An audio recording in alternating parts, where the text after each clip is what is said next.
Oh, God. Oh, hold on. I should be in the Firefox page. Yeah, that's a noise. Hello. Hello. I have a word for the situation, weather-wise, for me and Zoe right now, and it's this. Yeah.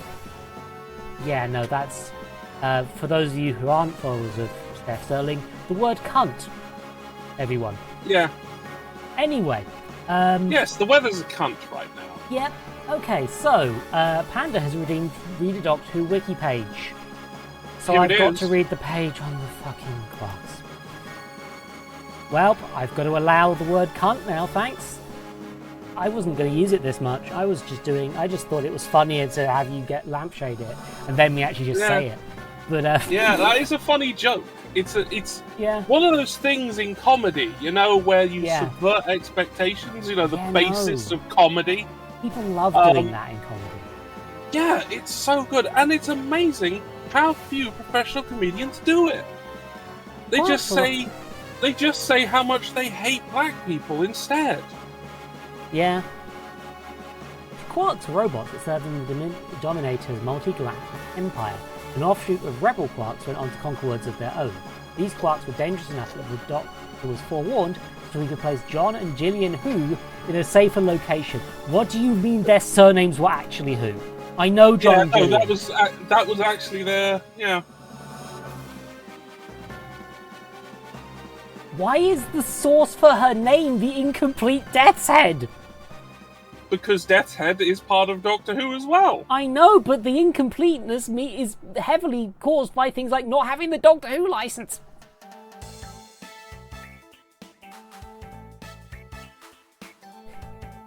Yeah, no, so, John and Gillian are weird. They wanted companions for, First Doctor in the comics that weren't the TV ones, for these slightly wackier adventures. So he had just two kids, John and Gillian. Yeah. Who showed up for a few of them. It's confusing. I do like the Eighth Doctor story with them, where he imagines himself doing travels with these kids that are a bit more lighthearted. I think that was a nice solution to it. Because otherwise it's just like it doesn't fit into. Otherwise it fits. It doesn't fit at all. Yeah, they also travel. There is the theory that the Doctor in question and John and Gillian were from the land of fiction. Yes, there's all sorts of potential solutions to this that it doesn't really matter. Yeah, it doesn't matter. Really, they are part of continuity, same as everything else. Yeah, the thing with Doctor Who continuity is that everything's a bit wibbly. I mean, I maintain that Doctor Who continuity doesn't exist. Yeah. And it's kind of fun. Everything is as valid as anything else. Because I've been playing Warframe, I've been thinking a lot about the idea of eternalism, where multiple different contradictory things can be true at the same time. Essentially. Yeah. It's parallel universes, but all the parallel universes technically exist at the same time. It's a bit confusing. It took me a little bit to grasp it, and I went, the only continuity Doctor has is electrical. No. The thing is, the TV continuity until recently, and then didn't make sense. And then they unmade it make sense, because fuck you. Which, honestly, the correct decision. But it's a funny Monster of the Week show. The exact details don't matter, and people who act like they do aren't watching a TV show, they're collating a wiki page. Sorry, that's a bit harsh, but... No, it isn't. It's correct. It's absolutely right. So and people need to remember that these sort of things aren't that. Yeah, no, so, yeah. Quarks were cuboid sphere with a sphere on top. Okay, so when the Quarks invaded the comics, he put John and Gillian away. Sure. They were cuboid in shape with a sphere on top. 4 spikes came from opposite sides of the sphere, one on the top. They had rectangular compartments on the chest, and it's this. They look like that. this. They They look like this. And the arms fold in. I don't feel like why they need to explain the shape of them like this. Because I mean, there if may it was be... if it was alt text on the image, I get it, but like, I don't know. But if there isn't, then they're going to have to write it out. I guess so, yeah. Some historians have postulated that the quarks were not true robots, using it to explain why the Dominators need to use slaves if they could seemingly make robots. Using it as an explanation is why sometimes we species really don't need to have slaves, and enslave people anyway because they hate them. Oh my fucking god! Someone has implied that the Toclophanes somehow become the Quarks. That's fucking stupid. Oh, fuck off. Thanks, Pros the Monster Vault. Which I guess counts. Main enemy boneless weeping angels. How can this... It's an unfiction book. Fuck off. It doesn't have a villain. Oh my god, hold on. Wait. They're classified as the villain because the image of an angel becomes an angel, and if it's an in-universe source, then that means the pictures of angels and boneless are potentially actual angels and actual boneless. Fuck off. Get bent. You don't get to do that. Shut up. That may be the true, but you don't say they're the villains of a book because they don't do anything. I love this stupid fucking wiki. Quarks use able to turn their guns and kill directly, stun, execute, get empower objects, get data from a survey just by turning 360 degrees. They emitted warning symbols when tripped or covered, which happened a lot because of their stupid, stumpy little legs. Yeah. And also the fact that they were piloted by children, I believe, in the physical prop. In the physical props, yeah. I've actually watched the Dominators. It's mostly boring and not very good. Agreed. Yeah. Which is a shame because I want these things to be funnier than they are. I love the joke of bringing up the Quarks that happens a lot, but yeah, because they're ridiculous and they were overexposed in their era. So it's a good joke these days to refer to them. Because it's like, these are so stupid. And nobody cares about them. And nobody cares about them. Yeah, so... like, I do like the idea of somebody being like, we can bring them back and make them, like, slightly more serious, but, like... No, you can't. You shouldn't. You shouldn't do that. That's not what they're for. They're there. Independent with Quarkcraft, ray guns. Yeah, because in the comics, they just sort of did their own thing. Including, on several occasions, the independent Quarks used giant wasps to cover for their limited agility Comic the Killer Wasps. And as their servants, Pros the Quantum Archangel. Now that's the kind of book that would have done that. Yeah, no. That absolutely would have Gary done that, would have done the that. Quantum Archangel was ridiculous. No, hold on, this wasn't... I thought... Well, Gary did Quantum Archangel. Never mind, it's still ridiculous. I'm muddling up Quantum Archangel with a different one, aren't I?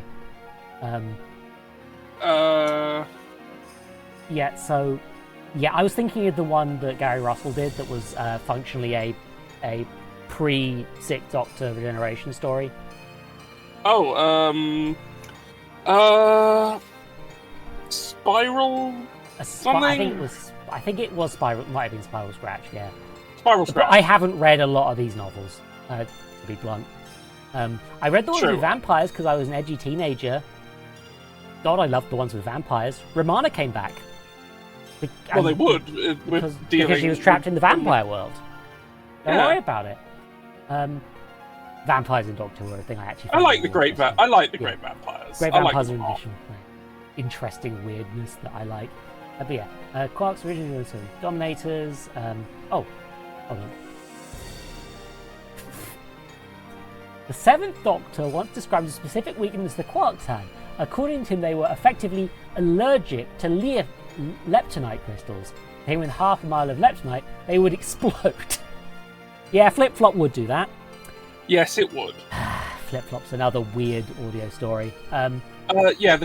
Just to be sure, the conceit of Flip-Flop is that we have on the two discs of Flip-Flop, which are 2 episodes each, they effectively tell a story but flipped around, and there is no particular start or end to it.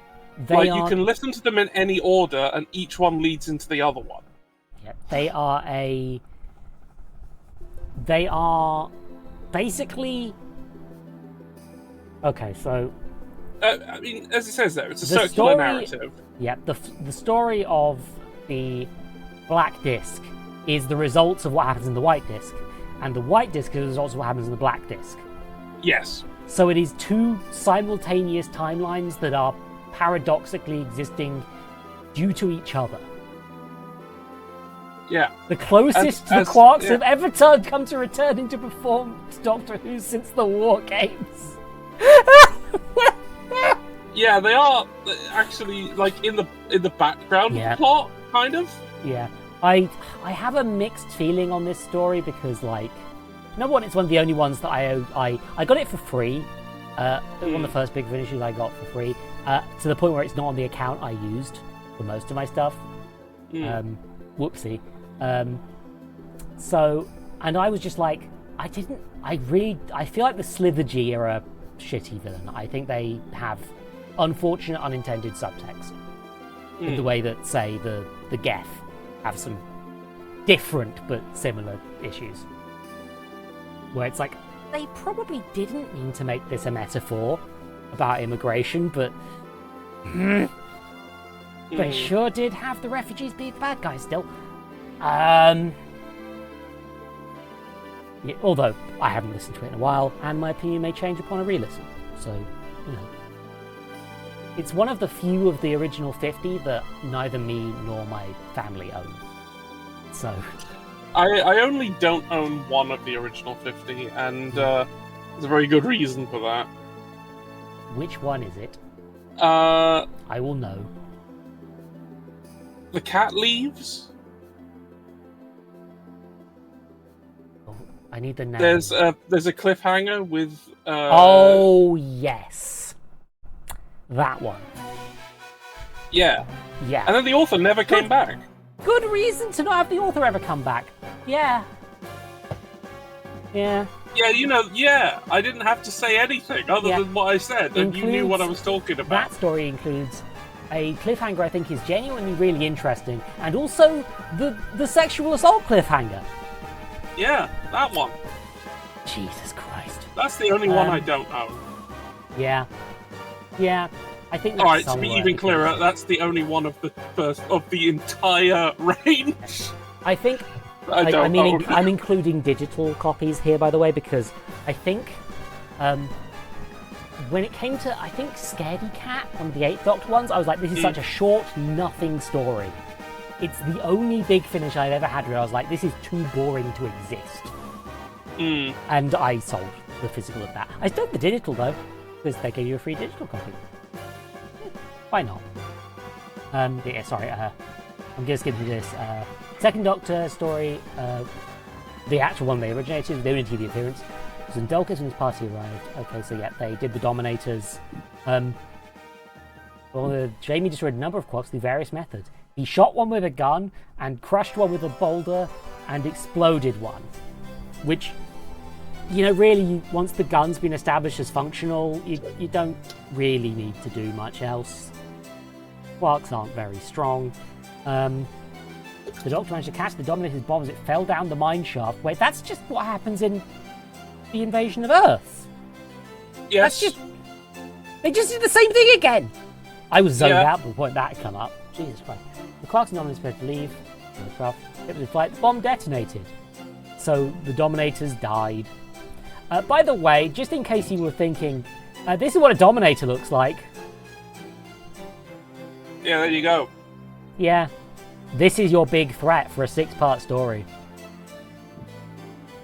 Where nothing happens. The next story was good. Look, yeah, that last season was not the best. Hey, we got the Mind Robber out of it. Yeah. I love the Mind Robber. Oh, Mind Robber fucking rules. But, the England Croissant, designed as Steelworkers manager Huxtable, was creating Quarks using his own personal war. Why he didn't make something better is beyond me. dominated Quarks at Earth in the 1950s, and got defeated by the 10th Doctor. That's funny. That's a, yeah. Somebody was just like, yeah, we're gonna do it. Let's do a fucking Dominator story. Why not? It. We're gonna lose the license soon. Fuck yeah, IDW comics are fun. Honestly, a lot of the comics, Tyler and Doctor Who are really quite good. There's a ton of stuff.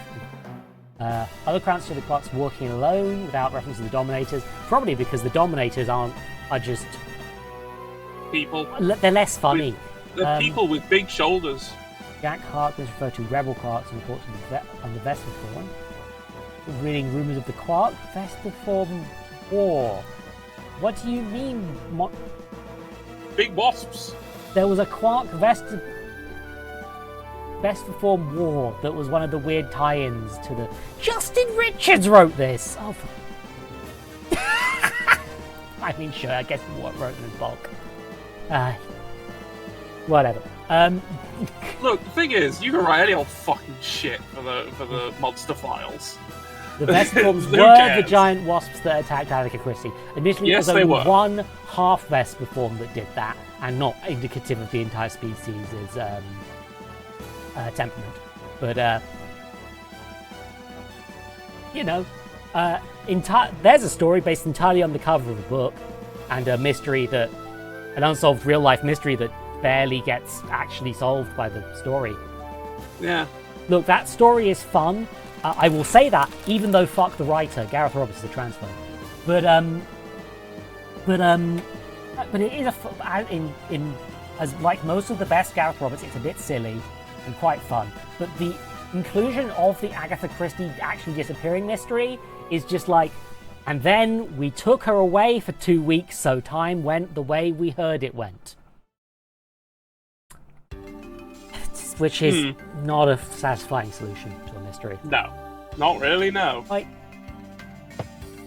it's really not. It's just like, and there's so many things you could put in that gap that would be actually interesting, or actually explore Agatha Christie's character, or, you know, maybe mention the fact that she's kind of got some racism issues. The anti-Semitism, yeah. Supposedly there was mention in one of the writing books about them potentially doing a fortunately cut joke about the original name of one of the books that involved the N-word. Oh, God. Now, I feel like the main issue with that is joking about it in the book years later, honestly. Like, you could have kept that one in the box, lads. You didn't was have cut to for a good even reason. mention that you were even thinking it. You didn't have to admit basically. that. Yeah, it was just. The thing is, Doctor Who has books with the N-word in them for, like, more appropriate reasons. I.e., to indicate the racism of a time period, deliberately.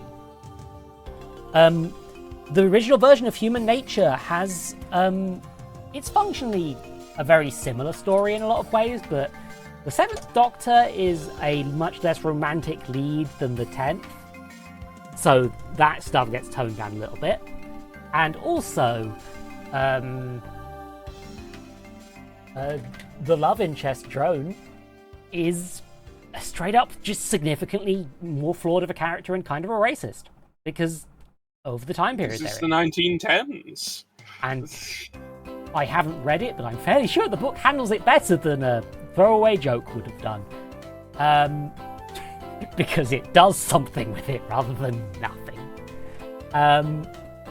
Sorry, this is an entire tangent. Rebel Quarks attacked Garno, and they unleashed giant wasps. Oh my god, the monster file is just a fucking reference to the killer wasps. Yes. They're trying to imply that the Vesperforms are related to the killer wasps from a comic book from the 1960s. Yes. I love Doctor Who, I hate Doctor Who. Another time, the Quarks ambushed Doctor, bury the TARDIS under rubble in Jungle of Doom. Single Quark, Quark before his final was failed. Yep. So they've done a load of little Quark things, mostly because they're cheaper licensing than the Daleks. Used a severed head in place of its own? This is one of the ones where they're trying to use the Quarks in a more edgy way, aren't they? In place of its own. Yeah, let's check what era that's from. From the world of Doctor Who, the Analysis Bureau from Candy Jar Books. Yeah, they're this is the person who technically owns the rights to to several things. And just going, I'll just... You know what, I'm not against people doing something slightly grim in a book. That's fine. Out of context, it seems very simple. But the Quarks? The Quarks in particular aren't something you could really make actually scary. They're just funny little robot dudes. Yeah. Like, the episode Dalek, with everything they're saying except it's a Quark instead, would not work. Even if they kept everything else the same. It just wouldn't work because the design doesn't work. Alright. Much as we make fun of the Dalek design, it's like... it has enough to actually be scary. You know? Yeah, no, it wouldn't have worked if it didn't. I'm going to... Oh, this is already... How far into the stream are we already? I need to speed this up. Like 20 minutes? Yep, so they made... 1971, Doctor invented a Martha series of housework robots. What? And sold to Which Doctor was this? Wait until they were part of the country, then turned them against humanity. This is intended to preempt an invasion, telling the Doctor who programmed the Marthas to engage the Quark armies. Which Doctor was this? Which Doctor was this? It was the second Doctor. Thank okay. fuck. Oh, Thank fuck. I thought that was going to be a 10th Doctor story second, and Jesus Christ, if it was a second. Yeah, no, that's what I was worried about. Worried about... Yeah. Oh, no. Right. Let's make a bunch do not do that to Martha. Robots fucking based hell, on my black companion to be slaves to humans. Yeah, glad that wasn't the case. Martha did not get the best... Martha did not get treated the best, and I would like to see her return and have a bit more of a nuanced portrayal. I think that's kind of the case for a lot of POC characters in Doctor Who. Obviously, some of them can't be returned at this point, but Martha's still just around in theory. She could come back whenever. Just be like... remember, she got together with Mickey because they were both black? It was entirely the Smith and Jones joke.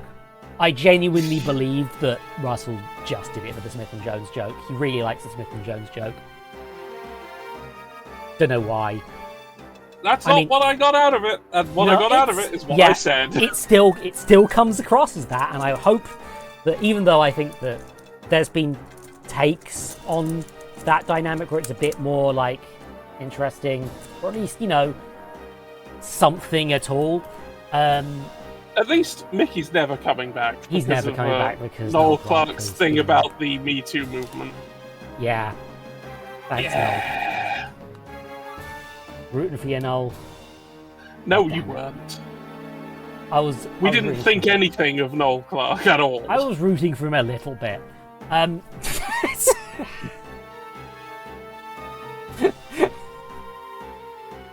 Yep, okay, apparently the Brigadier unit reprogrammed Quarks. When did they encounter Quarks? I don't know. I've lost track. 2018, there was a Quark. Fucking... Okay, same story. I see. They've done a bunch of fucking candy jar stuff with the Quarks, I guess, which is why this is now so long. Quark Squad tried to kill the second Doctor. 2057, a Quark assassin pursued the Doctor. In 3090, the seventh Doctor was in Flip-Flop. H.G. Wells, and a film adaptation of H.G. Wells' The Time Machine, which according to the Sixth Doctor hadn't even been bad enough to be good, featured Quarks and the giant wasps. Isn't that an Auton story? I have no clue. It looks is. like it's an Auton story, everybody. It was Craig Hinton's last Doctor Who novel. I don't know who that is. Well, they went out mentioning Quark and the giant wasps. Half of these aren't playing into the in-joke is the worst part. Mm. Like, some of them, like, like, Cynicisthespians, TN. Oh no, the Rassilon era one is funny. Yeah. As part of a failed dominator invasion of Gallifrey, quarks flooded the capital. They were fought by Leela and Kanan, who destroyed 39 quarks between them. Although the Fifth Doctor claimed there was never any serious risk of us being conquered, one of the quarks was fitted with a bomb which caused severe damage to the capital, necessitating the construction of a replacement building. Oh, I need to listen to Time in Office. So Time in Office is great. Yeah, Time in Office is really good. I knew that I haven't got. It just never was the one that I wanted to buy the most. But I did want to get to it for ages because it's just a silly Doctor one. having to deal with being a politician. Yeah.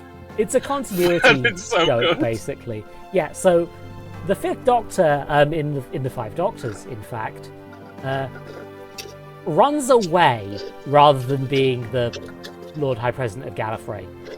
This story basically goes, what if partway through another story we just have him and Tegan get nicked? So it's just Tegan and not any of the other companions? And then we can do Gallifrey stories with the Fifth Doctor and we'll chuck Leela in because she deserves she's it. There. She's there. The Fifth Doctor even literally references Leela a few times, so why not? It's neat. I think that's cool. Unknown period. Quarks of the aliens stuck in the Dionysus in Comet Land the Blind. The Eighth Doctor and Guy, the Mummy Speaks, shared invention involving the quarks. Like Edgar Allan Poe's Charlemagne in the Boston Strang of the Quarks remarks, it was odd that the Doctor was travelling with a gorilla in a cravat and a waistcoat. This is from a box set where they did a box set of news stories for some older companions. I haven't listened to that yet. No, I haven't listened to the Further Adventurous either. I did get the Lucy Miller one because it was in a point in continuity where I could actually listen to it without spoiling myself on the stuff I'd already spoiled myself about on what happens to Lucy Miller. Those are pretty fun. They're fun. I won't say anything about that then. Yeah, I've finished that series now. Oh, But, okay. In fact, it's on my mind because I recently, because I listened to the original series, the series 1 of 8th Doctor Lucy Miller on Spotify, and fuck Spotify, I'm not paying for them anymore, or ever. That's fair. Yeah. I did actually buy that on sale, so I now have access to all of those stories again. That cool. includes the story, which I physically bought, and then discovered the Spotify version had cut the slur. Ah. Yeah. Makes a good story, otherwise a little bit worse. We're getting distracted. In the alternate universe, the quarks, the dominant power of their reality, theorized before Doctor Who, result of hypothetical absence of the Daleks. That's not enough. You need more. A fleet busted the gate through the void to end space, and they had a fight with the Crotons. They had a fight with the Crotons! In the Lost Dimension? This happened in the Lost Dimension! Thanks for subscribing.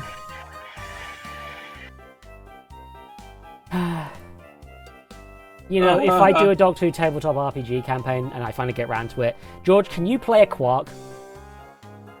I was going to be one of the players! Well, yeah, but the player can be a Quark. It'll be funny. I mean, okay.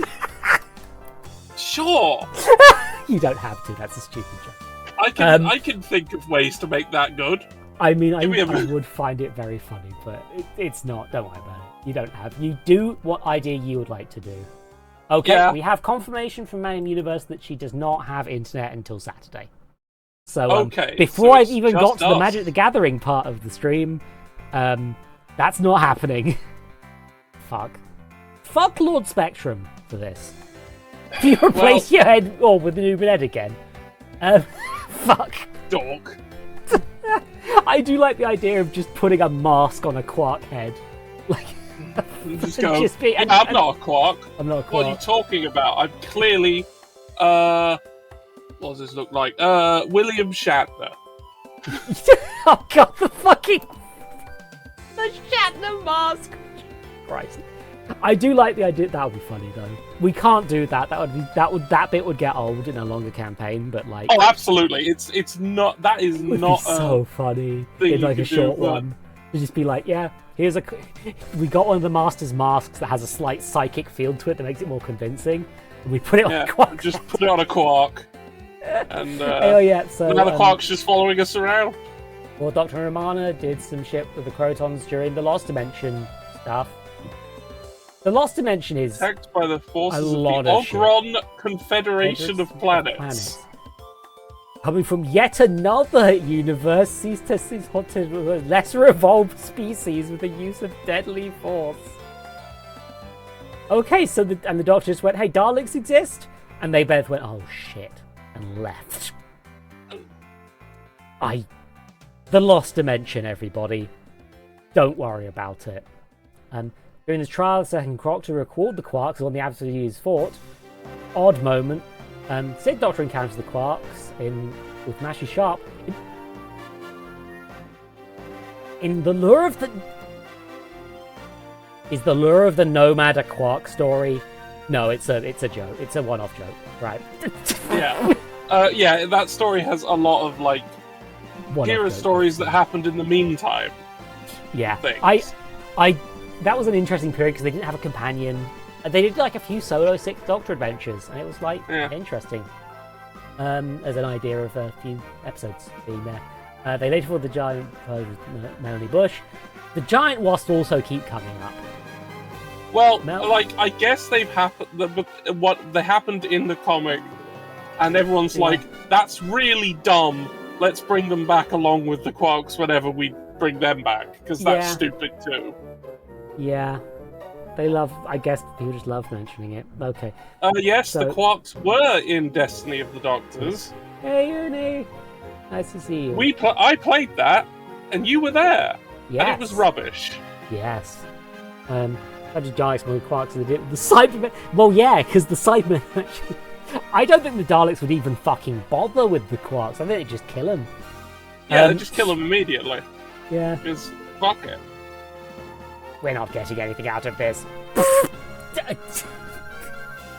Irish Wildtime was one child from Death's Own and encountered quarks. As is Irish. That's a very Irish Wildtime sort of thing. She does a lot of parody Doctor Who stuff. She might not be a Time Lord. We're not really sure what the fuck's going on with Iris. She travels in a bus with a sentient stuffed panda. Yeah, I mean, also that is kind of the point. We don't know what the fuck she is or what she's about, but she ends up having, like, weird parallel life to the Doctor. Yeah, it's kind of funny. Oh, and speaking of the stuffed panda, Panda once met someone dressed in a Quark outfit. Good for Panda. Video game Happy Death Day, played by Easy and Chaos on the Space-Time Visualizer. Quark was home with every single enemy that the Doctor had ever defeated, assembled by the Beige Guardian. Yeah, this was a little funny, like... Happy Death Day is a fun one. The little Doctor Who magazine comic. They get all the Doctors in. It's to celebrate the 35th anniversary. It's all a video game in the end to explain why it makes no fucking sense. Izzy being the comic companion. How did I get into Doctor Who canon? You're already in the Doctor Who canon, Panda. We all are. I mean, I know I am. Yeah. I mean, yeah, we both are on some level. But for multiple reasons in both of our cases. Multiple for one reason. Yeah. But we're recurring fucking elements somehow. Don't worry about it. Yeah. Isn't that a thing? Every Death Day. Writing you afterwards of thinking like the monsters, the 12th Doctor knows the quarks on the monster had not been mentioned in the book's text. The Doctor went on to write that given the missing information, the book was only a good start to the story of the threats. So he's being like, yeah, this is incomplete. You humans tried. Classic old early 12th Doctor grumpiness. My less favourite part of the 12th Doctor's era, but you know. Whatever. It's only one season. You can well, everything after that he's still a bit grumpy in series 9. Yeah, but like but he's transitioned more to the sort of old rocker grandpa. Yeah, he's become your maths teacher rather than your granddad who really needs an autism diagnosis. Sorry. I'm allowed to say it. Oh yeah, okay. Apparently, Major Lucy Lethbridge Stewart apparently is fight such a battle against the Quarks would come for them. They're really trying to use the Quarks as knockoff Daleks in the fucking Lethbridge Stewart verse, huh? Terrible choice. They should have gone with the Crotons. Really, that would have been way funny. Yeah, like genuinely and though, the Crotons, much as they are also an infamous joke, they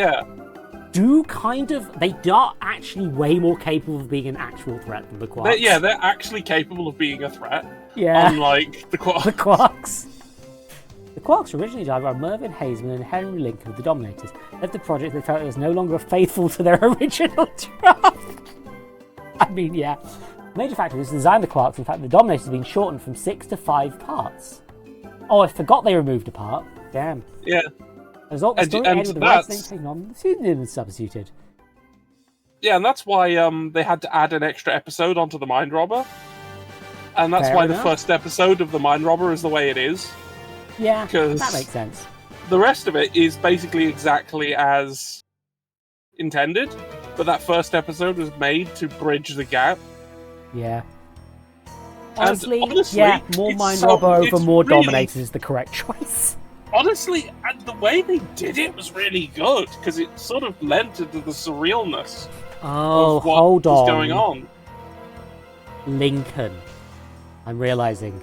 Hazel and Lincoln later felt cheated out of royalties of the merchandise featuring the Quarks, whom to their small side, children inhabited the costumes. So Dominators being titular Emily and leaders, the Quarks appeared in TV, comic, and uncharacteristic manner as solo villains without the Dominators. A Quark appeared in the studio in the last episode of the War Games. The public is voted taking to the suit with monsters. Legends, pro case survival 2, claimed out called enough to choose to defend the Earth from the Quarks and Dominators.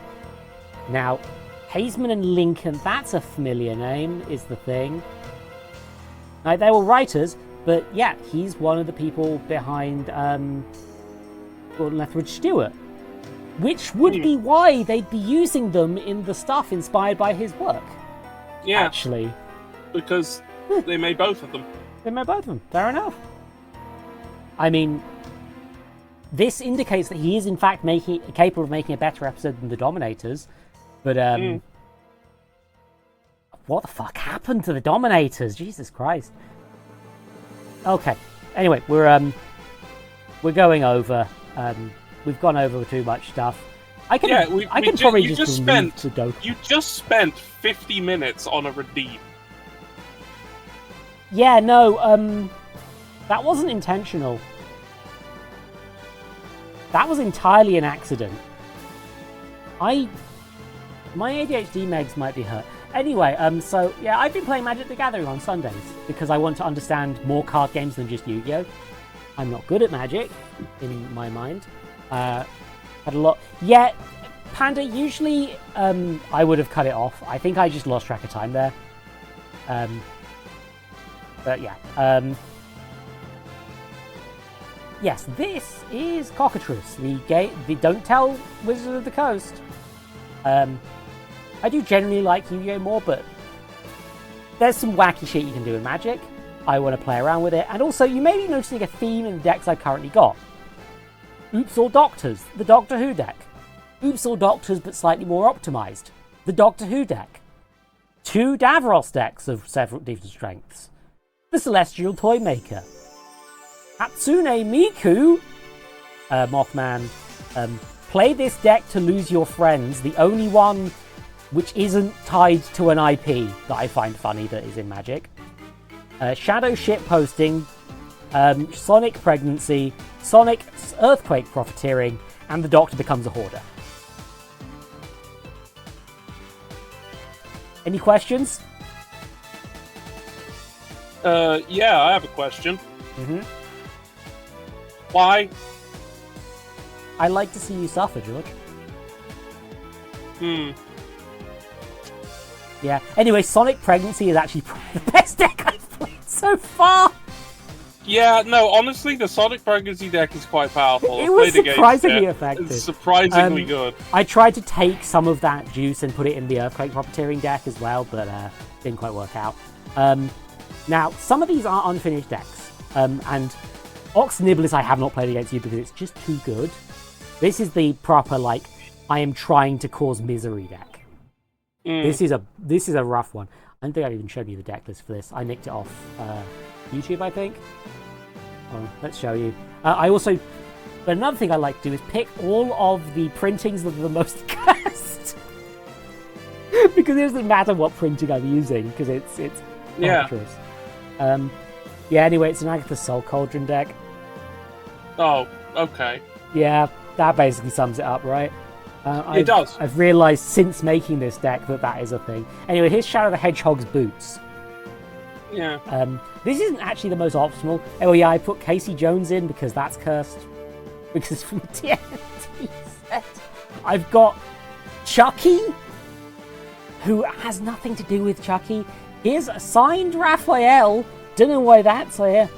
I think this is a Transformer. Fucking...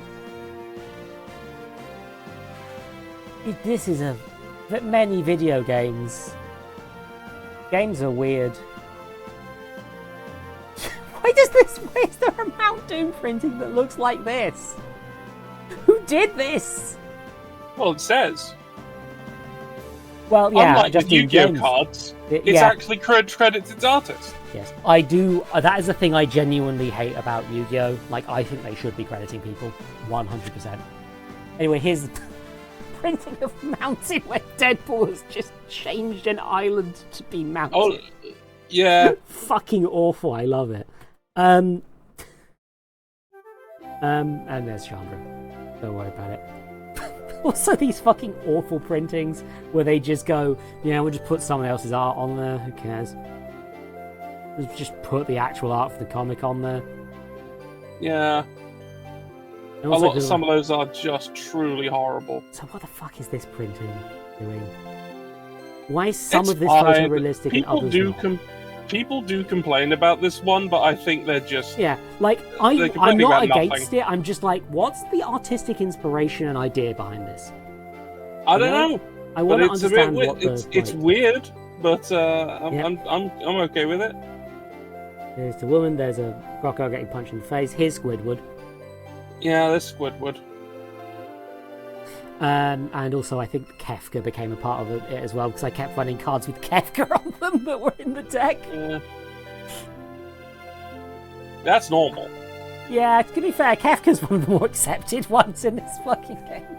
And yes, this gorgeous printing. Like, this one's just genuinely a cool printing. Levi Nickel. Oh yeah, no, that one's really good. Yeah. Yeah. Oh fuck! I forgot about God of War. Yeah, God of War seething song.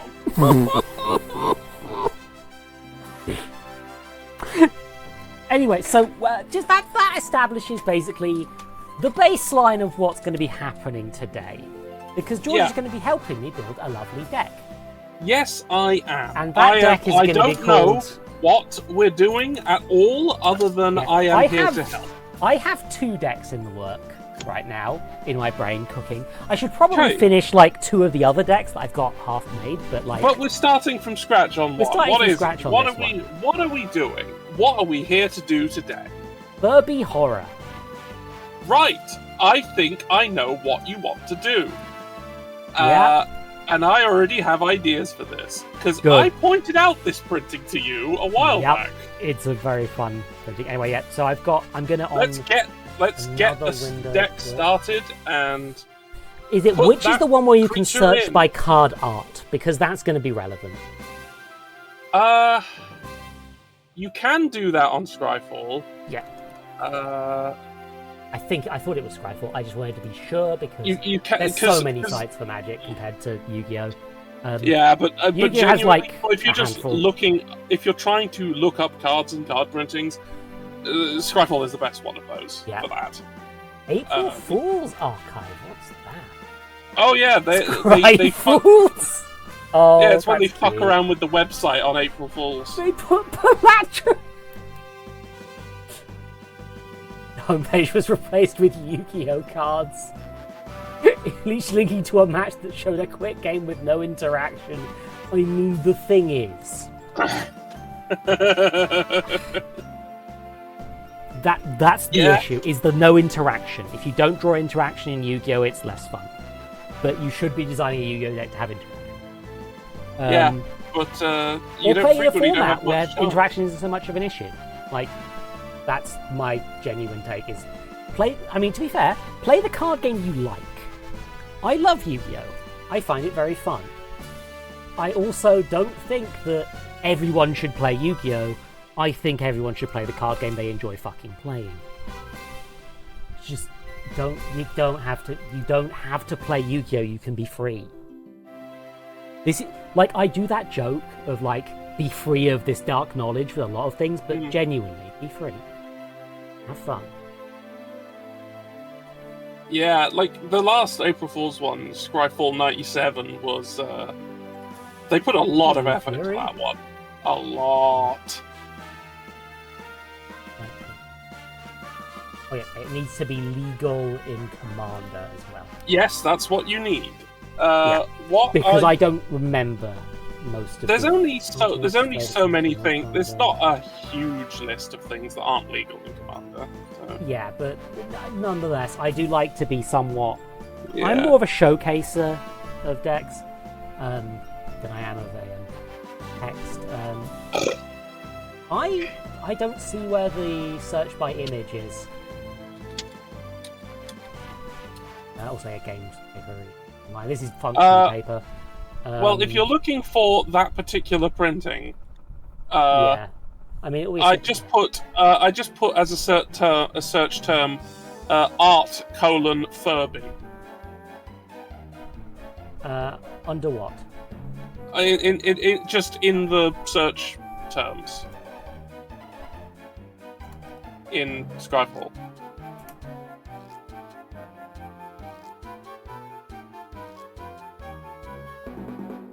Not in the advanced search or anything. Art : Furby. No cards. Damn it. What are you doing? I can't see what you're doing. The art set is art, or the set is Furby. I can't. Oh see fuck! I'm on the wrong page. Sorry. I forgot. George has a different view than everyone else in the. Okay. What you have done there is not set. Get rid of that. Mm-hmm. Set art is not correct. I went to menu and. Just no. Don't get out of the sets section. That's not what you need. Yeah. Just stop that. I don't remember. I will be very honest. I've forgotten the name of my commander. I just think of it as Long Furby. Okay, if you want to look for just Furby cards, yes, you just want to look for the term. So go into the search for magic cards section at the very top. Oh, here. Yeah. There we are. They're all there now. Every card that has a Furby in the art is now visible to you. Terrific. Here's the child. Here's the child. There's Umbrist Fear Manifest. Shame I can't use Tormenting Voice. That would be... Yeah, out of colour, sorry. Yeah. But yeah, some of these you do have access to, so we can slap all those in. The Furbies. We can slap in the Furby cards that we're allowed to use. Oh, there's multiple shininesses available as well. Yes, also, but I'm also realizing there are only 2 printings of well, yes, four this printings of card has only been printed. Yes, it's only been printed twice. The Furby. Yeah, it's only been printed twice. Okay, do I go? I want to do the shiny one because I think it's. You've got to do the shiny one, haven't you? Yeah, but it looks so much. It's less clear on for readability, but yeah. Yes, but do you give a shit about that? I mean, I kind of do, but I kind of don't. Okay, so we've got our commander in the command zone. Now we've got the other cards Let's that use are a visual Furbies. display. Quick. We've got the other cards that are Furbies that we can use. Arcane Signet. Yep. The way I've currently got it set up on here is to prioritize Fallout and Doctor Who sets. I should probably change that, honestly. There it is. So there's again two. Oh, and there's the horse. Yeah, horse cards are going to be one of the things I think would add to the curseness of Hasbro product, generally seen as innocent, being part of the deck. So. Okay, please add. With this one, I really don't like how the shiny one works. It makes the art. It actually makes the art really hard. Okay, the next one you can use is Chromatic Lantern. Yep. I've still got that page off. You don't need to look at that page. I'm here. I'm here for a reason. This one doesn't feel very. Oh god, it's the fucking baby furries. Yes. Furby. Yes, it is. And the shyness makes it very obvious it's a Furby card. Okay. Chromatic Lantern. Lantern can have on man of any colour. Yeah, no, that's really good, actually. Yeah, no, it's a really good card. Yeah. Okay, next is Command Tower. Unlike Hatsune Miku, the Furby cards are actually quite usable. Yeah, there they are. Next is Melody. Distant Melody, which actually is useful in this deck. Yeah, it's. Yeah, you get to see a lot of the other neat There it things is. as well while we're here. Look at them. Yeah. Yeah. I don't like how the foiling they did is visible on the printings. Okay, the next one you can use is Hullbreaker Horror. Yeah, can't use Explore. Nope. Can use Horror is potentially worth and it. it also fits the in the theme of the deck.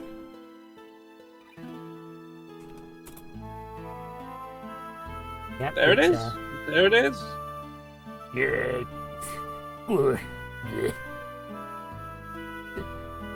Okay, can't use Inspiring Call. Maddening Cacophony is next, but I'm not sure how useful it is in the deck.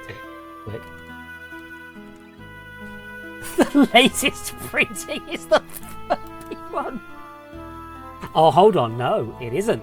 The most recent printing is the Garfield. It's the Garfield one. Fucking hell. Speaking of which, Maddening Hex, also a Garfield card. Yeah.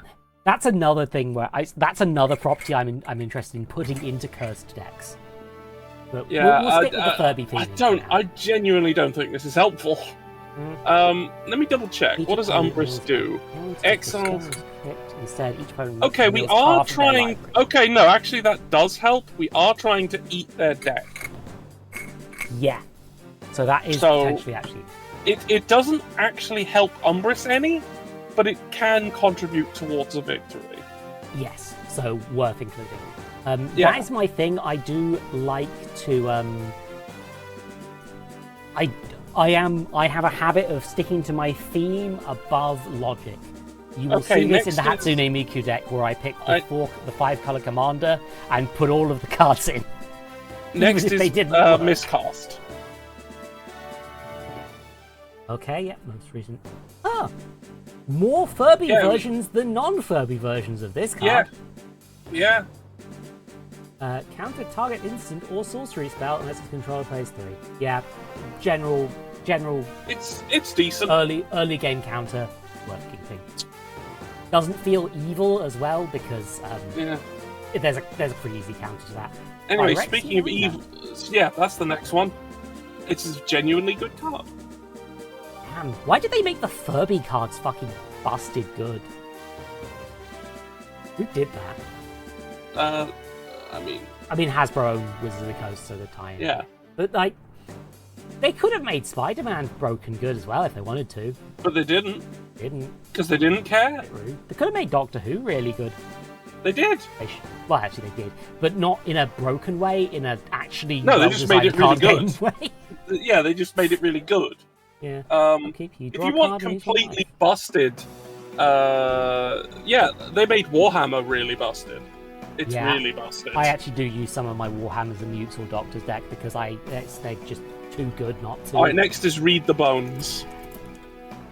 Like, the Assassin... Yeah, this one is this is a fucking great printing.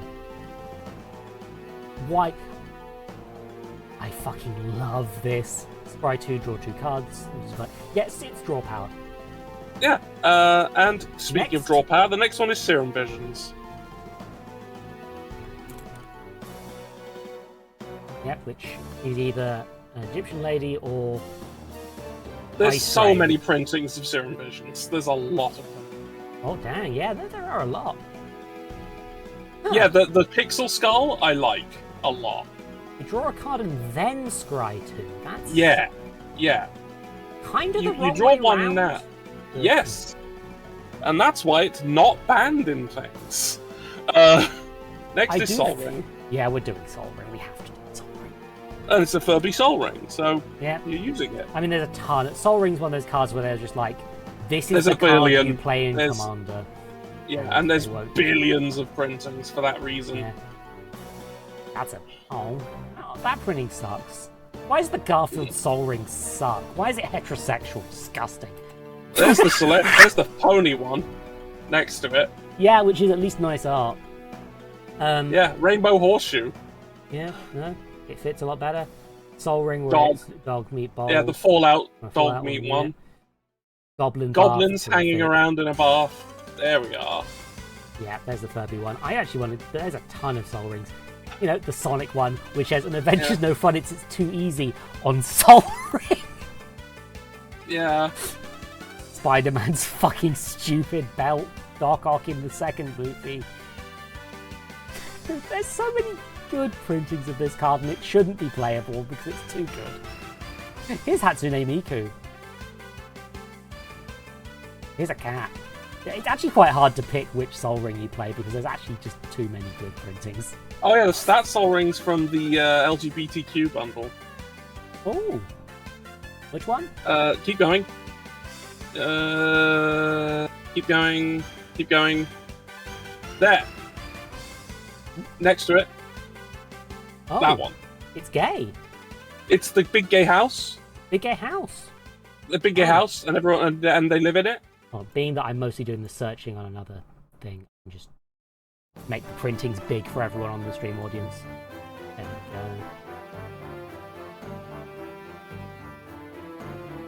Being that I'm searching cards off the rifle, technically. Yeah, no, yeah. Gay Howl. The LGBTQ secret layer was really good. It was really. It's an Aetherite. The Final Fantasy one's the fucking Aetherite. God damn it. Yes, there was more than one Final Fantasy one. Yeah, there would be because it's old Gangbuster. There were 4 Commander decks, which each had a different one. That's cool. Oh my fucking... Oh yeah, the Deadpool Sol Ring. I love and hate the Deadpool cards. I think they are really funny. Yeah, they took Worn Power Stone, which does the same thing as Sol Ring, and turned it into Sol Ring. Yeah, that's funny. That's a good bit. Except, you know, they cover over the enters tapped bit. And the mana cost to replace the cost. Yeah, they do. Yeah, big gay house. Hell yeah. Big gay house. Did I that? Yeah, I have the Sol Ring. Yeah, you better Sol Ring. Next is priority Spellskite. in this particular one because of the theme. Which, oh my god, they made it another horror. So it's a horror and it's in colour. I feel like Hasbro acknowledging that Furbies are horrifying. Furbies might be like evil of them. Yeah, they're acknowledging horror Furbies, and like there was a card of the skeleton. Yeah, no, Furby, I love them. I love them. They're good. I'm also a bit like Hasbro. That was our thing. Fucking. Change target of the creature spell abilities to this creature. It craves attention. Feed it. Fucking amazing. Spellskite's great, but there are many things that people get wrong when trying to use it. Yeah. Okay, so that is worth covering. Yeah. Okay. So Spellskite, as it says, it's a 0/4 for 2. It's colorless. It has a ability that is blue because that's a blue Phyrexian mana symbol for it. So it needs to be in blue. It's color identity in Commander is blue, Oh, it so does you're actually fine have using a it here. colour. Oh. It is a colorless card, but in terms of Commander, it's blue because of the blue mana symbol. So you can pay 2 life or blue to activate its ability. It doesn't need to tap to do that. You can do it at any time. But the thing is, you can't do it if the spell or ability couldn't have targeted Spellskite. Yeah, it's not a This was a thing in Yu-Gi-Oh with fucking there was a dragon, there was a vampire guy, vampire patrician or something. You know, one of those old generic type cards from back when they didn't really have archetypes. And this thing's read that you could change the target of an attack to anywhere to another target when your opponent declared an attack. You chose where your opponent was attacking. Yeah. Really good in Magic, in Yu-Gi-Oh, where usually that's. However, people misinterpreted that as kids and thought they could make them attack their own monsters, but that's not how Yu-Gi-Oh works. You can't do that. Yeah, that isn't how you do that. It had to be another legal target, but kids would just cheat. And so Spellskite, you have to use. It has to be itself, and it has to be able to have been the target.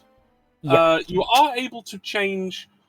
If a spell has multiple targets, you are allowed to change one of them to Spellskite, if it was legal.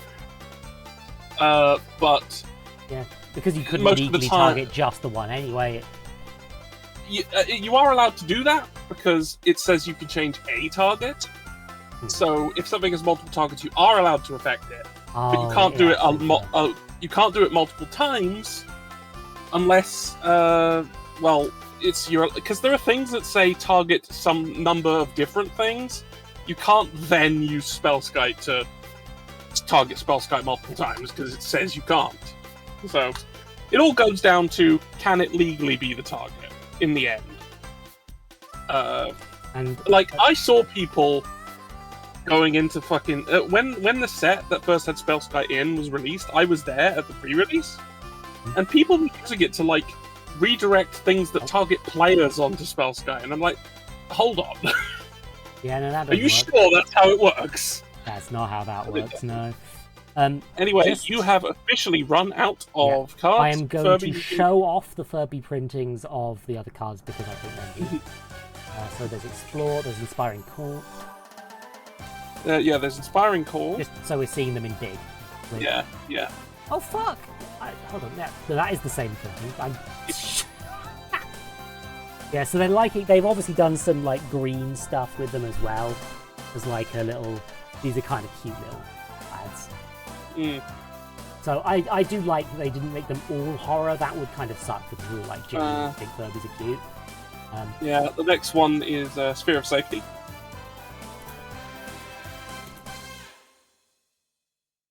Safety, which is either heterosexual or Furby. This one's weird because it's not really it's got the Furbies on it, but it's they are being protected from the Furbies. They're being protected from the Furbies. Also, the sketches. I like when they do stuff like that, actually. I do like the sketch printings. Yeah. The sketch printings I really like, though, the style that I haven't seen replicated very much were the ones they did for Modern Horizons 2.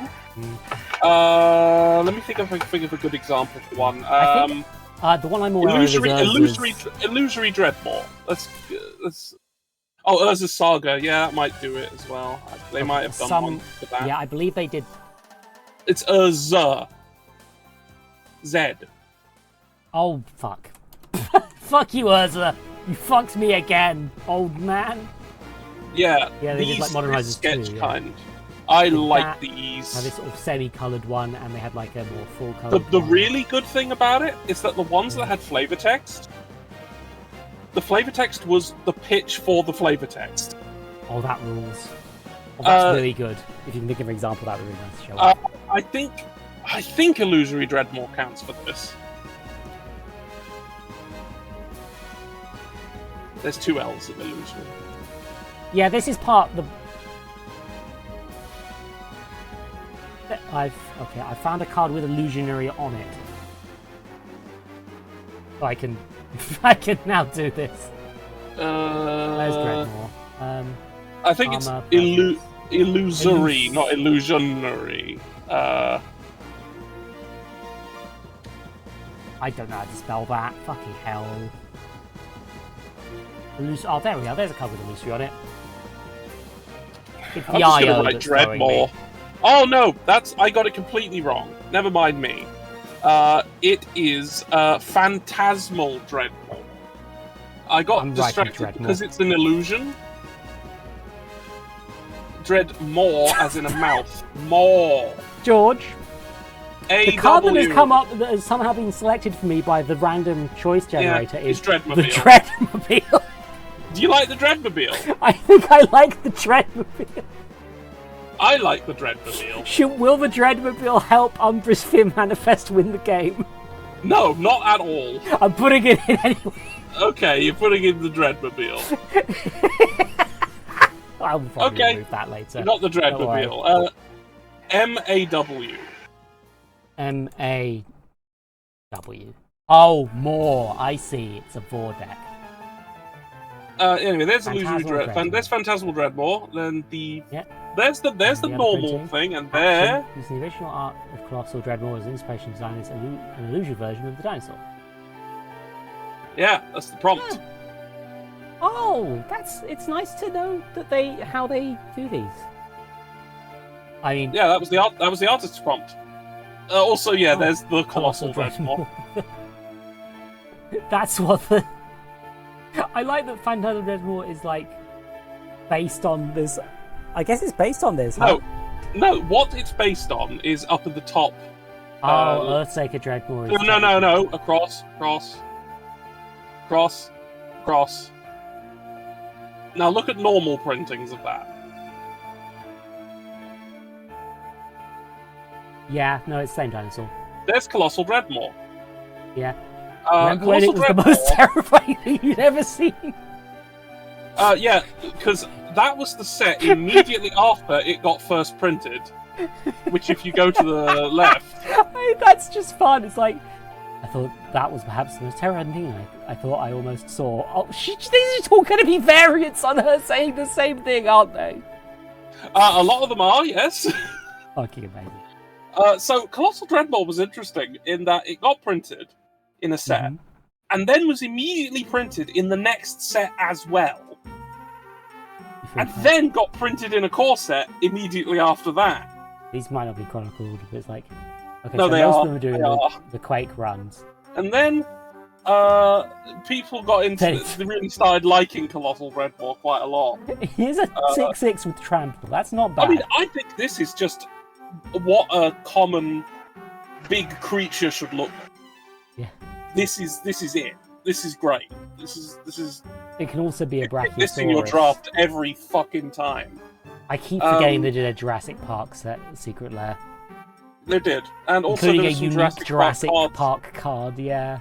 Also, there were some Jurassic Park cards in the Lost Caverns of Ixalan set. I've gotten distracted again. Anyway, so Colossal Dreadmore is a bit of a meme in Magic circles, which is why I have a deck that is entirely made of Colossal Dreadmore. I like that they did a printing of it, and it's like, yeah, she's hanging out with Furbies now. Yeah, sure, why not? Who cares? Sure. Yeah, it's your friend of Void. And I think we showed Tormenting Voice earlier, but I do want to just... I do want to show him like, this is such a good one. You ever hear a Furby howl? Don't run, it's already too late. Fucking amazing. We get a little bit... Oh shit, they've got some fun printings of these. The dinosaur one, ghosts, people having bad headaches. Mostly people having bad headaches, but you know. It is a dragon having a bad headache. It's impressive that this would be my favourite printing if not for this fucker. Yeah. Look at it. This is why I'll never actually pay money for these cards. Number one, because fuck Wizards of the Coast, they've done shit. Yeah, no, fuck. But also just because, to be fair, fuck Konami as well, but they got their fangs into me quicker. And I mostly buy stuff not directly from them anyway, as a principle. But also, yeah, like, I'm never gonna get this. How much is this thing gonna fucking cost? Let's see if Scryfall knows. It should. Oh, dang! Click on it. $6 US. That's actually not as unaffordable as I thought it would be. There was a period when secret layers were print to demand rather than... which, honestly, was the better period. Yeah. It just went, for this period of time, it's purchasable. And after that time, it's not. But everyone who buys it gets one. And that was... Did they just change it to make the scalpers happier? Because... Yes. Yeah, that's exactly what they did.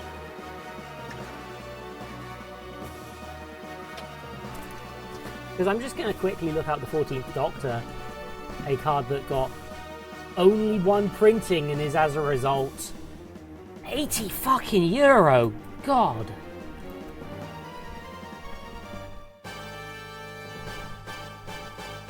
And, you know, this is the one for my pet deck. I can never play it because it's $100. I'm not playing that much. He's not even that good a card.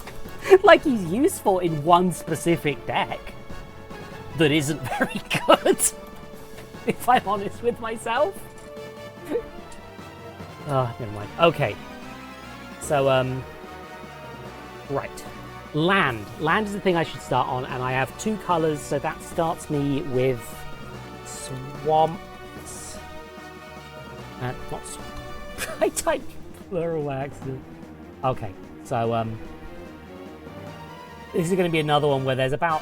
Because swamp is the lands are the most common cards in the game, there are just a shit million of them. Yes, because they make multiple for every single set, and there are many sets, and the game has been out for 33 years. Yeah. So thing 1, here's the pony swamp. Yeah, that seems on brand. Okay, we've got ourselves a swamp. We gotta put the cursed art collective swamps, right? I mean, will it let us? Look at this thing. Horrible. It will let us put individual swamps in. Okay. I've done this with a lot of decks, so I know it's possible. You don't even know how many you want yet. I'm going to start with 3, and then we'll modulate it from there. And we may change the printing if we're going to get it. But so otherwise... let's get ourselves some islands then. Swamp benders don't even interact with swamps. That's kind of funny. Well, yeah, they care about swamps. Yep. So, swamps. Okay, yep, so... Force printing. There's some genuinely very pretty ones that I could be using, and instead I've decided Yeah, but why would you do that? Why would I do that? I can use a littered beach. And this fucking nightmare head. Alright, we've got 3. Or bikini bottom. Yeah, no, you absolutely should put bikini bottom in there. Fuck, that's a point, though. Alright, we've got 4 islands, that's okay. Yeah. Oh, there's also the snow-covered stuff, which is a whole other thing, right? Oh, that's a completely different card. Yeah, like... It's still a basic. It's still a basic, though. It's so there still is a basic. Technically, if you wanted to You can use them, if you want. It just... you have absolutely no benefit for it, as it stands. Also, here's a Teenage Mutant Ninja Turtle villain. He's also not using swamps because... No, they actually don't care about swamps at all. The swamp it's very benders funny that they've got a bunch of these, But the thing is, you said earlier, the swamp benders do care about swamps, even though you don't use swamps to play them. Fantasy 12s are also swamps, okay. Yeah, it says pound is equal to swamps, and your other lands are swamps. Yeah, so it does actually care. It just doesn't need them. And then it gives you them. Yeah, Swamp Stalker does not. Swamps. They could have given him Swamp Walk, like Island There's Walk. Solcanal the Swamp King. Yeah. He doesn't necessarily... Yeah, like... He's got red, so I can't use him, but he does have Swamp Walk. Why didn't they give this crocodile Swamp Walk? Yeah. Why did this is a Swamp Stalker? Why don't they have Swamp Walk? Yeah. Also, Because this they anime don't lady, I do think, is land walks anymore. Except they do. They did one in the Doctor Who set. They don't do them in main sets. Oh, yeah, they've got fucking distinctions between the things. Yeah, they allow themselves to use the more things they're not really allowed to use anymore. They use them in supplementary things like Commander sets and Hold on. Modern Horizons and That's... yeah. it's Rock Bottom from the movie. Yeah. I don't think that's distinct enough to really be cursed. Yeah, no, the thing is, it kind of isn't. Like, if it was, like, the Chum Bucket or, like... then sure, but... Yeah, that was one thing. It was only in the movie, so it doesn't really work. Yeah, so sorry, not cursed enough. Yeah, sorry, you're not cursed enough. I'll have to put something more cursed in. There's an eyeball! Oh yeah, the eyeball! Yeah. Eyeball! Yeah, that's on the theme. Eyeball swamp. There we go. I like the eyeball swamp. The eyeball swamp. Yeah, there's also the Lord of the Rings ones, but those just look neat. There are some really good individual printings of things, like the Bowl Island. Especially with lands, it does feel like, just go for it. God, there's all sorts, and there's lots of really weird things people have done with them. Because like, they're so basic, they don't even have the description on them half the time. So you might as well just do something really, like, pretty and cool, you know? Yeah, most of the time, even normal printings of lands just go, it's a swamp, so it has this ability because it's a swamp. So we don't need to write it. Yeah, it's like, all these pixel ones are nice. I'm trying to find one signed one. There's all sorts of things. The one I'm looking for is the funniest printing of Swamp. Here it is. The one where they made it entirely flavoured text. Oh yes, the full text Swamp. The full text ones. Yeah, it has the complete no rules of a they swamp. They just do all of the exact specific rules, over-explaining it horribly. Well, yeah, if there's a term that they haven't explained on the card, they then explain it. Yeah. This is everything that a swamp does. Yeah. And this is why we don't do this. Yeah. No, the thing is, Yu-Gi-Oh cards wouldn't have this many words on them. And also, you know, they wouldn't define what a symbol is. Like, even Yu-Gi-Oh doesn't have this many lack of keywords. You know? Playing Magic has made me convinced that, keywords are actually pretty good. They're just annoying because you have to learn them. They're great, which means use reminder text if they are not a common enough keyword. Absolutely. If generally reminder text is used on commons and sometimes uncommons when a mechanic is there, so that people can know what they are on the most common printings of those mechanics. Yeah. Rares, they kind of need to. Sometimes they need to save space, so they don't do it. Yeah, I've seen this with a few cards. Yeah, like some of the Doc 2 cards, they had multiple printings, and some of the printings had, some of the printings had the full text, and some of them didn't. And I'm still going to give you the. Nice. Alright, I know I've talked to you about this before, but since this is on a stream, I'm going to bring it up. Look up Shadowfax. Oh yes, let me just hide Firefox for a quick second.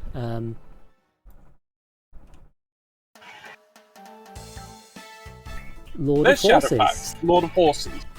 Yeah. Horses control have haste. And it has the reminder text for haste, even though it's a incredibly common keyword. On both versions. Yeah. The reason is so that Shadowfax can show you the meaning of haste. I forgot where that was going, George. That's I was just like, why didn't they give Shadowfax horsemanship? Come on. Because they're not going to put horsemanship into a modern legal set. Okay, No, actually, they haven't actually done that. No, there is no horsemanship in a modern legal set. No, that's not modern legal. That's legacy legal. That's fine. They're allowed to do that. Doctors you control have horsemanship. Yes, that is a legacy legal card. That is fine. They do you that. and your fucking formats. Just have fun with it, God. We do! That's why we have so many of them! Okay, so now I need lands. Okay, let me tell you some lands that you should look up then. I'm aiming for about 35 in most decks, I believe. I would go 36 at least. 36, 37 if I want to be safe. Yeah, probably best to go 40, 50 with me. No. Okay, so let's get the most obvious ones out of the way. We've already got Command Tower, we've already got the basics. You're counting those. We've already got Command Tower, we've already got the basics, although we're going to get more of them if we need to fill them up. Let's look for Watery Grave. Yeah, I'm going to demonstrate something that annoys me about this quick. Oh, my computer is lagging. Lands it does not colourless. count lands they are technically counted as colourless. They are colourless cards. Yep. Watergrave, pay 2 life for the okay, so yeah, that's a it's shock land. It's basic shock land, it's very, very good. You should include them if you can. That is a body in a fountain. That's from the Cluedo set. Leg. Yeah, that's the leg one from the Cluedo product. Yeah, I think I want to do stuff with the Cluedo cards. The Cluedo product was really good, and I will die on that hill. Yeah, not just because of stuff like hold on. Like they have a bunch of these like Cluedo space lands. Yeah, they were great. And they're all really cool. Like they've got this fucking they've all got Cluedo like legends they did were really good and cool. Yeah. Look for pipe. Yeah, hold on. I can actually set the set to Ravnica Cluedo edition quick. Yeah, you can just put Cluedo. Well, it's Clue, but yeah. Yeah. Oh, Ravnica Clue edition. Front cards as well. Okay, and remove library for that. The whole set. Describe. Yeah, we get some things which were reprints, and we get some things with new art. But then we get things like Apothecary White and the ballroom. The ballroom, you get the equipments, which are clues. The candlestick. All the murder weapons in Clue have cards. And they're all Clue equipment. Golem. Breeding pools. Now. Yeah. Commander Mustard here. I've seen him. Commander Mustard. Yeah, they recontextualize all the Cluedo characters as Ravnica characters. Yeah, which is fun. And I think it works rather well. Yeah. Is look, my favourite printing of Council's Judgment, the one that makes me hurt. The Office printings actually hurt me. Yeah. Who likes both The Office and Magic the Gathering? What? Who made this decision? I mean, I have heard that the American Office is much better than the British one. Yeah, I generally hear that they actually did shit with that, which is nice. Ooh, yeah, it has jokes sometimes, unlike The Office. Emissary Green. Yeah. Emissary Green. Voting deck. Oh. Horrifying. I need to start the... You know what? Should we keep listening to the fucking... You can do whatever you want. Why not? We should have something in the back. So let's do it. I am at least... What the fuck is Frostburn Weird? Okay, weirds are a thing from Ravnica. Specifically, He's a specific... they are elementals melded together of concepts that are disparate from each other and shouldn't work. Godless Shrine. It's the body! Yeah, I want to make a deck based around this and the card that's basically just Scooby-Doo. Mm. Because I think that's funny. Yeah, I won't do why a clue not? deck. You gotta Fourth solve Dot this can show up if mystery. he wants, because he can do stuff with clues, I think. Mastermind Plum. Oh, No, this set rules, actually. That's rad. The thing is, have you actually... Because the Cluedo set was also a game in and of itself that was a kind of meld of Cluedo and Magic, and it worked really well, surprisingly. It was very good. I liked it a lot. What I didn't like, is there were, like, sub-decks. There were 20 of them, and you only got 8 in the box you got. Much as I want to add Secret Passage to this deck because of this, it's not actually that useful here, is it? Only in so much as you can potentially use mana you're not using on anything else to investigate at some point, but yeah, I think there's better utility. That's really mana inefficient. If I'm not going specifically for clues, it's not worth it. Yeah, Center Peacock's very funny because all your artifacts become clues. Artifacts are clues. And That's then you actually can really good. I wish I'd known that for one of my clue decks. Actually, we'll put that in later. That'll go in a different deck another time. Yes. Yeah. Slip out the back. Yes, that's a good card. Oh. It was originally from Street Sneaker Competitor, but they reprinted it in Gravnica Clue. Oh. It's a really neat card. It's a way to protect something. Yeah, protection's good. So and it's a low mana cost. So yeah, it's worth adding for now. Let's put the clue edition in. Yeah, of course. Snow Day. It's not even using snow mana. Yeah, it was originally in a set that didn't have a snow theme, so. Yeah, no, that's the thing with making a card game this long, is that eventually you will... Yu-Gi-Oh! Does this by just loopholing themselves, rather than using the mechanics the game was probably built for fucking using. Okay, yep. Oh, yeah, I despise the Thriving Lands. Why use them over anything else? Yeah. Why use them over anything else? Like, the only reason you have to use them is in the original product they were printed for, and actually, I guess in this as well for the same reason. Yeah. In Cluedo. For the same reason, in that you were putting halves of decks together, and you don't know what the other color is going to be. Yeah, for drafts, these might be neat. For like either drafts or for like jumpstart shenanigans where you take the 2 packs and smash them together. Because that's what it was originally designed to do. Yeah. Like, these, it's just like... Do you mean there's... Hold on. It's a Doctor Who printing of Thriving More? What? Yeah. Yeah, it was in one of the decks. Why, though? Because fuck you. They have Doctor Who printings of a bunch of them. None of them are good. They were in the decks. They were not good. I really wish... That's a reference to the planet fucking from Tribe Mind of a Warp. Time Lord. Yeah. Yeah, that's from Mind Warp. Yeah. That's the fucking badly badly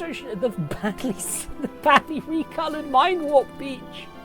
Yeah, there it is. Why did you do this? Okay, we're getting distracted again. Turn to frog.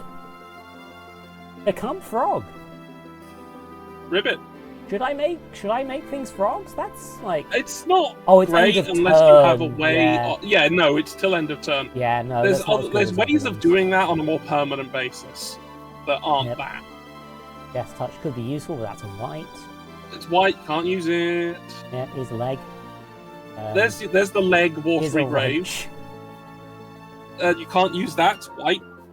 Touch in the mist. Vampire with white, okay. The wrench was white. Yep, the wrench is also white. That's what I mean. All these none of these murder weapons are evil coloured. What's up with that? No, some of them are evil coloured. Some of them are. Some of them are. I'm sure one is. I've just missed it. There's no point you using them, but stuff. Oh, there might be actually. I can't remember what they all do. Yeah, that's what I'm checking. That's green. Thing that I've gone completely off track anyway. You've got ideas for this, and I've just sort of been... I mean, I have. You've just been I just really haven't had the opportunity to. Yeah, I'm ruining this for you. Yeah, you are. You can create treasure if you exile an artifact. A card from our graveyard. If an artifact was exiled, you make a treasure. Yeah. And if okay. cast a spell, if mana from a treasure was used, you draw a card and lose a life. I'm not sure how well that's going to work with what you're planning. Yeah, because you're not planning them to have things in their graveyard. You're planning to exile their decks. Yeah, but as a result, up to. I mean, yes, you can then exile things, but he has to attack to do that. He has to be the one who exiles them for his effect to trigger. Right, sorry, that was He has to... No, I mean, Mastermind Plum has to attack to do anything. Mm. And he has to then live if you want to keep doing it. Yeah, I'm going to keep him as a maybe for now. Yeah, I don't think he's a... I don't think he's going to end up in the final deck, but he's... No, I don't think so. We should. There we go. There's the lead pipe. When a crypt creature dies, each opponent loses a life.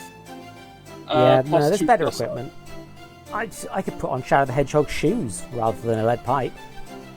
Yeah, but also that's a pipe. Big pipe. It's fine.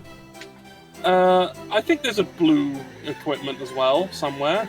Yep. Oh god, my hair's gone everywhere. Sorry. Fuck. Got a re-headphone. Apologies. Also, there's two versions, and one of them looks weirdly. Who made this pipe so fancy? You know it's written there. No, not the actual artist. I meant like in universe. Whoever's blood is on it, that's who. You know. Yeah, it's probably just rich people bullshit in it. Yeah. That's I think it's funny, so I'm putting it in for now. But I mean, okay. It'll probably get removed. That's a red one. The knife. I do like that they've made additional printings to make them work more in universe without having to give the clue people money as well. I guess. Oh. Oh no, it's the same. Jeering homunculus. Yeah. Go target creature. I think that could be interesting. It's an easy bit. You get to do it once. I don't think in this deck there are decks that is very fun in. Yeah, I do like the idea of goading people so they fight each other while I'm just doing my own thing, but that's more of another deck than this. Ooh.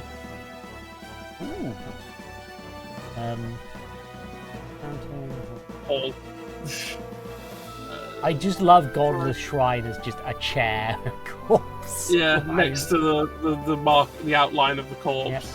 I mean, that's card draw, but I think there's much better ways of doing that. But yeah, I'm here to help you with precisely that sort of thing.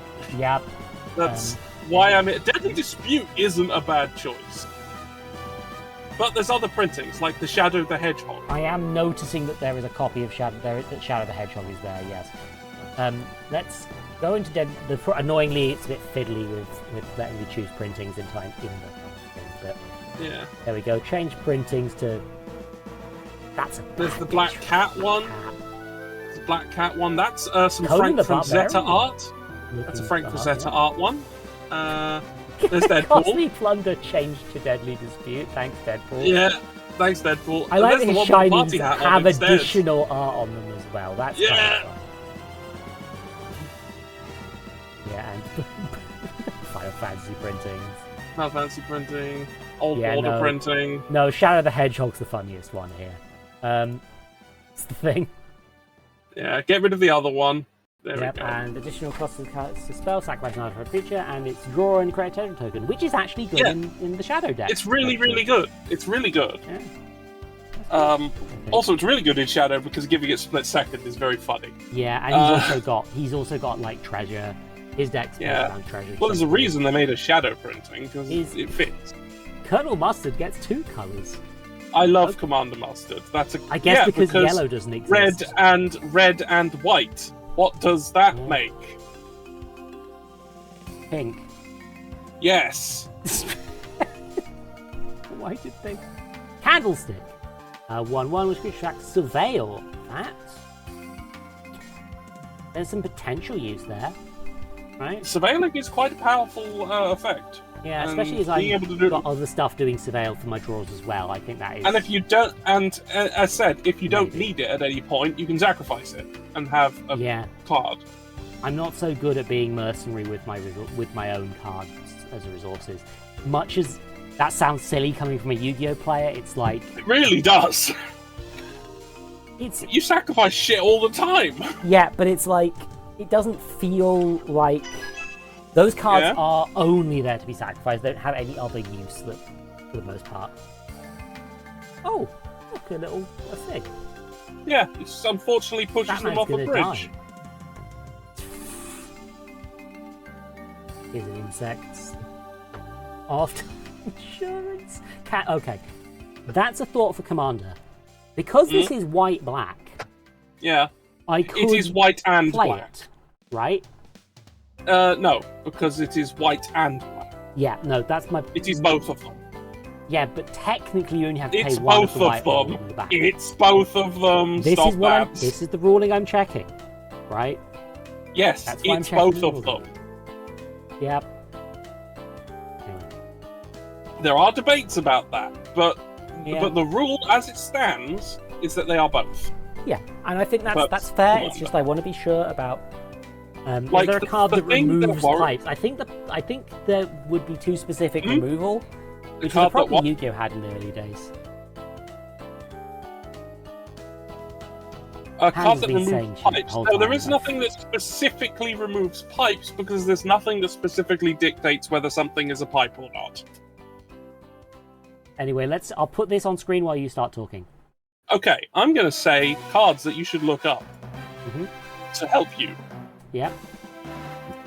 We're still on lands, so we're going to look at more land. Oh, yes, we are on lands. Hold on. Yeah, we're going to look for land. Labd. Land's a main type, not a subtype, isn't it? Yeah, lands are a main type. There we go. Okay, what we want, let's look for... Actually, did we put Watery Grave in? We did. Okay, good. Yeah. Let's look for Tainted Isle. I've played mostly 3-color decks so far, so Tainted Field is the wrong one. Oh, I see. They've got tainted versions of a lot of things. Yeah, those are the tainted lands. They are all colorless or makes both colors if you have a swamp already. Yep. And as such, they are untapped land. So those can be very good. Yeah, no. That's it. And there's in a deck with, do I make it Fallout or do I make it an island? Look, I think Fallout is slightly more painful to people. Yeah, it is. Okay, let's look at Path of Ancestry. There's a lot of printing of this. Yes.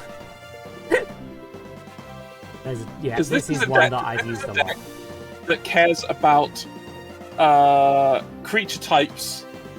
So... Because this deck wants you to cast Nightmares and Horrors, and Umbrus is a Nightmare Horror. So... Yeah. It's good here. Well, let's go to the... This is the most cursed printing, I'll be honest with you. Ninja Turtles? Yeah. Okay. I'm causing you suffering. I saw a Final Fantasy printing. Give me a second. Where is that? The heat's getting to my brain. I need to open the window. Which is worrying because I don't want to be broadcasting to the entire neighbourhood, but I think I might have to. Well, I'm doing that, so we both might as well. Yeah, no, this room's getting stuffy. I'm going to adjust my soundproofing setup a little bit quick so that I'm hopefully disturbing less people. Yeah. As best I can. There's only so much I can do, sadly. But, you know, the Final Fantasy printing, that's cute. That's nice. Yeah, it's Turtles is the funniest one. Okay, next we're going to look for Gloomlake Verge. Yeah. Because I did go through and, that's Oh, It's okay. like the Tainted Land, but except the other way around, yeah. except it gives you the blue now, and you can have the black later if you've got either of the land. I'm picking the printing that can give you a hand job. Right. Okay. Cool. Okay. Since we're on the we can do whatever the fuck we want, polluted delta. Oh, 12. And polluted Maya is. That's a different thing, but that's. I mean, it's a cycle land. It is cycle. It's I a don't cycle know how land. good cycling's going to be in this. Honestly. It depends. I don't know. Like, if you go over on lands, then cycling lands are very, very good. Yeah. But, which, with me, I would... I don't think I'm going to. Play on live, sacrifice... Yeah, it's the search land. I always forget. It's a fetch land, yes. It's very, very good. Yeah, I forget there is another the fetch names land that I will bring... There was another one I'll bring up later. But this one's the primary one. Yeah, can you... I thought, is this like... They're not colours, right? They are not colours, and they don't have symbols either. So you can, in fact, put a polluted delta in your thing if you aren't going to have island cards. Correct. You are allowed to do that. It's worse, but you can do it. Yeah, you only search for one of the two things it could search for, but you can do it. Yeah. Oh god, I hate the way the Magic Online ones look. Oh, suck, yeah. I don't know why This is the one that's overly complicated. Let's have that one. Okay, since we're looking at fetch lands, let's look for Bad River.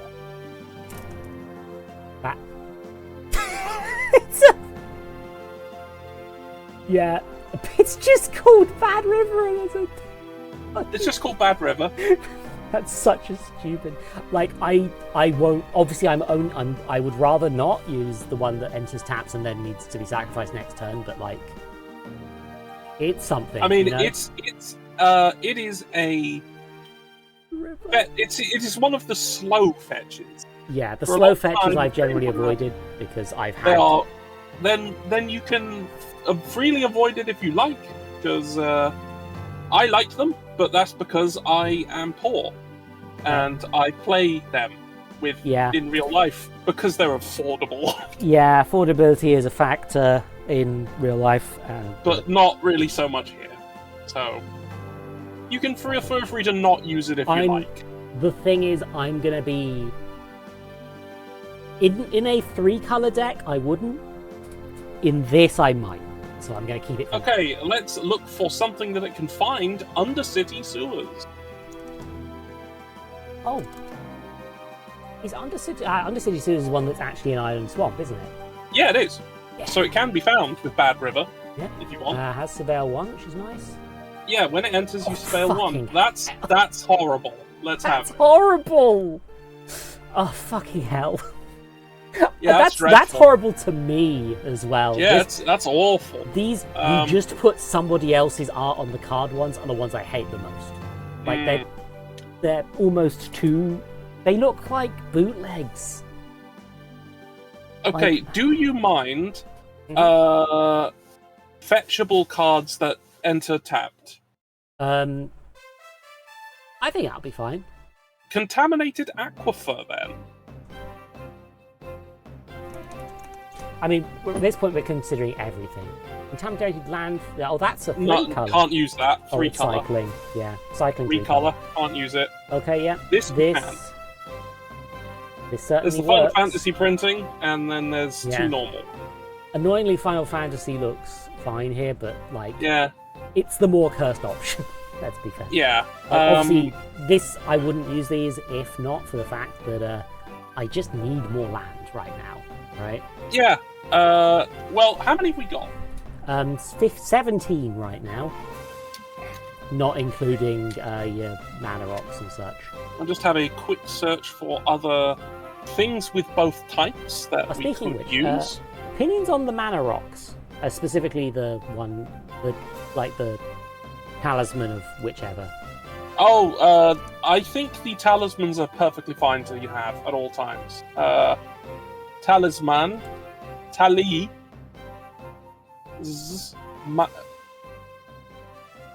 Talis, TLI Talaz. Tal. Tal. Tal. I. What the fuck? It's because I'm searching only lands, isn't it? Yes, that's why. Let's go back to them later. Let's go back to them later.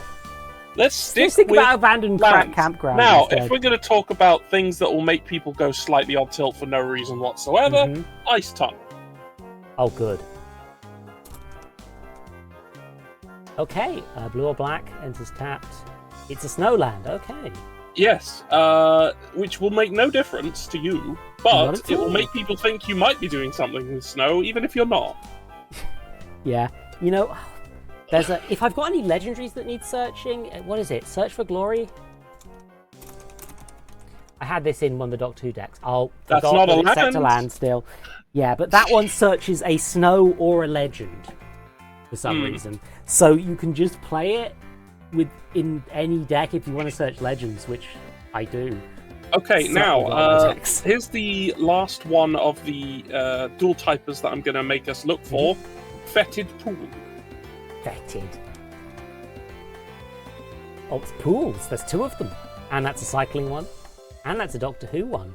It's a cycling one. It is a dual land.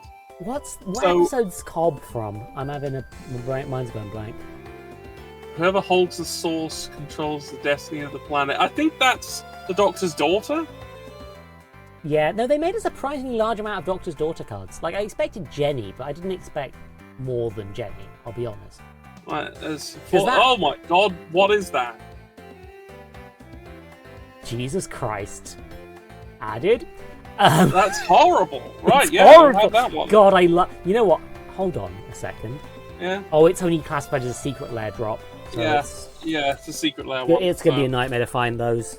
Oh yeah, no, finding individual secret lair printings are fucking hideous because all secret lair cards are the same set. Yeah, I get it. It's just, this is the promo card. It's kind of what this actually is. But... Well, there's also a promo one, but that's different. Yeah, would it be worth doing those two land ones? There's a few of them where it's like the ones that are either side. Yeah. Oh, spend a mana, add two. That would be Sunken Ruins for this color.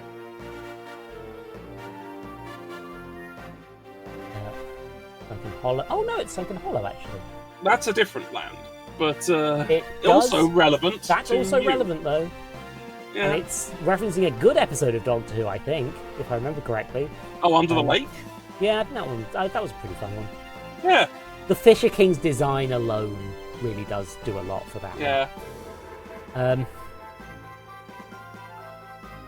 Also, representation of deaf characters that actually matters. Yeah. That sort of thing. Teenage Mutant Ninja Turtles Eternal. Here's a pirate ship, I guess. Yes. This is referencing the arcade game Turtles in Time. Yes, it is. They made up dialogue for this. Yes, they made it up. Or maybe it's from the loading screen. Who knows? I'm going with the Doctor Who printing. Okay. Anyway, Sunken Ruins is down there at the bottom. Exile 7 cards from the graveyard. Wait. Does Umbrus benefit each card your opponents? Oh, yeah, so self-exile isn't beneficial. It doesn't help you. Yeah. Okay. Sunken Citadel is add one of the chosen color, add 2 mana chosen color, only to activate abilities of land sources. Not really a thing we're caring too much about. Yeah. Oh, this one, Sunken Ruins. There we go. That's the one that I think you were trying to... Something along these lines, yeah. I think these are fun. Like, because it's just like, yeah, it's turn one colour into two, or two of the same one. Yeah, they basically end up as mana converters. There's a few cards like that, and it's if you don't have Chromatic Lantern out, these are handy. Anyway, welcome to the Final Fantasy City. Yeah. Y'shtola, so it's a 14 thing. Yeah, I keep forgetting Y'shtola has a surname. Also, it's not a part of 14 I've got to yet, by the looks of things, so I'm spoiling myself. That's the cursed part. Here's the Lost Valley. Add one of the top 4 cards of the library, remove one creature, non-land card from among them, put it in your hat. A 2 and a blue. But it does have Lara Croft on it, which makes it cursed. This is going in the maybe pile. Hold on, no, it transforms. Hold on. Part of the Explorer. Oh, it's that. That's the front side. Your upkeep surveil 1, then you have 7 more cards in the graveyard, you may transform part of the Explorer into a no, land. that's the side people use more. Search for Scanter is a... It's like, oh, I can't use Search for Scanter anymore. Yeah, so the dinosaur is a constellation prize? It's a... Sorry, your thing broke. Have this. Yeah. Because, thankfully it says May, so you don't have to. Yeah. It's a good card, but it isn't helpful to your strategy in any way. Completely fair. Yep. I would advise against it. Yep, fair enough. Anyway, if we're Much going as I to want do to put a little bit the fact of... that Lara Croft will cross over with fucking anything in as part of the curse cards. Let's get some more lands. You know those fucking cursed ass mobile game ads? Yeah. That they do. Yeah. The one where it's always that weird little dude getting vored. Or yeah. Whatever. That game did a crossover with Lara Croft. Why? Because Lara Croft do a crossover with anything. They also did one with Ninja Turtles. Okay. Yeah. Anyway, I'm not going to use that. Anyway, I would like you to look for a card called Fellmire. Ah, yes, this is the one that swaps, isn't it? The front side is Fell the Profane. Pay 3 life when it's tapped. So it's a... Or... So either it's either a death spell, or it's a land, depending on what you need at the time. Yep. I'll have to remember... So it won't actually count as one of your lands. It will count as one of your spells. I'm actually going to add the Fell the Profane instead. You add Fell the Profane. Which is going to be a fiddle. Hold on. Yeah.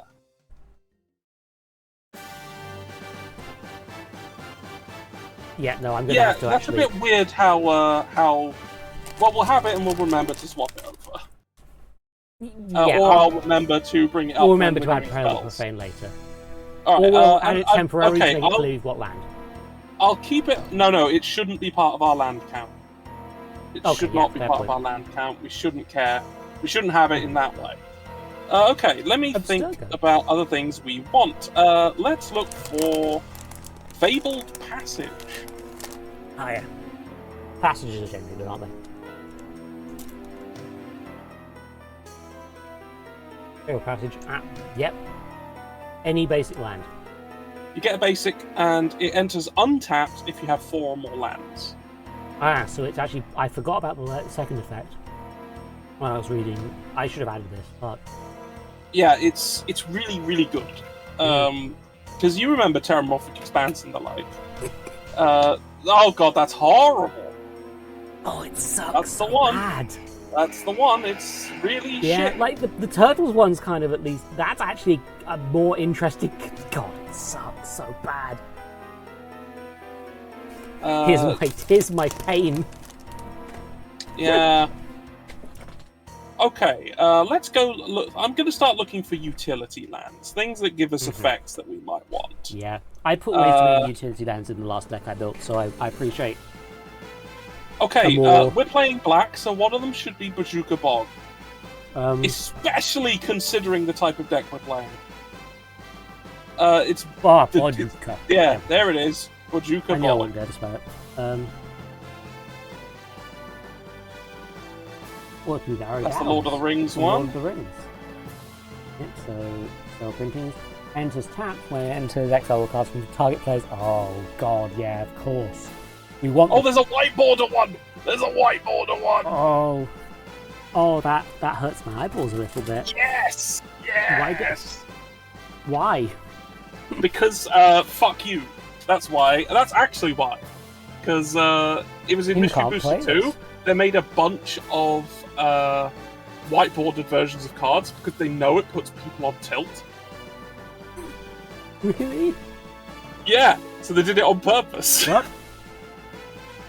Which is a shame, because I really did want to put the thumbs up Terminator reference in, but fair enough. I mean, you still can. You can use that instead, if you like. I'm torn between being the Terminator and being the true monster. No, I'm doing this. It's funnier to me specifically. Okay, the true monster can... that'll leave... I'll keep hold of that then. Rogue's Passage. Oh yeah, no, we'll get to that. We'll get to that one. Oh. That's a creature front. The front is a creature. Mm-hmm. The back is a land, but the front is a creature that does the Bajuka Bog effect. Yeah. So we will want that later. Mm-hmm. Right now, let's look for Rogue's Passage, because it's extremely good and you should generally run it if you ever want to attack anyone. There's the Dwarf Fortress printing. I don't know enough about Dwarf Fortress to know if it's cursed or not. But yeah, Rogue's Passage is one that I've mucked around with a bit, and it's just a good card. It's good. If you just really need to hit someone with something, this will let you. You just do it. We're going. Anyway, so yeah, it's the Dwarf Fortress one. Dwarf Fortress printing, yeah. Okay, if we are also caring about exiling all our opponent's stuff, we want Scavenger Grounds. Wow. Fucking Good Spring Store, Jesus. Or I could do a giant desert spiral.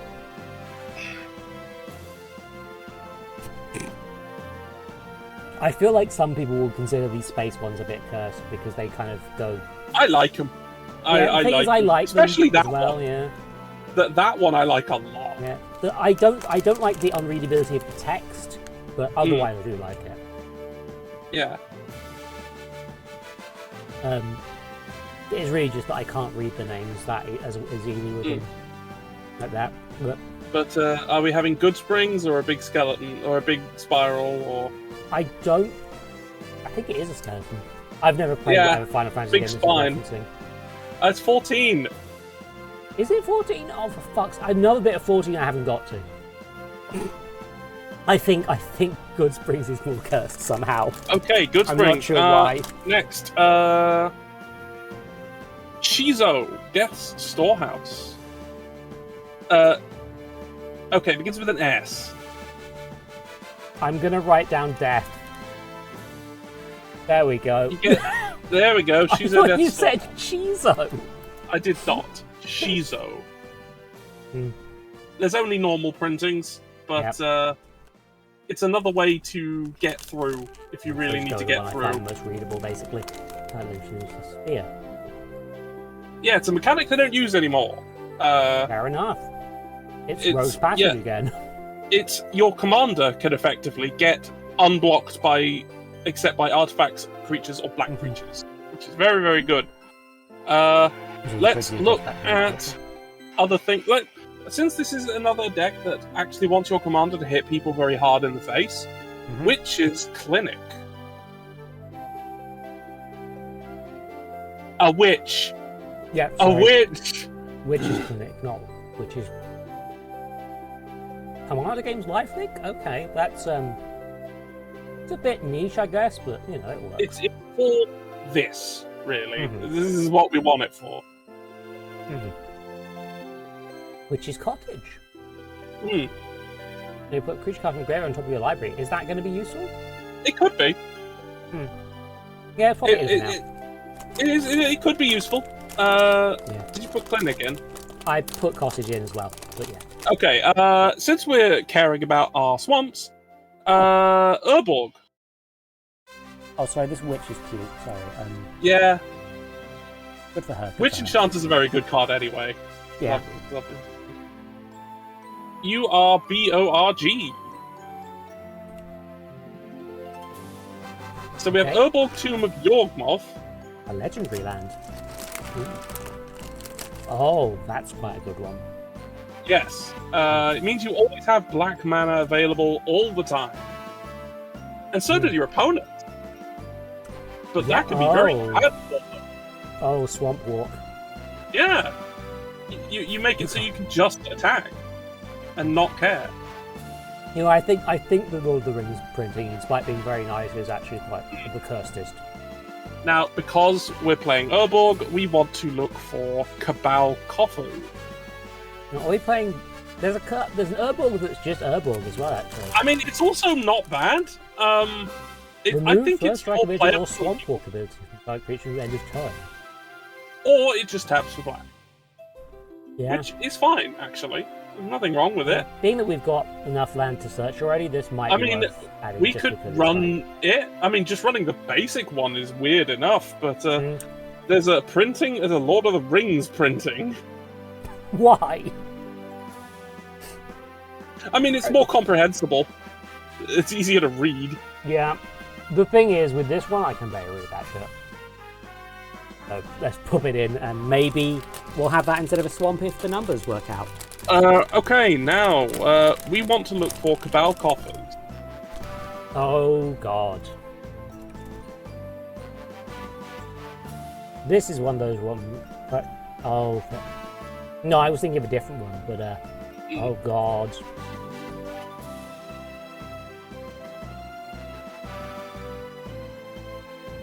It's one of Why those does cards. that one look like that? Oh, it's Magic Online. Magic Online. Magic Online again.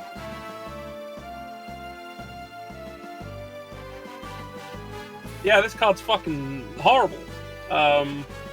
There's a reason. There's a reason I tend to put this and Urborg, Tomb of Yawgmoth into any deck that runs black. Yeah, I would too. I'll be honest. Like, it's fucking hideous. I love it. And if you're in a bad spot, your Chromatic Lantern makes it tap for any color. So yeah, I think maybe the most cursed one is this XX100. Oh yeah, the serialized one. The serialized version. There's only 100 of them in the world. Yeah, they've started doing that with Yu-Gi-Oh cards recently. I get sucks. it, but it sucks real bad. Okay, I'm gonna bring up a weird one. Because, again, we care about our opponents having exiled cards. Wait. Let's talk about Pit of Offerings.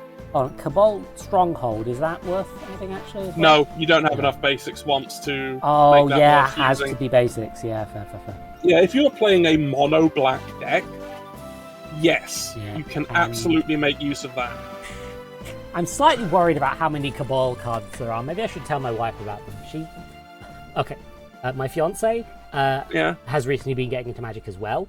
She's made a deck based around the most racist cards she can find. Because well, that's fine. Well, there'll be... okay, I used to know...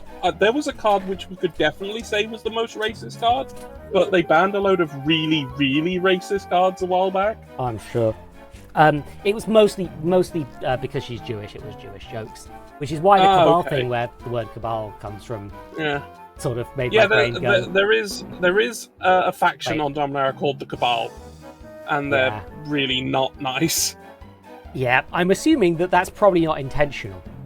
But let's say that they don't have. I don't think they have like anything that marks them as racist Jew stereotypes. Yep, they're just called the Cabal. I've just hovered over Abundant Countryside. It's a generic land. It's also a mana of any colour for a creature. It is also infinite shapeshifters. If you pay 6 and tap, if I pay 6. Yeah, which, if I've got leftover mana, might actually be good. Well, I don't think you're gonna. No, it is really expensive, to be fair. But, we're looking for Pit of Offerings. Here we go. Only one printing. When it enters the battlefield, exile up to 3 target cards from graveyard. Oh. Yeah, you just pluck things out of your opponent's graveyards. Oh, yeah. And they're gone. And it's got the same ability of the... And you get the colours of the things you exiled. Oh, and you exiled. Oh, fuck yeah. of any of the cards you exiled with Pit of Offerings, you can take their colors. Magic the Gathering. I have 32 land. Yeah. We probably want basics, but I'll see. I'll have a quick look, see if there's anything else I've that got we 4 want. islands and 4 swamps. Yeah, we so- probably want some more.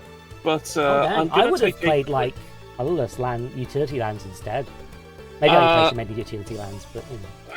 I'm seeing if there's any more utility lands we might want. We might want Command Beacon. Oh, okay. Command Beacon.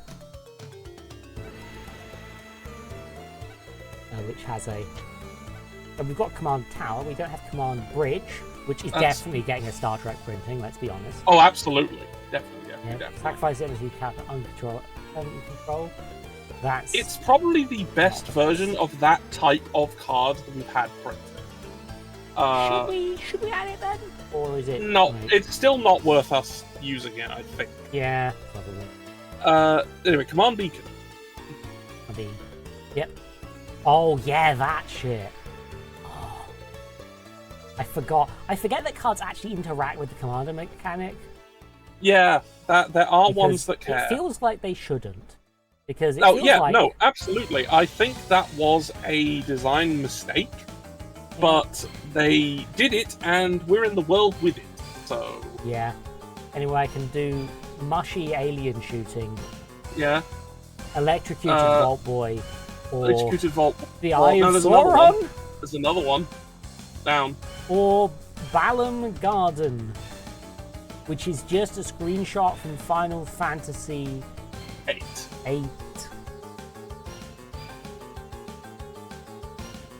It doesn't even have an artist credit.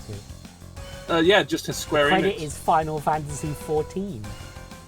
Is this from promo art? Like, where did the this art come credit from? is Square Enix.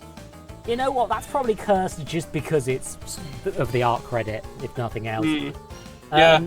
Probably because that is likely because Square Enix didn't tell them who. Yeah. Okay, if we're going to continue to be very, very cursed, I would like to bring up Minas Morgul. Minas Morgul Dark Fortress, a legendary land from the Middle-earth stuff. I did not realize there was a Minas Morgul or as a Minas Tirith. I need to maybe read those fucking books.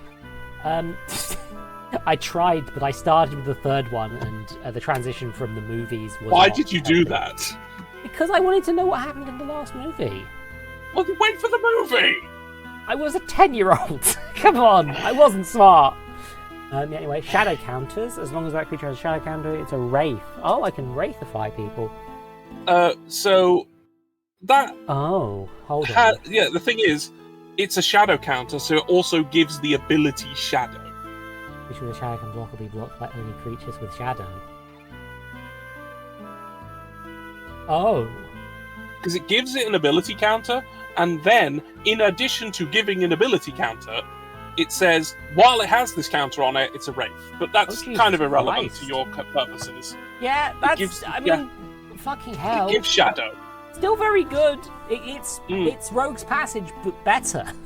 I mean, the thing is, you can't block with that creature anymore after you do that. Oh, okay. Because it's can't block or be blocked. To be fair, if I'm put it on a creature I don't want to block, which I will be, then that's fine. That's fine. Then that's absolutely fine. You know what? Actually, you know what we might want instead of Rogue's Passage? We might want Secret Tunnel. Oh, Secret Tunnel. I mean, the most cursed one, it's only got the Avatar printing, so... That's the only one. This land can't be blocked. Yes, there was a land animation theme in that set. Oh, of course, because of the earthbending. Yeah, so you could animate the Secret Tunnel, and then it couldn't be blocked. 2 of them that share a creature card can be blocked. Yeah, no, for Because years, my friends kept singing Secret Tunnel, and I couldn't remember the source of it, and it drove me There it is. a little bit. Sorry. Yeah, there it is. Yep, Secret Tunnel. Na na na na na na na na na. I'm putting both in until Yeah, we all can right. cut things later. We've got plenty of time. Okay, if we want... Okay, since we're adding random Lord of the Rings shit, let's have the Black Gate. There's like a gate thing, isn't there? What, There is a gate. There is gates. The Black Gate is a gate. The Black Gate. Get into the battle. You may play 3 life. Yep, add 1. Choose a player with the most life or tied for the most life. Target creature can't be blocked by creatures that player controls. Oh. So if I attack the biggest person, which I probably want to... the biggest lifed person, that a creature can't be blocked. And it's cheaper to activate than Rogue's Passage. But, as said, it's more limited. Yeah. Anyway, they've sort of splattered purple gunk all over this one, so that's the most cursed printing. Black Dragon Gate. Yeah, that's from the D&D. That's from Battle for Baldur's Gate. Because Baldur's Gate liked having other gates, right? The Baldur's Gate set actually had a gate something going on in it. Yeah. So they made a bunch of gates for that one. And actually, they gave us a commander who cares a lot about gates, unlike any other creature we had at that point. Yeah, like nice. X mana for any one kind of other gates you control. Yeah, Baldur's Gate was a thing that ties that together somewhat, but there were others that were really good. Okay, I want to talk about one more thing. I'm not sure if you want this or not, but I think it's funny. And I would like you to look for Hostile Hostel. We've not got many blue things. That Sagro Grid goes soul counter on Hostile Hostel. There are 3 or more soul catchers. Transform it into a. Yeah, that's kind of better than the. That's better than the alternative, I think. Actually, we're do again. 5 free game. Future cards exiled graveyard. Okay. Unfortunately, it's exiling from your own graveyard, which is... Yeah, which isn't the best. I mean, you are sacrificing creatures to make you have it, but I think it's kind of its own thing, and it doesn't really help. I just think it's funny.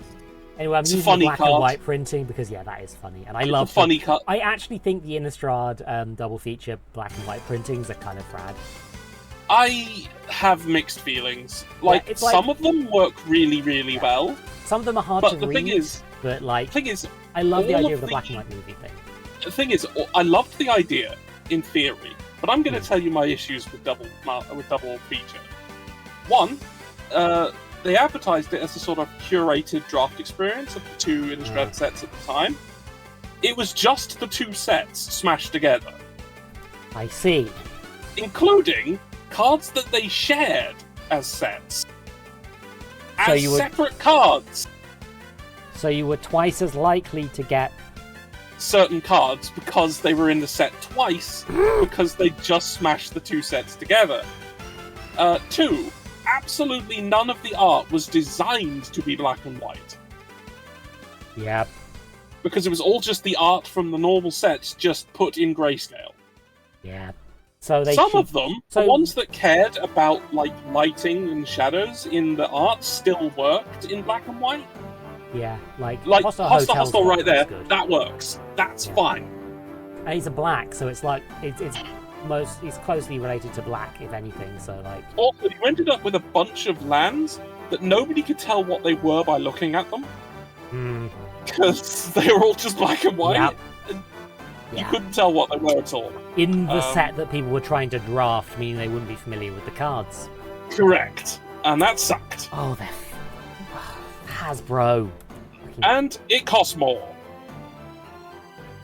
Yeah, you're right. You're right. I will use printings from it, but if they look pretty, but yeah, you're right. Oh, the set sucked. They're probably cheaper terrible. As well if the set wasn't very good. It was ass. I would have accepted it if they genuinely made a curated draft experience. I would have been alright with it, but they didn't. Yes, that's Abstergo Entertainment. That does not help you.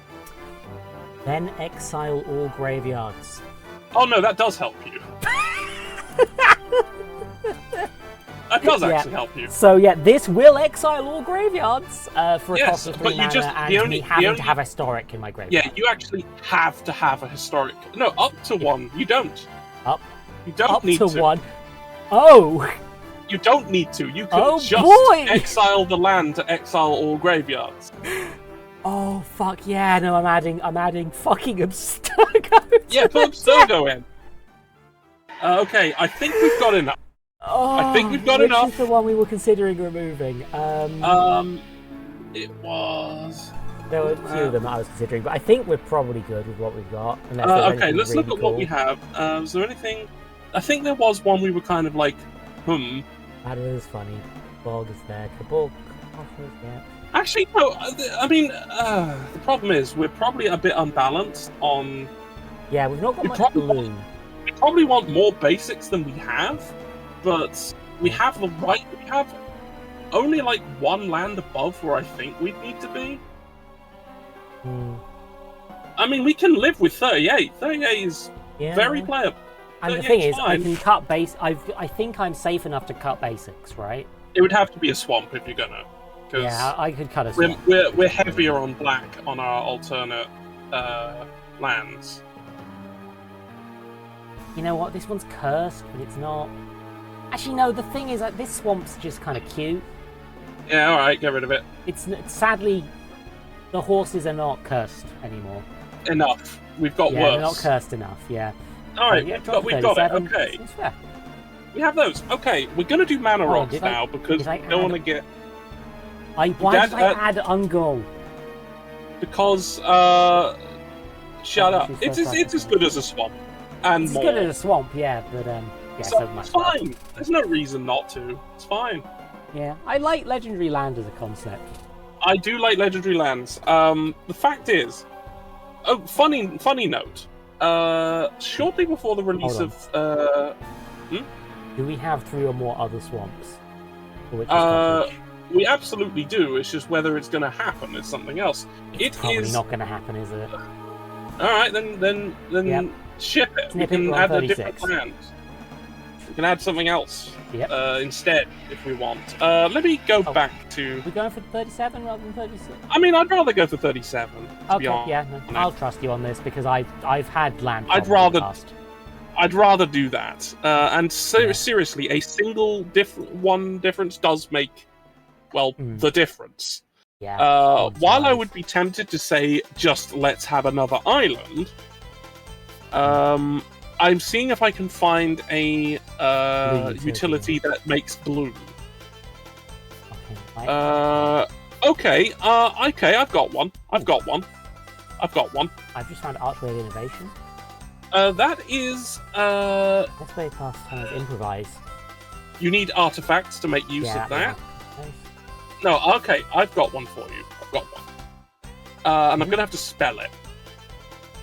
No worries. J-I... Oh, there it is. Jador. Aristotle Capital. Final Fantasy one, which has the adventure on it. So target player knows half their library rounded down. Then exile this card. Oh. And then you get to play the land from exile, because that's how adventures work. Oh, yeah. This land ends tapped. Yeah, there's a ton of adventure lands in the Final Fantasy. In the Final Fantasy ones, yeah. I also quite liked the mechanics for towns. I liked that a bit. It's just that it's inevitably tied to how the Final Fantasy cards work.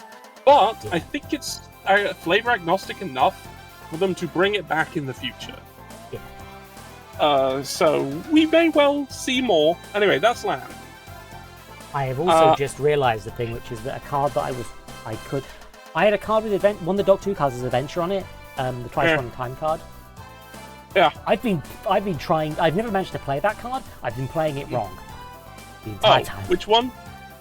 Twice Upon a Time. Twice Upon a Time. Yeah. Because there's the Adventure which you can cast. Yep.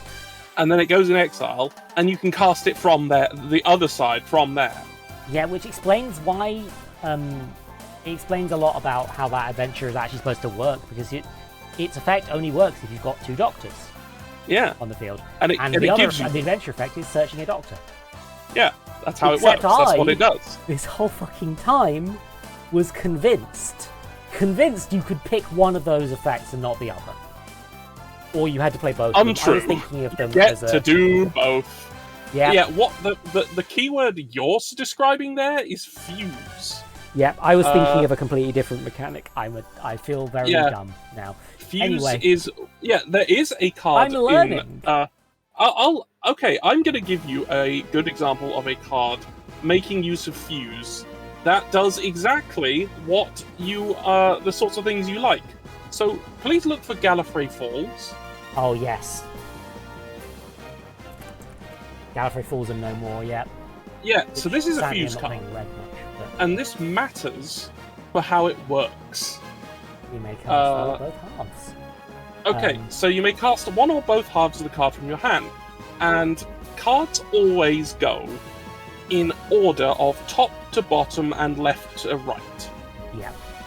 So, okay, yeah, now I get how this card works. This is actually one of the only fuse cards I've seen that I like. This uses fuse in a really interesting way, mechanically, because what you've got here is a 6-mana card that does 4 to each creature, and if a creature dealt damage that this way would die, exile it instead. So that happens first. But if you're fusing, both cards are part of the same effect. So you have no more, which is 3 mana. Any number of target creatures you control phase out, which then happens after Gallifrey Falls, but because it's a single effect, because of fuse, they haven't gone anywhere yet. They haven't died yet. Yep. They have the damage on them, and as soon as this effect ends, if they're still there, state-based actions are going to happen and go, you should be dead. Also, since you should be dead, you should be exiled. But no more phases them out. So they're treated as if they don't exist. So the effect ends, they're not even there at all.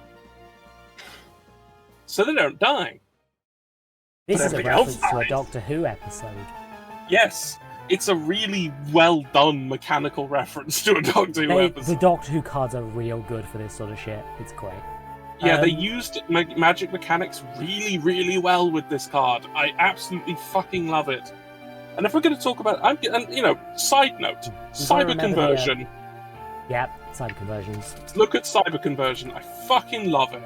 Yeah. This is such a good card. Gorgeous art, pretty good general instant.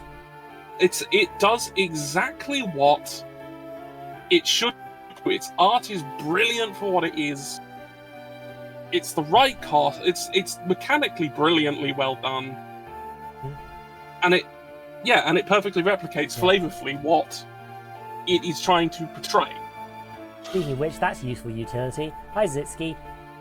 Have cyber conversion. It's very fun. Yeah, it's just Pomify. Like it's there's a few cards like that. But it doesn't kill it. It just keeps it there.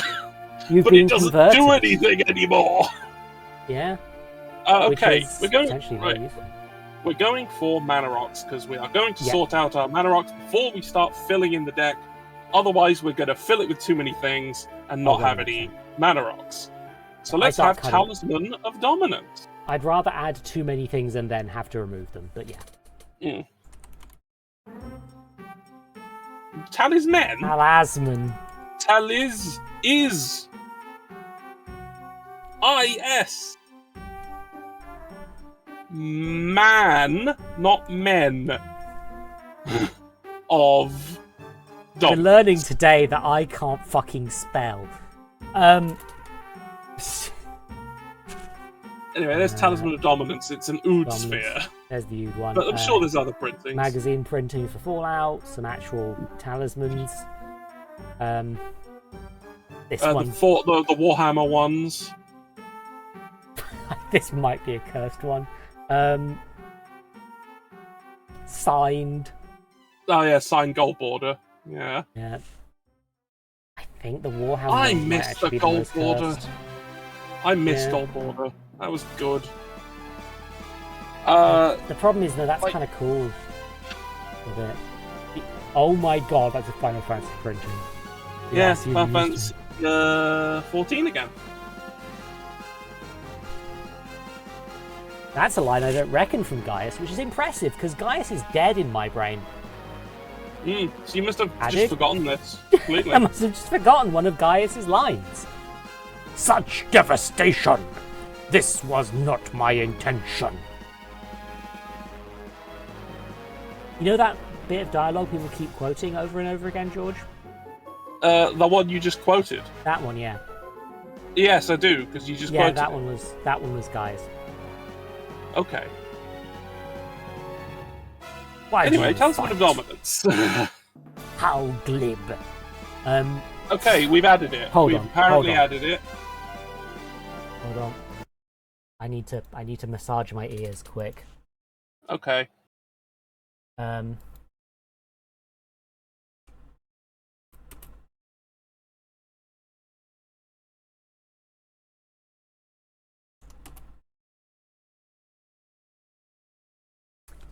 Go. Hi, this is Gilbert Gottfried with a message to the Wolf. Tell me, for whom do you fight? How very glib. And do you believe in Orzia? Orzia unity is forged of falsehoods. Its city stages are built on deceit, and its faiths is an instrument of deception.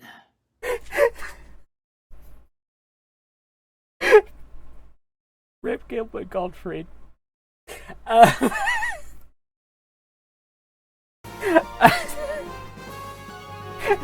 Can anyone else hear Gilbert? Okay, George. Sorry, we need to remember those lands that were transforms, technically. Yes. Fell the Profane. Fell the Profane. Profane goes in. And, Oh! Oh! What commander am I building? Don't worry about it. Breaking the Fellowship. I love. I want a deck that's just weird sagas. I think that'd be fun, especially if the Doctor Who deck had a load of cool. There isn't a Magic Galaxy in the Doctor Who wiki. Well, that's not a canon source. Don't worry about it. What's the other land? Sorry, George. The other not land. Boggart.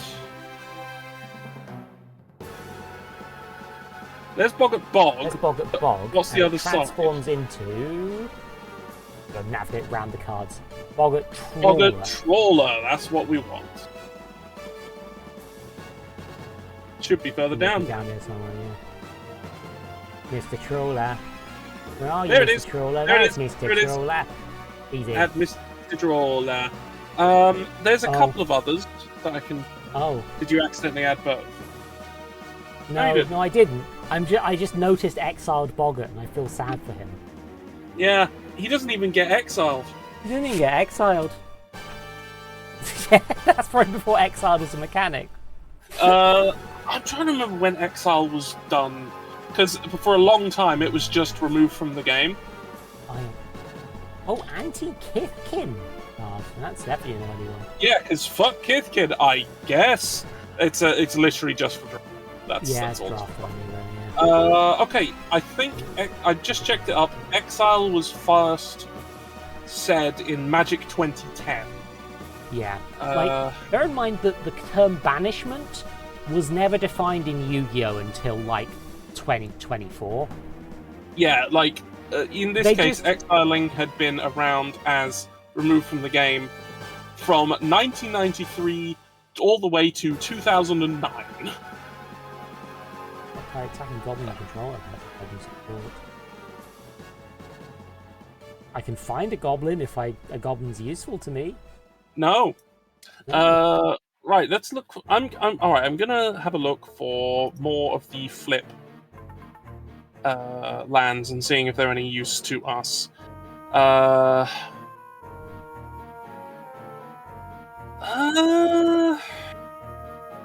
Maybe nah.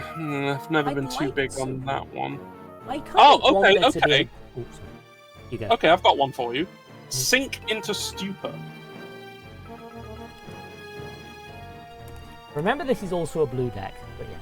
Yeah, Stupor. that's why I'm bringing this up as a blue deck. Hey, there we go. It's a blue land, or it's a return a spell on non-land permanent opponent controls to its owner's hand. Yep, now, I'm going to make clear what that means. Because a spell... Yeah. Because what do you currently think it does? Hold on. Spell or non-land permanent? So... Yeah. That would return a spell that's still on the stack in play. Correct. Fucking hell. So you can go... This spell that's on the stack, it goes back to your hand. Yeah, which in Magic actually would matter because you'd have to actually pay for it again. Because you have to pay for it again. Unlike Yu-Gi-Oh, where returning things to the hand is usually only used if it's trying to remove something that has it can't die on it. Yeah. No, in this case, they can just play it again next turn. In this case, somebody plays their big fuck off nonsense spell, paid loads of mana for it, and you go, back to your hand. Yep. And it doesn't happen. And even evil. if something can't be countered, this gets around that because you're not countering. Anyway, I'm just showing this off for people who aren't here yet, who weren't here earlier. This is the Furby deck. Yeah. Okay, let me see if I can find another one for you. Okay, there's one that might be good or might not. I don't know. Yep. Waterlogged Yeah, oh wait. Waterlogged. Yeah, no, go ahead. Waterlogged teachings. Okay. I was going to say that, oh shit. Hold on. The other side is a duel. That's really good! The other side's a duel. Instant card or a card with flash. Okay, so it might be that the search isn't that useful, but the duel land. Yeah, but the duel is, but the search might not be. But I think some of the other ones that are lands we've already found are instants. So if we really need their instant side, we can go and find them. Also, like, if you really need something to not happen, you can go find a counter spell or whatever. I was going to say, I wish that the Planeswalker mechanic was more used. Also, yeah, I can't believe Sharda has finally been released as a card. Yeah, there's. That would be only the fourth or seventh time that Sharda's been released in different forms. Yeah.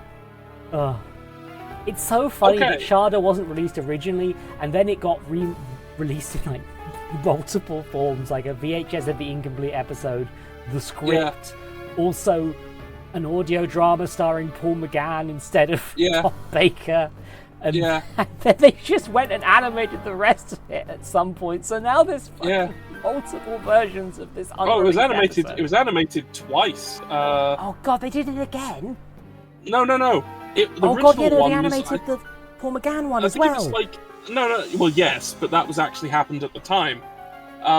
The one I was referring to was like, I think it was Ian Levine who got it animated years back, and got people in to voice it then as well. Oh my god! But it was basically just for private viewing. Yeah. And they never released it in any form, but it did exist. And then, while apparently they just didn't get it from him, and had to animate it again themselves and get people's voices again. That's kind of very funny. Right. We're looking for mana rocks, so I'm going to give you a really cursed one that I like playing in black decks. Rock me the up. Soul Stone.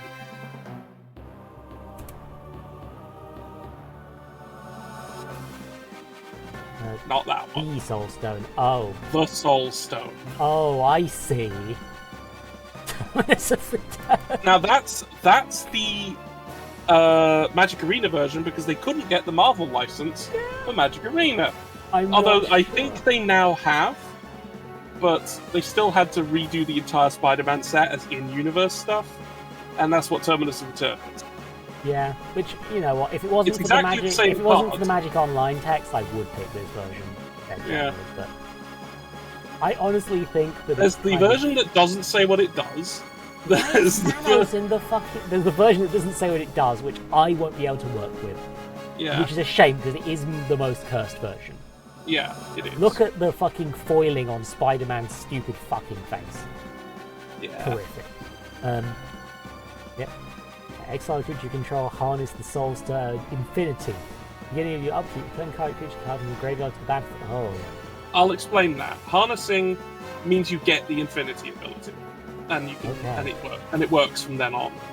Yeah. But it's an indestructible 2-mana mana rock that gives you black. Yeah. And yeah, you can then later activate its effect to just get creatures back from your graveyard every turn. Yeah, like, this is so ridiculous that I just put it in black decks when I can. I'm just gonna check what other the stones are. There's only one other at the moment. Stone. Yeah, this is nowhere near as good as the Soul Stone. Also the same with Thanos again. Yeah. You just did the same drawing and then moved the rock. It's just a different stone. It's not like it's transparent. You can put each one on the same Thanos. It's just... Oh yeah, the Stone Brain. That's a magic thing. That's actually a magic thing. The Stone Brain. Unnamed shirt. Tie opponent's graveyard hand library with 4 cards of that name and exile them. That's a very Yu-Gi-Oh counterplay sort of. That is much useless more normal constructed. This is practically useless in Commander, but it's for other formats, and it isn't played there either.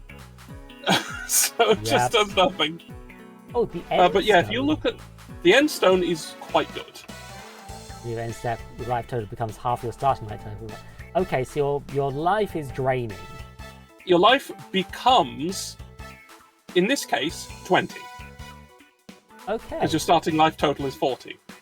So on your end step, your life total becomes 20. So, if you're playing in standard, it would be 10.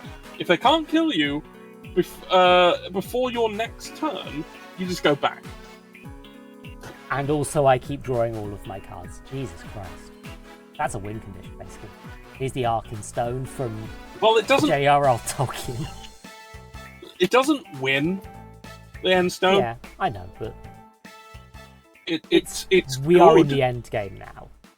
But Blissing the Power Stone from the Brothers' War. It only seems to have a printing with the Magic Online. Oh no, that's different. That's the Alchemy version. That is different. This is one of the things I hate about Arena. Hold on, formats. Let's get rid of all the Arena cards quick by just clicking. Alchemy is up there. We don't want it. Yeah, we don't want them. I thought there'd be more rocks. You put the stone, so it's looking for the. Yeah, I was expecting it to be the. Yeah, lots this of is the problem. There's lots of stones. Yeah, I was thinking more like maybe they'd make more than 2 Infinity Stones. They have only had 2 Marvel sets. They are planning to have 6. Oh, they're fucking Marvel Universe in their fucking card game. Yes, haven't you noticed? Anyway, I'm going to give you some mana rocks that you might actually want now. Yes, please. Although, actually, please look at the other stone again. Not the Mind Stone. Not the Mind Stone, was it? The other one. Yeah, the Soul Stone's the good one. What's the other one? You can't use because it's white, but I want to look at it. No, that's that's. This is going to get confusing further. What was it? Just put the and we'll find it again. The stone. Where is it? Stone. Where the fuck? Is it not playable in Commander anymore? Oh no, because it isn't out yet. That's why. Oh, okay. We don't care about that. No, the Mind Stone. Now look at it for a moment. Yep, indestructible adds 1. Yeah, that's the same. Can be harnessed in the same way. That's same cost, same way.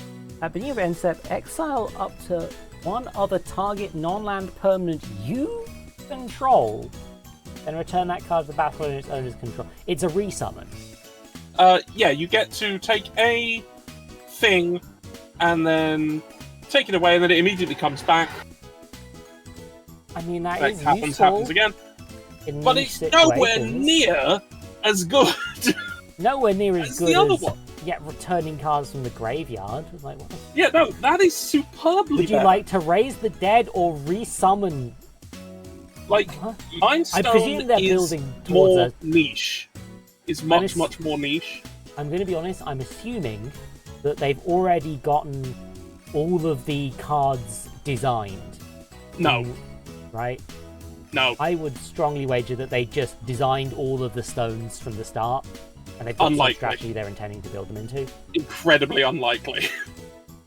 Yeah, true. Magic set card design is generally 2 years ahead of the present. And that's as far as it goes. Okay, so I let's was get thinking you maybe they'd some. make an exception for the Let's get you some actual things that you want in your deck. yeah. I mean, Let's look for Stone Speaker Crystal. I'm remembering when I assumed that they'd written the new Star Wars trilogy at least somewhat in advance. They hadn't at all. Yeah. Yeah. I mean, give to be people fair, too much faith. the original trilogy wasn't either. No, but, you know, they kind of planned 2 and 3 together. So 2 and yeah. 3 were sort of 4 planned and 5. together in a way, but yeah. Yeah. Stone Speaker.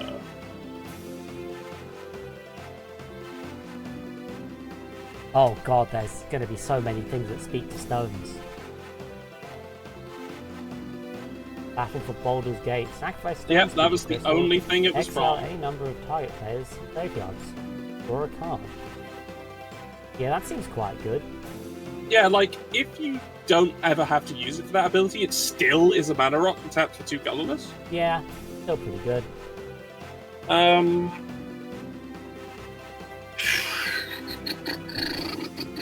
Can't use any of the normal ones that would be like for creature types because you're using 2 different creature types. So that Technically. doesn't well, work yeah, so but like, well. we can also just... It doesn't work so well. I'd prefer to avoid it. Yeah, I get it, but- Okay, let's have oh god, what's it called? Because it's that item from D&D that makes water infinitely. Oh, it's I think I've seen it before. Wasn't this? I had one. This is another one. It's a long named card. Yeah, you might actually find it by typing water. Yeah. Oh, Darkwater Catacombs. I think that was the one I was actually thinking about. Oh, the The signet conversion hand. rock. Yeah. Yeah. I mean, I don't think we need it at this point. no. Oh my god, they put this twat in it. Yeah, because there was a secret layer of the D&D movie characters, and then so we have a Hugh. Hugh Grant magic card. Yeah, Yeah. we've got a Hugh Grant magic card. But also, it's like, why is Waterdeep Opportunist the same card, That but is also the not? because that is the they made another reprint of them, but not using the exact creatures, the exact people. Oh god. Okay, let's see. If How we many keep gales going. do we need? Hold on. Well, But this gives me the set, CLB. yeah, we want the set.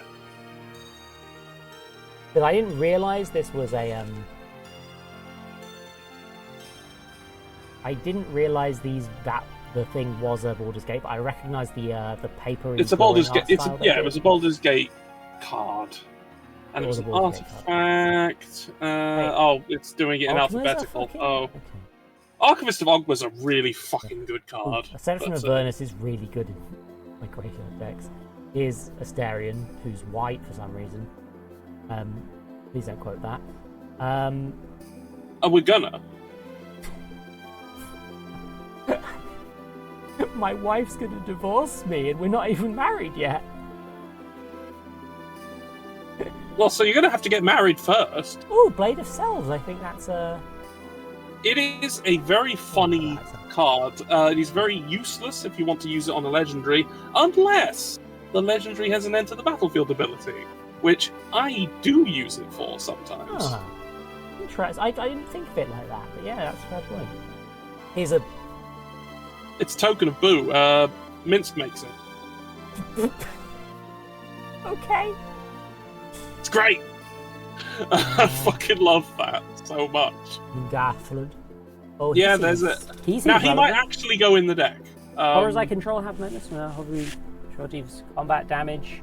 Yeah, no, this is actually a card that goes in your deck. Choose target to your opponent's graveyard, and I get to steal their things. Yeah, no, this guy I'm definitely.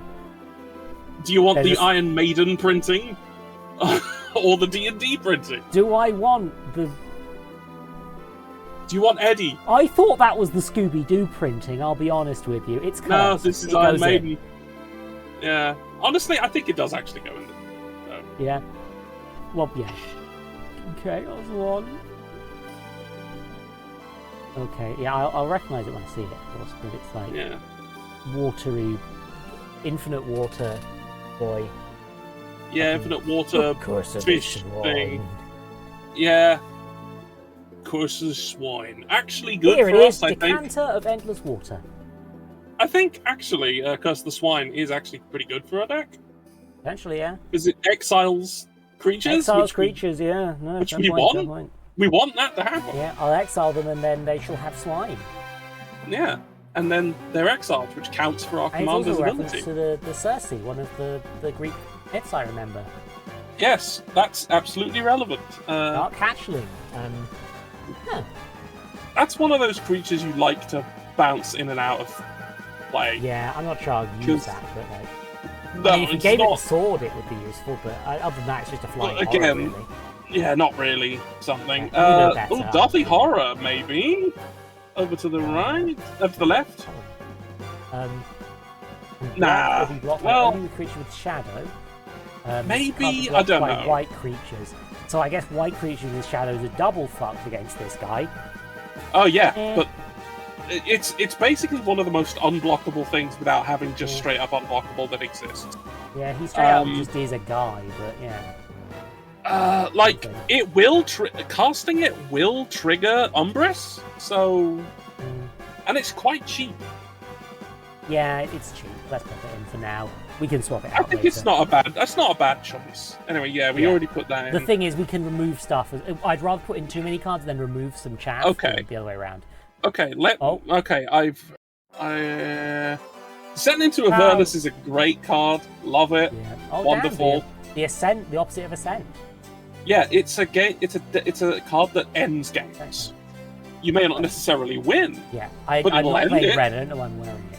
Yeah. Oh my fucking god! They did a Jaws printing. Yes, they did. Enchantment and each player plays extra turns. Okay, so it's just everyone gets mana, but also everyone's dying. Okay, this is a return land for a double land. Which can be good since you have Bajuka Bog, but yeah. So maybe might replace one of the others. I don't know. Yeah, we'll pop it in. You know, I'm going to put it in the side deck so we don't get confused for now. But like, yeah, Orc Pirate Wizards. A baby. I wish I could fit you in my deck. Sadly, no. Also, here's a Mimic. Shapeshifter is everything, even if it's not. No, it needs to have Changeling. It has to have Changeling. Sorry, yeah, my bad. Yeah, because I've been playing with things like, the Throne. A fucking Throne. I put that in the Doctor's deck, actually. Alright. Look. This one, Roman Throne. It's terrifying. This creature change type in addition to its other types. Yes, this could be good here. It very well could be, because triggering your commander twice is very, very good. Except it only gets Okay, yeah, oh no, it does trigger twice, yeah, fair point. Yeah, because your commander is both of the types that they're looking for. Melody is offering to send me beans. I think those would be too horrible for me, I'll be honest. Like, they might be too gross for what I do, and I kind of moved away from the bean thing because we couldn't find any more interesting beans that weren't going to actually make me ill. But maybe we'll talk about that off the stream. But okay. Yeah. But for now, I'm leaning on road. But, yeah. Oh, anyway, why is this? What Roaming Throne looks like. I don't know. That guy isn't a throne. I know what's going. Yeah, it's like perfectly lovely art. Don't know why it's Roaming Throne. Anyway, I think it would be a good addition. Yeah, that's a for now. Ooh, Throne Okay. of Death. Yeah, Throne of Death. Well, that's the other side of Egon, God of Death. It's unfortunately it's exiling from your own graveyard, which is not what we want. It would be nice to get some that do the self-exile. Shall I? Well, potentially, right. if it's a good site. I'm going to get us back to things that we actually need. Mana. Oh yeah. That's why we're here. That's what we're looking for. Yeah, that was the starting point, which is usually the best starting point. Let's get back to it. Mana. And I'm going to give you a mana rock that is incredibly good for blue. Midnight Clock. Yep, look at Aladdin. Yes, that's Aladdin. Why is... What? The first expansion of Magic ever was Arabian Nights. Oh, Shazarad. And that was before they created the idea of legends. So things like Aladdin and are just Aladdin. Are just creatures. He's also just Aladdin. Yeah, he's not an Aladdin anymore. But oh yeah, they have a gun. No, sorry. That's a thing that they did. No, Marvins. The what was it? Oh, my brain. What are you thinking of? This is definitely a Spider-Man card that's been reskinned. Oh no! It isn't. Oh no, actually, it couldn't be. I'm trying to remember. What was the card you said? It was a clock, right? Midnight Clock.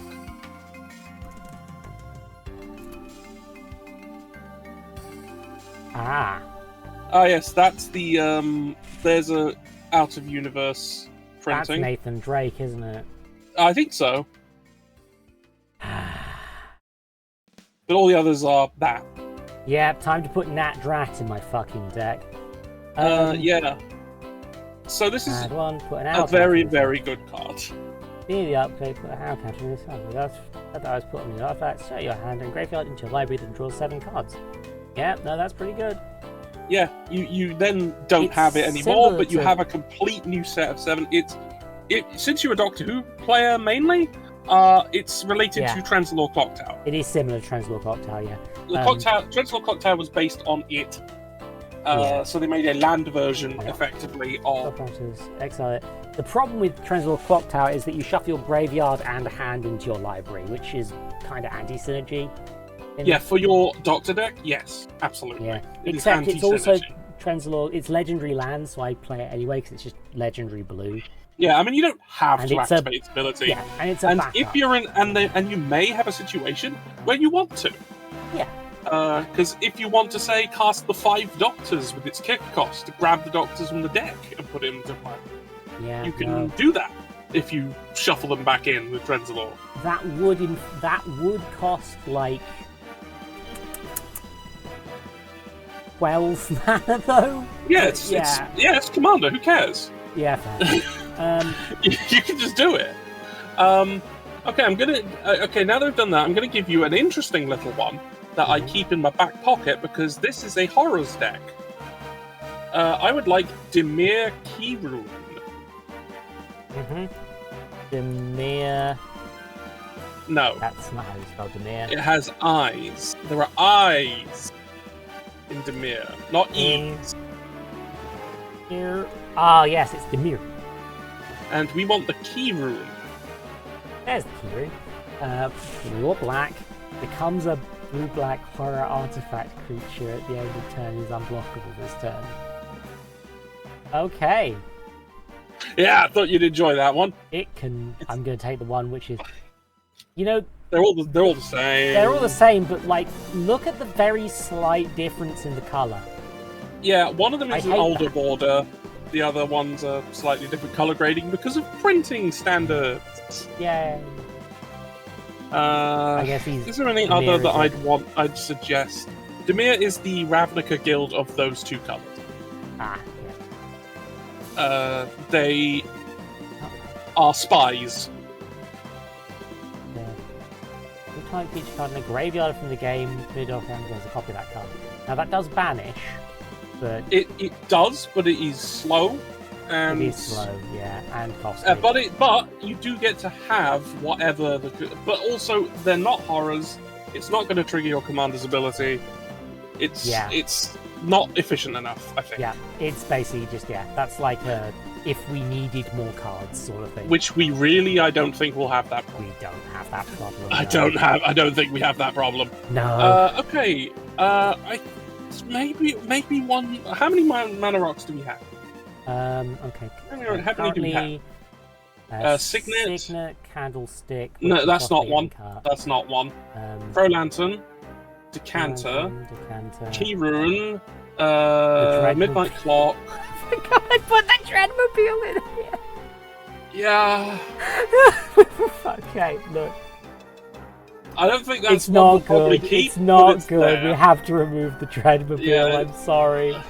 Alright, so we have the Signet, the Lantern, the Decanter, the Key Rune, the Clock, Soul Ring, Snowpeak. Oh, we're good. We're good. We don't need any more. We're absolutely fine. Unless there's anything you think would be better than a lead pipe and a candlestick, I think. I mean, those are just artifacts we have that are here. We might end up cutting them just for room. But yeah, honestly. We'll see. Those are some of the potential cuts. We'll see. I'm going to take us to our friendly friend, the one who will give us the most bang for our buck of our current backup plan of making sure our opponents don't have libraries. Mm-hmm. And will exile cards for us. Mm-hmm. Ashiok. Ashiok. Okay, I was about to do a Y, so... He is a planeswalker. Oh. His deal always has been exiling the tops of people's graveyards.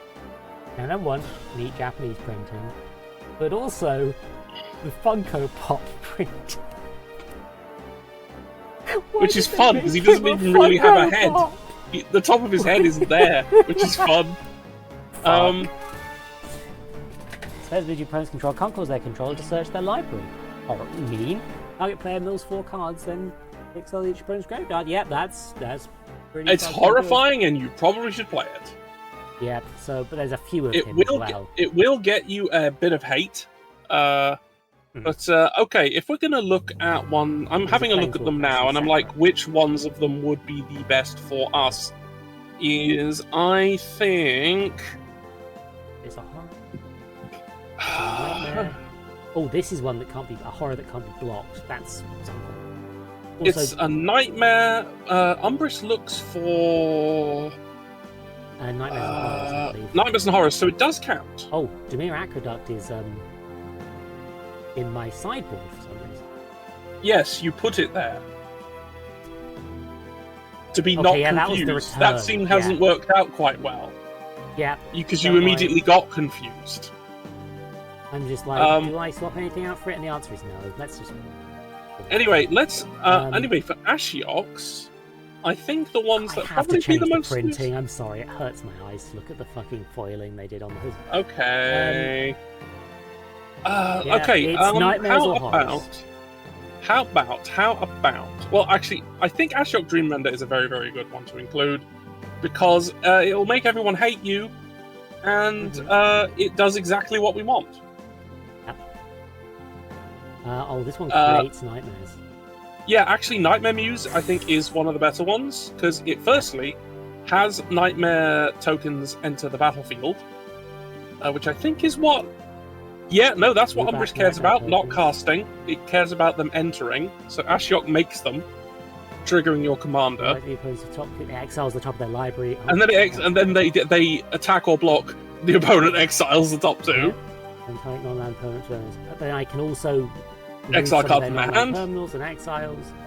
Up to 3 face-up cards. This isn't going to happen, but 3 face-up Yeah, cards but- opponents controls exile by playing their mana cost. That's also really good. Yeah, you get 3 of their cards Damn. that you have exiled through any mean Yeah. back. And Nightmare Weaver is. Nightmare Muse, I think, absolutely is a slam dunk for Yeah. this card. There's also Nightmare Weaver, who exiled the top 3 cards. Okay, of there's target others that opponent's library. could be good, but I think that's a bit less Even efficient. maybe. This one, yeah, However, it the costs minus to add X the does nightmares. give you nightmares, but it requires creatures to be. Oh no, exile. Oh, exiled specifically with Ashiok Nightmare Weaver. That is helpful. Yeah, no. That's less helpful. Doctor of Fears. Sculptor Fears. You things in the draw. graveyard, Each right? opponent mills. Just mills. Yeah, this one's a Not graveyard Ashiok for some reason. Yeah, that's a graveyard Ashiok. No Yeah. thanks. Um, Wicked Manipulator. If you pay life while your library has that many cards in it, you Oh, it's not a May. When you pay life, you exile cards instead of paying life. No, yeah, no, that's it's self- exiling yourself. That's what it's. That's what it does. No, Discards. no. This exiles a target spell. Yeah, remember what we were talking about with target spell? Which is useful in Commander. Nope. He's about to return the exile card. This isn't worth no, it. definitely not. It's more of a constructed format than this. Yeah. That finds Sculptor of Forerunner Fears, is- which we're not playing. Yep, it finds the bad Ashiok. Yeah. Why? Sculptor Okay, of Nightmare yeah, that can't be Sculptor- blocked. That is actually the best other Ashiok Could card. be good. Could be good. That Then- isn't good. That's not good. This one is like maybe. Maybe, but I think there's better things we could play than Yeah. that. Yeah, no, 100%. Okay, we've I mean, looked we've through already got Ashiok's 70 stuff. cards, so like I'm fairly sure. Yeah, we're not gonna use We're it. good. We're good. Okay, Okay. I'm gonna now look at we're gonna look at creatures because God, we need some horrors. We need them. We need them real bad. So Shop I'm of gonna my have a dreams. quick look Shop for of my- really good horrors. We've already got one of the best horrors I know, which is Spellskite. Oh, Well, the thing is, I can in fact just go subtypes. horror. Yeah. I Okay, can I've got a also really add good horror nightmare. for you. Yeah. Well, horror or nightmare. I don't know if you can do. Oh, mode includes. Yeah, shares type at least one. Yeah, okay. Okay, here we go. Here's one that's really, really good for you because it makes your horrors cheaper to cast, which is Ancient Cellar Spawn. Go, yep, and try to horror. Nightmare, if they cost a demon, horror, or nightmare, costs one less to cast from spell. Less amount of value, target opponent loses life. Ooh. Which Yeah, may makes not the dust happen, more- but the first part is quite good. Both of these are good, but yeah. What else can I think of? I Okay, also just noticed the fucking Stranger Things cards that have been put yeah, upside Mind down. Flayer in the Shadow, fucking- which is a horror, and it enters upside, Mind and it's an Flayer the upside down Shadow. card. Isn't a creature unless you control 3 or more permanents you don't own. Yeah, it's for a different kind of Beginning strategy of than your- you're doing. End step, exile the bottom of a card of each opponent's library face down.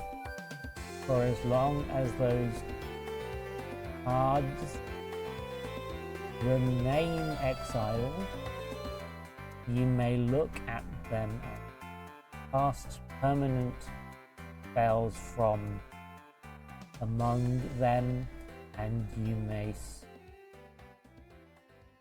Okay, so it's a steal your opponent's shit thing.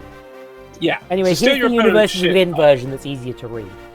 Yeah, as long as it's, yeah. So you exile them, and those ones that you have specifically exiled with Arvanox can be cast using any mana you like. Now that is quite good. You don't really want it to be a creature even, but like it's a commander, right? This is a looming threat. That is a commander, and it is a really good one. You could play it if you want, because it's cursed as hell. Especially the upside down. It is cursed, to be fair.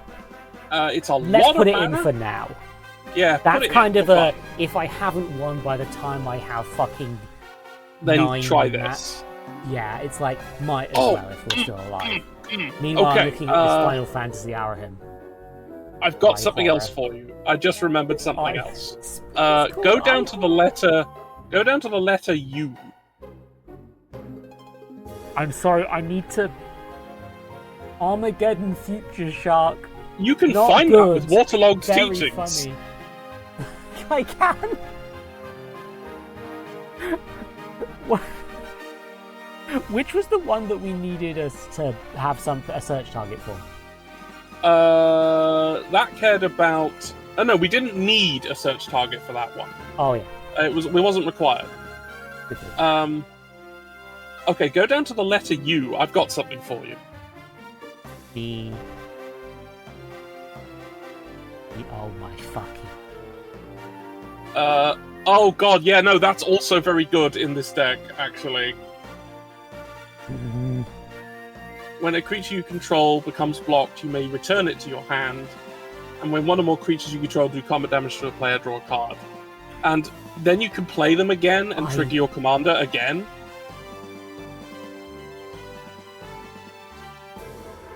I've put in fucking Squidward. Squidward goes in. But Squidward. next, near it is a card called Uklon. I'm finding Begins with U. Begins with U, so it'll be further down. Tokens, a Prime Miler, Queen, Intellect Devourer. It rides as one. Yeah, that was a Oh, flip card. I think the Christ, front that's side is horrifying. white. Oh yeah, that set, Eldritch Moon, really lent into the body horror transformation side of Cosmic Horror. And it really is horrible. It gets left hanging.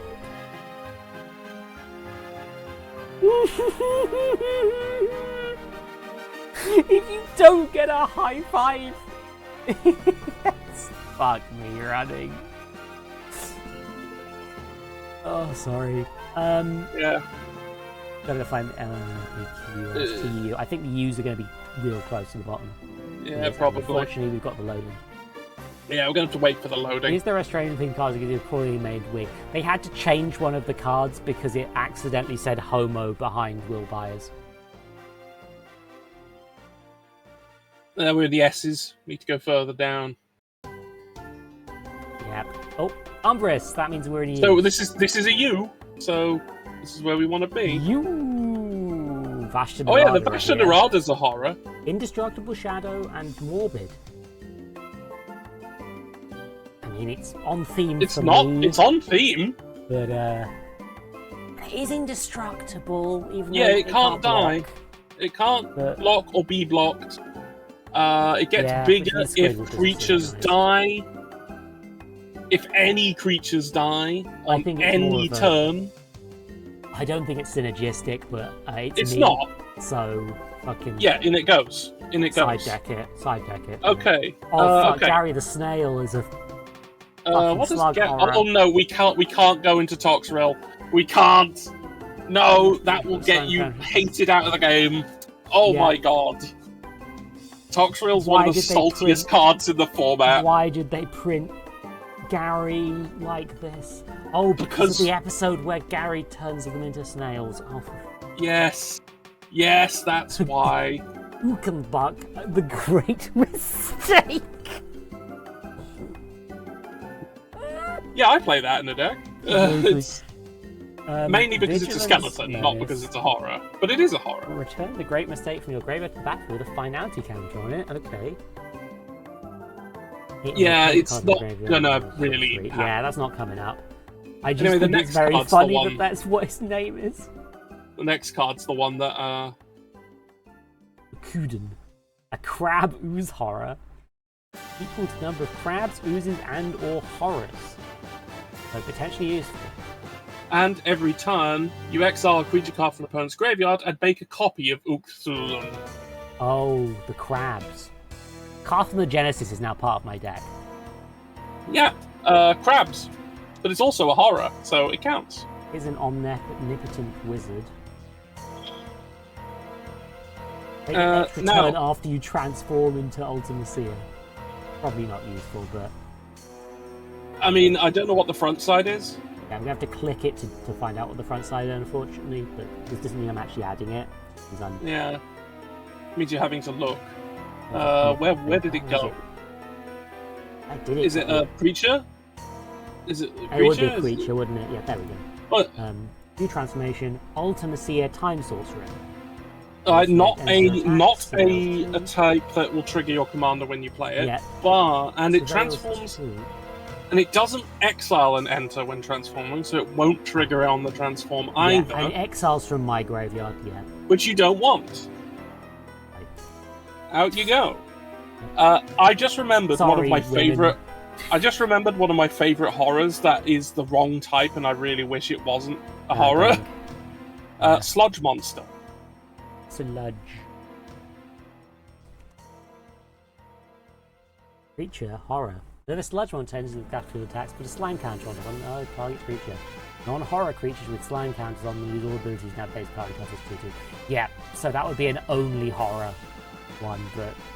Oh, it's still really good here. It's still really good here. Because it gets rid of problems. Yeah, you can tell that they didn't consider the lighting on this one, because it just sort of blends in. Yeah, it's not... Which makes it cursed! It's bad. Yeah, have it. I mean, yeah, the thing is, it's like... The thing that worries me is that this will cause problems with other parts of the deck. I mean, if you put it on your horrors, and so far everything is... Oh. Because it's a slime counter. Yeah, it doesn't matter. You can put it on other creatures, not yours. Non-core creatures with slime counters on them. I misread that. I thought it just slimed everyone. No, it slimes things that aren't horrors. Yep. If you have nothing to put it on that isn't a horror, you can put it on your creatures and it doesn't matter. Shit, Nightmare Angel. Yeah, if damage be dealt to you, prevent that many and mill twice that many. That causes you to... It requires you... It's a self-mill thing, really. Abomination. Look at this. Yeah, that's an old-ass card. Look at him. Yep, horror. Okay, let me think. Okay, this isn't... Oh, it copies triggered abilities. I forgot this was under an opponent's control. And causes a trigger ability to trigger. That is not what you're doing. Yeah, but admittedly, it's an extra thing if it's nice. Yeah. It's nice potentially, and it's also searchable with waterlogged teachings. I'll put it on sideboard now. Okay, I would like to bring up Ravenous Chupacabra. Oh, Chupacabra. Oh, look at him. Yes. It's a horror, by the way. Yes. Oh, it's a and it kills a creature when it comes in. Printings. And it's a creature, and it's a horror, and it kills something. So destroy target creature an opponent controls. We are leaning a lot more black than blue here. I mean, that's fine. That's how the lands have fallen. And to destroy target creature opponent controls. Yeah, that's destruction, and also... Honestly, I want this one. Have it then! Yeah, I know. I'm trying to commit to a theme. Here's a Necro Titan. Sacrifice creature opponent 51 poison. Okay, so that's a poison one. Yeah, useless to us. This thing is amazing. The Ravenous Gigamole is cool, because it's a Gigamole. Oh, this says exile. Yeah, but it's a 3/1 with no other abilities for free. Yeah, that's fair. I want to look at the mole. Mole. It's really bad for us, but yeah, I like big mole. Mole. Look. Okay, I'm gonna if it's give not you actively anti-synergy, it's fair to put like something. I remembered something else, which is not a creature, but oh, this works for us. So actually we can't do it on the current search terms. So I'll I ignore am also on Scryfall now searching Stranger Things. The Stranger Things. Yeah, it was a secret lair thing. So Yeah, I searched Art Stranger. no, sorry. Fuck. That's I not how that can't. works. I can't do it. I'm being Yeah. destroyed. If you go on Scryfall then and look up a Yeah. card, because Or you can't do it Scryfall, on yeah. your current search terms. Open the Firefox capture again quick. Let's look for a card called Endless Evil. Give me a second.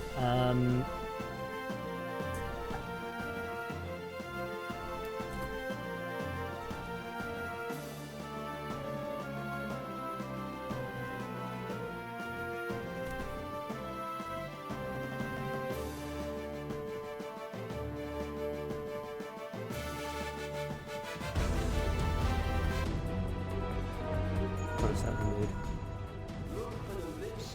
Yeah, mood has been set. Take the lid down, and you should find yourself in the chamber of the ultimate weapon. What was that? How that spelled? Endless.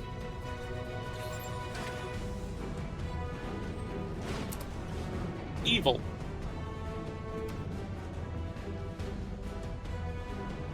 Correct. So this copy of it. It's October 1. There's diets. There's a horror. In his hand. Yep, that's a good one. Yeah, you get more use out of the horrors that you have, and you get a horror every turn. Yeah, we just That is a copy of the horror that you enchanted. turn that off.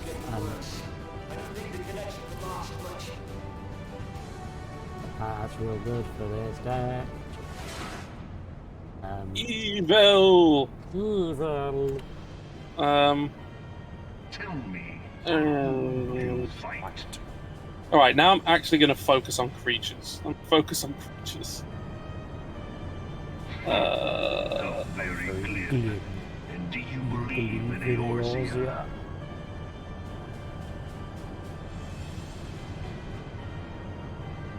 Eorzea's unity is forged of falsehoods. Its city-states are built on deceit, and its faith is an instrument of deception.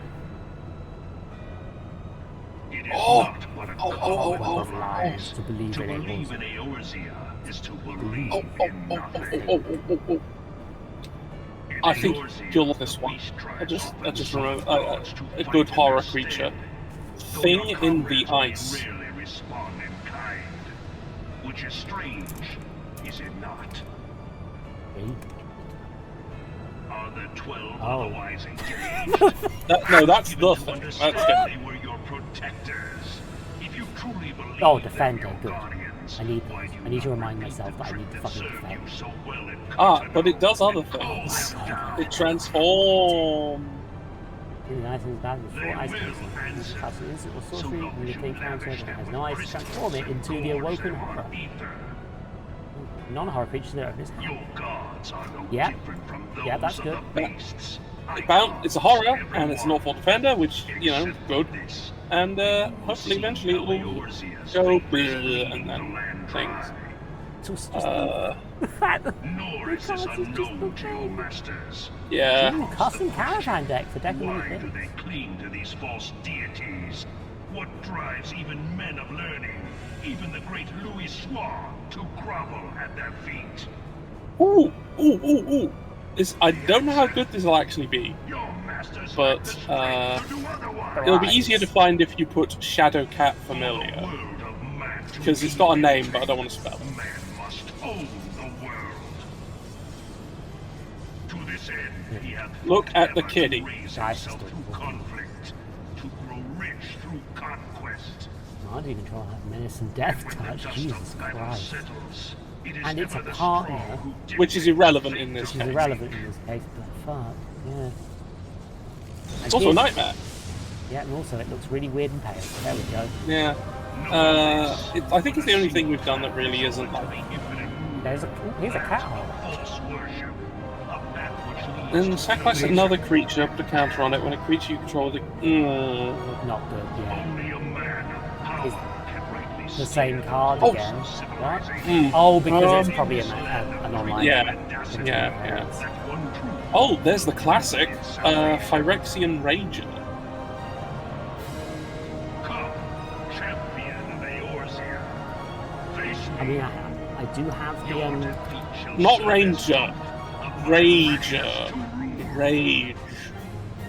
There we go. It is only right that I should take Draw a card and your lose one will, life. Yeah. but none among you has 2-2. the power to stop me. It's 2-2 2-2. and You draw. drop a card and lose a life. When it comes in, it's just good. Yeah, just useful. It's just good. I do need draw power. And that does it. Hello. It's me, Phyrexian Rager. I'm gonna stab you. No. How do you feel? Or Dragon Engine. That is. The graveyard. How do you... It's also red. It's also red good. for the purposes of... Oh yeah, fucking... Anyway, did you like my contribution to art? Yeah, I loved it. It was great. Thank you.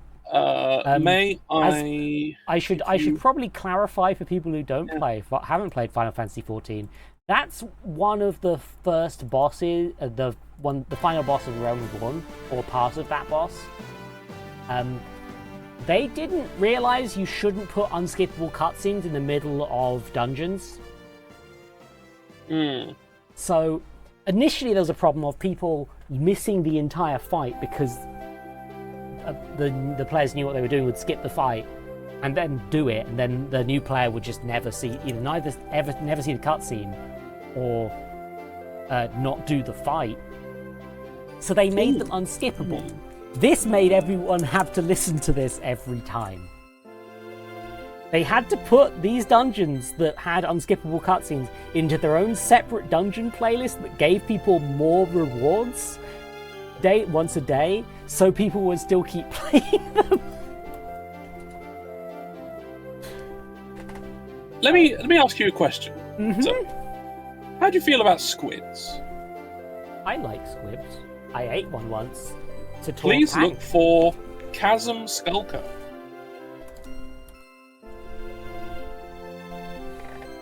Midori. And you draw a card, put a 1/1, yeah. Oh, that combines nicely with that. Anything that does draws. When it dies, put X 1/1 blue squid creature whose line walk onto the battlefield. X number of 1/1 counters. It can't be blocked on the defending page of zones. Now, those don't seem to include. No, the squid creatures aren't horrors, though. No, they are just squids. But You just get still a lot pile of stuff, squids. yeah. And they have Island Walk. Which, Yeah, and you honestly can just use them to block if you really need to. Hold on, do we have a card that can turn things into islands on the opponent's sides? No, there is no such. Well, there are cards that do it, but there are not many that I think that are also horrors or nightmare. Yeah, it was more just like because we had that land that does it for. There's the only Each land ones is they've one, done yeah, for the only ones they've done that with at the moment are black and green. Fair enough. I mean, Island Walk's the most common of that sort, so it makes sense. Yeah. They don't want to suddenly enable Island Walk to go completely nuts.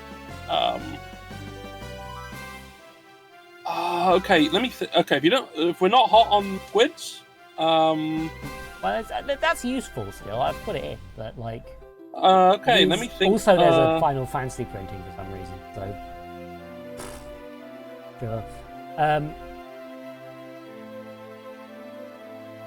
We need something a bit smaller. We need small things. That's a problem with the Hoarders deck, actually. Small things. Okay. How about put Void Walker?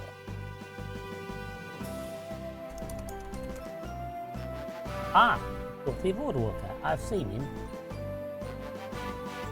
You can make him into a really gross-looking Black Widow card. Yes, you can. Awful. I actually, even though it's less cursed, I like it. I don't know what it is. Yeah, it's a 2-mana creature with shadow. Yeah. If a card could be put into an opponent's graveyard from anywhere, instead exile it with a void counter. And then you can sack this creature by tapping it to get one of the cards, and you get it. Yep. Yeah, no. It's good. It is good. Think of something else that's not very big. Why Black Widow is beyond me, but... I mean, they're an infiltrator, they're a spy. I guess, yeah. They kill things. This is coming out quite aggro so far, actually. Also, good. There's a deck analytics lesson, and we're pretty even on the blue and black. So. Yeah, it's just the mana base is leaning blue. Huh, really? Apparently. I mean, it gets a bit weird because it includes, I think... It includes all colours all colour gives it to all colours. So...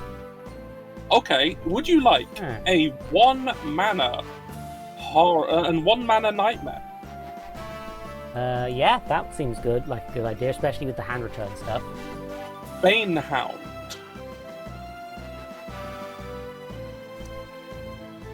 Yep, oh, it's black again. Very pattern against Dun City. I mean, I could look for some blue ones if you like. We probably should have some more blue, yeah. Okay, I will look for some blue stuff for you. Yeah, lifelink and haste, which is not bad. Nice okay, haste. I've got a nightmare that could work for you. That's cheap, but you do have to bounce a permanent to play it. That's not too hard necessarily in this. Fear of isolation. Of isolation. Can't recruit any. It's a nightmare bird. Ooh, that's on the brand. It's just a nightmare. It's not even a bird. I'm calling it a bird. Addition to cast a spell, you oh, it means I've also got something with flying, which is good.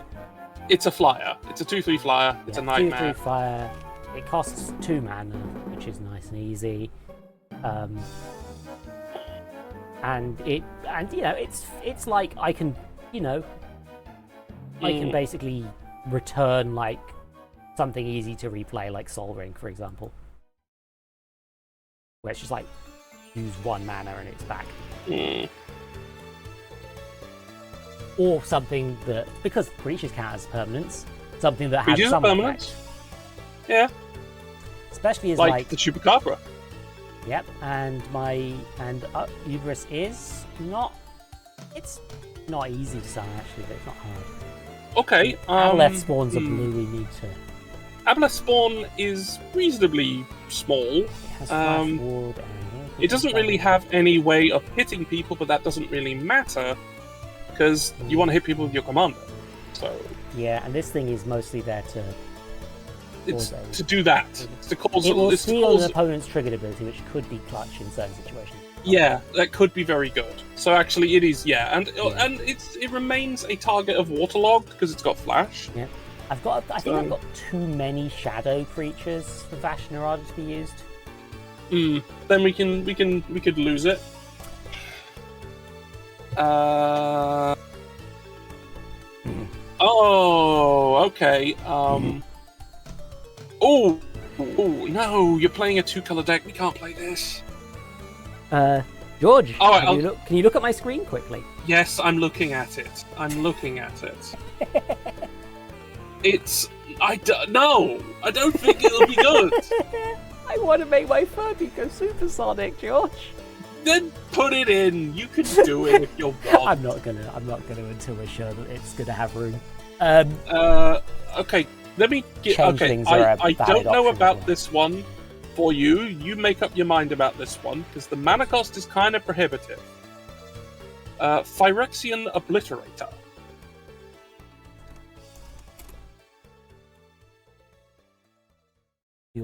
Oh, it's the alien flaming. I want to kiss her on the mouth. Why the fuck was that on the printing? And the resource deals damage to places. If that source's controller sacrifices that many permanents. Ooh. Well, just a big dude, but... It's just a big trampoline nasty, but when it gets damaged, makes your opponent get rid of their things. Also, I do want to I am sexually attracted to this printing. Then take it. So, move the. This one's a really cool printing, but it's, you know, it's. I want the one that makes me. This bit. I'm moving on. Next bit. Okay. Okay. I've got one more that I think we can go with before we start looking at other types of cards. Because A, it's a flash, it's blue, and it's a nightmare.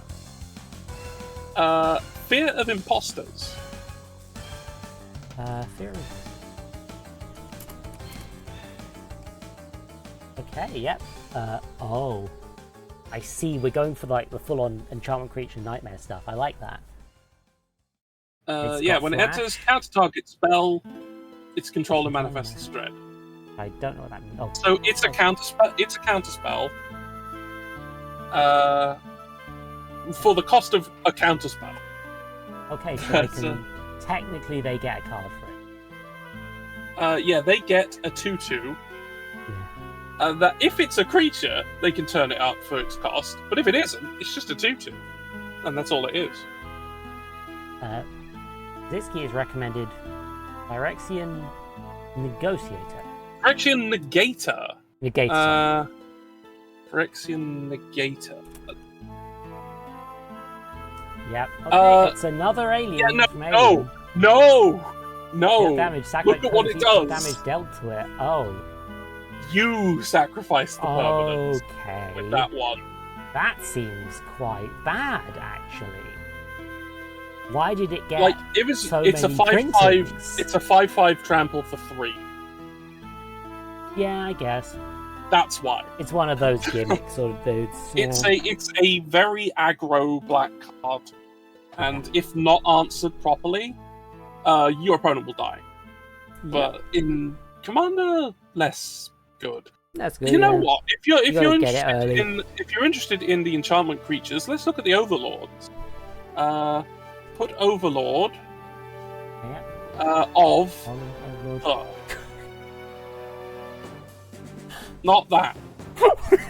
It's not even a playable card. No, it's not. Why does he look like that? Okay. Overlord of the. It comes back for sacrifice, which is bad. Foreign overlord. That's a demon. Yeah, no. They need to be of the right. Yeah, type. as I said, of the, and we'll find the overlords that are the types we're looking for. There's one of Overlord them. of the Belmont. Impending. Other spells impending because if we find time counters, if a creature with the last is removed. You then step move time counter. Okay, so it's Doctor Who could help us with this. Oh yes, time travel actually would let us remove time counters from. Yeah, I'm glad that was one of the other decks I was considering doing. Is a time travel deck. Yeah, I mean, there's cool things you can do with that. Which is attacks. Yeah, I don't think cards, that actually. I don't know. Yeah, that's not so good. I don't know. The blue one maybe. Blue one, Flood Pits. Has been pending again. Flying, that's good. Whenever it enters or attacks, draw 2 cards in this card. That's just draw power. Yeah, I'll take it. Yeah. Oh, the one that's really nuts is the green one, Oh. which we can't use. Cursed printing. You shouldn't have. Oh. Yeah, Hauntwoods isn't good. I love Hauntwoods. It's so good. Can't use it. Look at what it does. Yeah. Coloured Rid land of token named everywhere that is every basic land type. Yeah, Oh. it's all 5. Not a wolf. Yeah, it's not a wolf. What do you mean? It's not a wolf. Oh, it's one of what? King of Wolves. Actually, it is a wolf. Because they change. Well, it becomes night because yeah, no, there was that one plane where it's like things change between night and the day. Yeah. Vaguely recall Everyone this. hates Daybound Nightbound as a mechanic. It's not good. Delivery is not useful. No, I think we found Shredder the overlords foot we are capable of overlord. using. Yeah. I think we found the ones we can use. Not many of them, sadly. Now, Food. there's a card that works incredibly well, but is also very, very mana. Well, you know, we've got to have Bad. some conditions, you know? Okay, Doomsday Excruciator. Oh, yes, no. 6 black. Again with the very black deck. Surprisingly blue mana. When Doomsday Exclusion enters, each player exiles all but the bottom 6. Yeah, that's Including another you. game ender. Including you. Does include And then me. you draw additional cards. So Yeah, you're so gonna have to win. I will die from draw out before everyone else, but Yeah. I'm not gonna So, because It's I don't have it any draw. is a dangerous card. But Yeah, but it does mean it's- that my Furby is nearly invincible. And yeah, it's I could then equip it with power choose your Doomsday Excruciator and Super State, Okay, and I can I'm kill gonna- all my opponents. I'm at gonna once. I'm gonna move away because we're gonna look at instants because we want more things Yeah, that Waterlogg's yeah. teachings can find. Oh, search your library and graveyard for 5 cards and exile the rest. Yes, Doomsday is a legacy and vintage staple for this reason. It's fucking horrifying. I should just Um, hand copy. Is there a way for me to just hand copies of Doomsday to my opponents? No, Do it cowardly way. yes, but it is very tricky to do.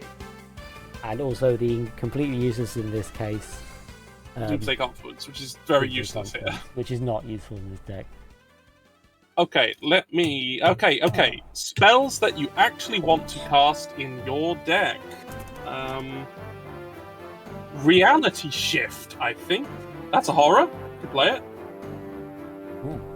Time Reaper with the art. When it does combat Why damage is to a that player, person's face like that? I don't like it. when it does damage to a player, put a face-up card they own in exile on the bottom of their library, and you gain 3 life. Oh, that's so you the can put stuff opposite. that you've been exiling already back onto the bottom of the deck if you don't think it'll be a problem for you, Yeah. and get life And it for is, it. you know, a 4/4 flying. And it's a 4/4 flying haste, which is nice. Yeah. We could have Time Reaper. I'm gonna put it in the sideboard for now. Okay. Well, let me give you a spell. It's called Reality Shift. I really do hate the art on that. That's why I think. Yeah. Ooh. Yeah, blue, target exile target creature control that manifests at the top of the library. I don't know what that means, but It's similar to Manifest Dread, except they just get the top one, rather than get to pick between 2. Yep. Why is And the card? it adds to your exile pile, and they don't do this for blue anymore, because it's considered not a thing blue really should be doing. Understandable. Is either Advanced The Dungeons and the Dragons AD&D Red must DMG printing. or Or, a furry. yes. Okay, you consider furries more Not cursed more than cursed, D&D. more appealing for my deck. Alright, let's have a look at something else. Oh, I think you'll like this 90 one. decks right now. I think you'll like this one. Baleful Mastery? Yeah, that is. Pay on black, rather than pay this spell's mana cost. If you no one the opponent draws a card, exile. Hey, that's good. Exile a creature or planeswalker, and for 2 Yep. mana, at the low cost of giving someone else a card. Yep. Or I can pay the additional 2 mana. Or you and can pay not. for, or you could just pay 4 and just exile Yeah, something. that seems nice. Yeah. I need. I feel like I need non-targeting removal, but I'm not sure. Well, we've got one in. Currently got one in Thing in the Ice, and there might have been another one that we put in earlier. Cannot remember, but I'll look for some. Things that You would be need to very find good out where to for get us. I mean, you're going to get a lot of black mana from coffers. Oh yeah, fair point. A lot. Yeah. We could compound it if you want. I just don't think there are any horrors or that would actually. Yeah. If we had a card help. to search coffers, that might be good. But Okay, you know I my can do opinion on that for search you. cards is I that can they do should- that. Yeah. No, I can do that for you. How about Moonsilver Key?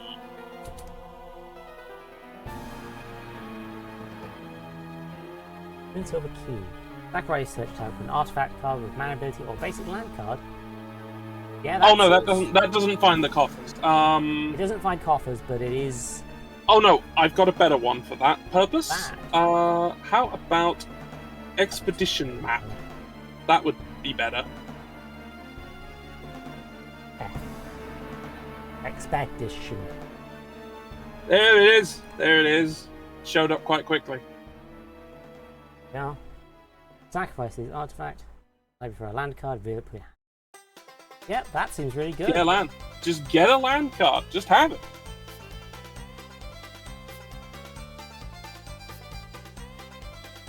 Yep, several printings, of course. Yeah, there's a lot. Different maps on it. Yeah, I don't think any of them are particularly bad. That one's a secret lair at the top. Yeah, this one's. That one is, oh yeah, Chloe Fraser from Uncharted. Yep, that's cursed if you realise it's from Uncharted. Yeah, and that's the one that's already in the deck. Yep. Okay, and if do you want to have another of these effects? I've got one. Yeah, I think that this is a specific enough search that I feel comfortable using it. Yeah. World map. Then.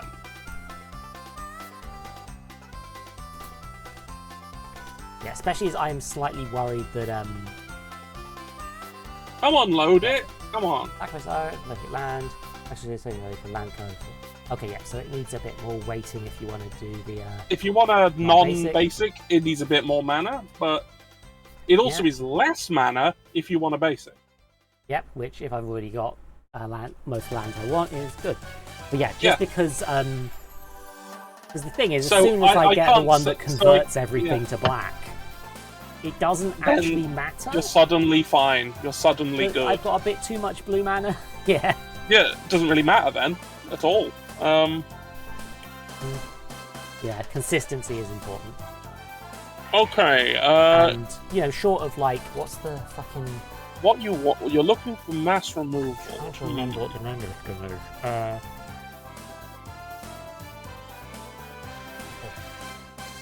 There's art. Okay. I've got one for you. I've got one. A mass removal that would help you. Like, stuff you already like have Curse of the Diabolic Swine. Tutor, I think would be too strong, basically. Diabolic Tutor is a 4-mana find anything. Yeah, but there's a better one, isn't there? Demonic is the 2-mana find anything. That is the one that is the best tutor in the game. Yep, I would like to show the you only at one home. that is debatably better. The only one that is debatably better is Vampiric Tutor, which is less mana but puts it on top of your deck, and you have to pay some life. But it's still an instant, so you can do it before your turn happens. I would like to make it clear that the only reason that I could remember that Diabolic Tutor existed was because it got a Hatsune Miku printing. Anyway, I would like to give you a mass removal spell that would be useful. It's called Singularity Rupture. Yeah, Singularity Rupture. Ooh. Very good. All creatures at any number of type players each mill half their library. More milling the opponent. That's really good. Yeah, mills your opponent and it blows up all creatures. Yeah, sets me back as well, but it's like... It blown up all creatures, which is what you wanted it to do. And also it then... okay, let's look at a horrible card that everyone will hate you for. Terrific. Mind Grind. Yeah, bear in mind I will... Yeah, we're probably going to cut down, but... Yeah. The one... Oh my god. Each opponent reveals cards until they will land X land cards and put all the cards of the open play into the X can't be 0. Because that would break time and space. It would mean nothing would happen. Yeah, They'd reveal until they reveal no land. Yeah, and the only which reason is you can do this immediately. because every deck needs land. This is awful. I'm going to put it in the sideboard. Because Yeah, it's everyone will evil. hate you. It's great. It's evil. It's evil, but like, and maybe too evil, but it's good in this deck. Let me give you. Alright, here's another mass removal that could be good or not, and it's on theme. Nightmare Unmaking.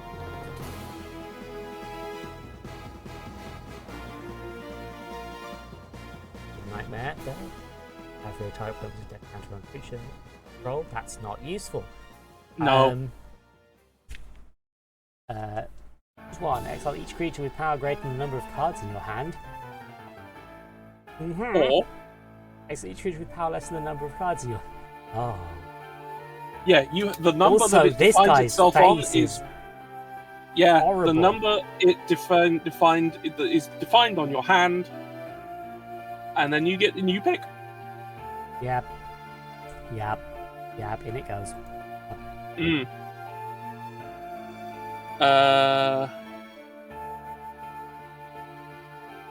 There's not as many cute cards in the horror archetype as I would have thought. Not really. Not really. Oh, okay. I've got something for you that's horrible, and everyone. And again, people will hate you for it. Terrific. But it's not because it's powerful, just because keeping track of it is an arse. Call of the Nightwing.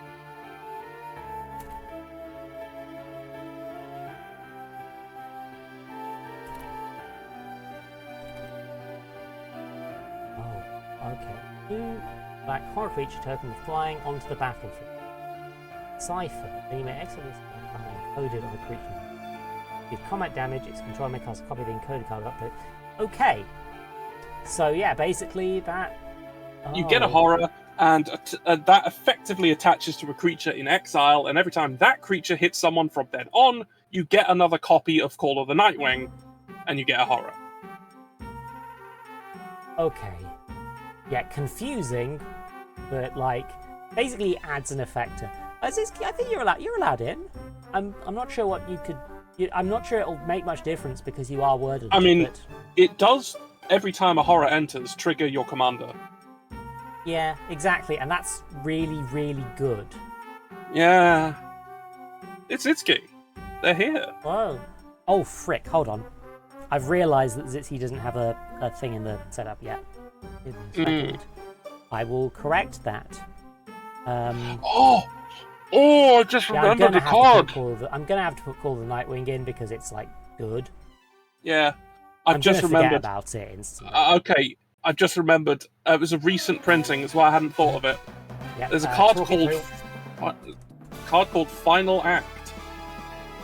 6-mana sorcery. It choose one or more, destroy all creatures, destroy all planeswalkers, destroy all battles, exile all graveyards, or each opponent loses all counters. It does things that other things don't do, and it's removal, and it's graveyard exiling.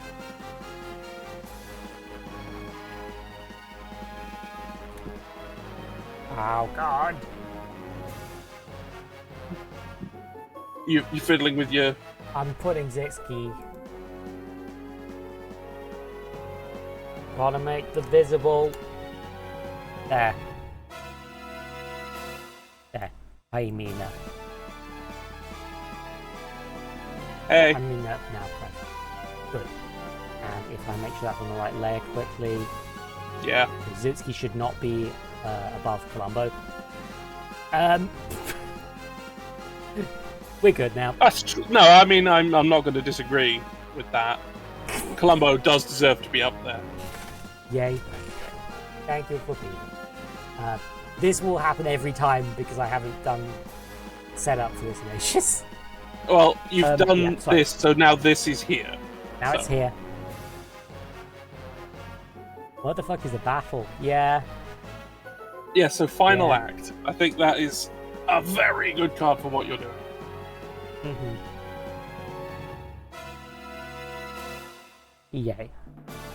Because, well, damn.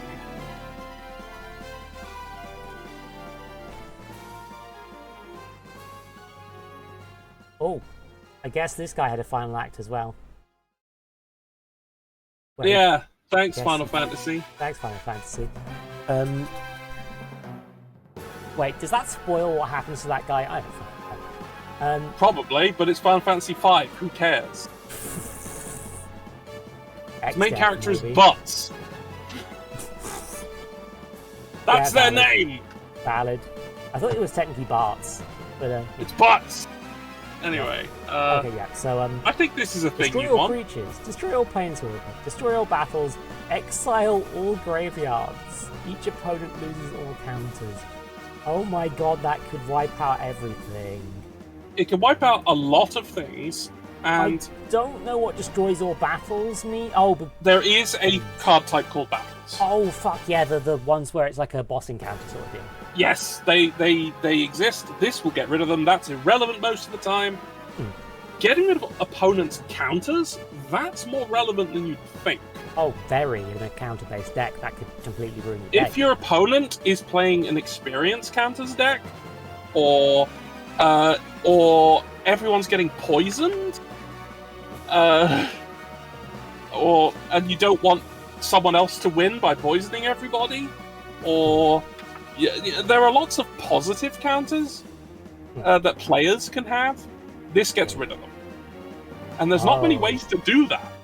Oh yeah. I keep seeing this alien child guest. Yeah. They're not useful. No. Also, they have an acorn symbol, so they are effectively silver border. Yeah. Which is Also, it cares about hands touching it. well, there's 2 more hands are touching a real handful. It has menace. If 3 or 3 more or are more touching are it, real it has handful lifelink. So basically, I need to get my friends to touch my baby. I just remembered something that cares about horrors. Ooh. Psionic Ritual.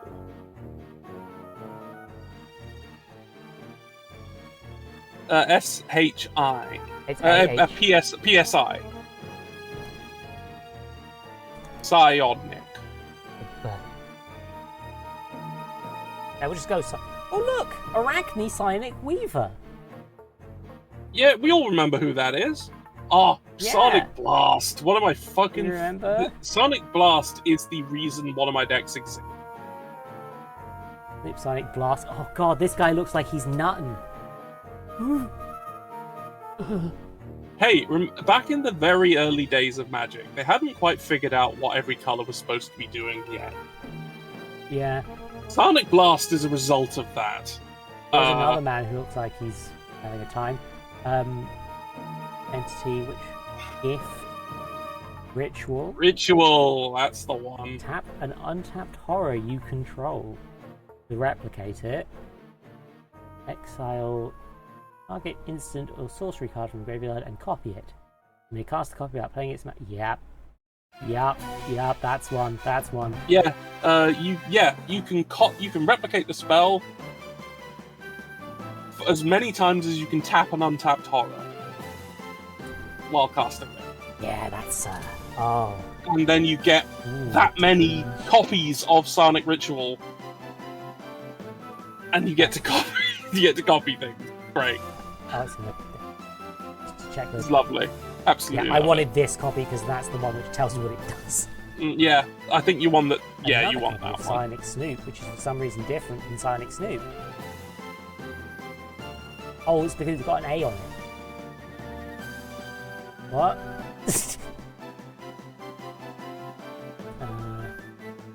Oh yeah. Isn't there something that lowers the cost of blue spells? Is that worth doing in this? There are things that lower the cost of blue spells, and there's a thing that lowers the cost of black spells. It's like a rock. It might be, it might not be. I don't know. In this instance, We should show it on stream anyway. Okay, we need the medallions. There we are. There they are. There they are. Sapphire Medallion. Blue spells cost 1 less to play. I bought that. And Jet Medallion. Black spells cost 1. Oh, look at his eyeball. I mean, that definitely fits your theme. Look at his eyeball. Yeah. Yeah, so that's spells. So that is honestly no, we should definitely put those in because basically any spell in the deck will be covered by. It will be one of those two. And also blue-black spells will be 2 cheaper if both of them are ideally on the field. That is correct.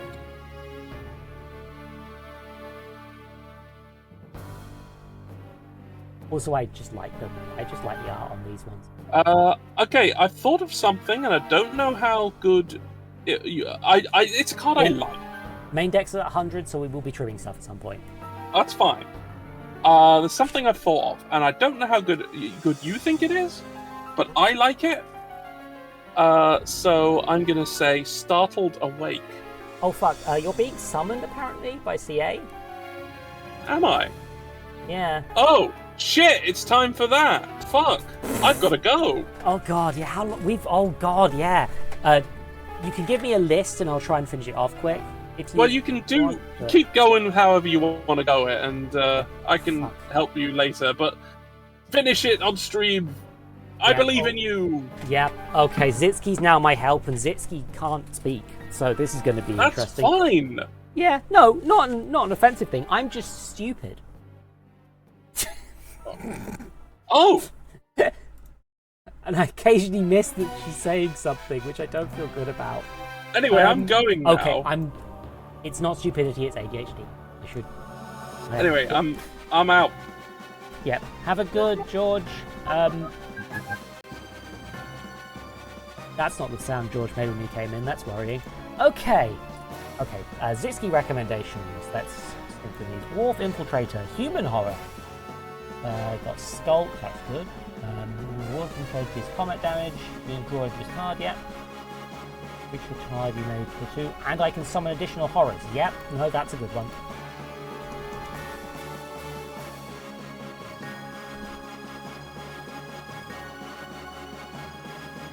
Yep. Oh, there's a set called Eldritch Moon. Well, I now have to look at that set. Thanks, Zitsky.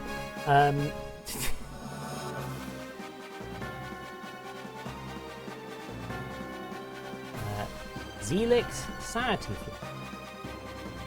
Playing mills, 1 or more creature cards, you can create a target. And I've got a load of mill cards in here. Fucking.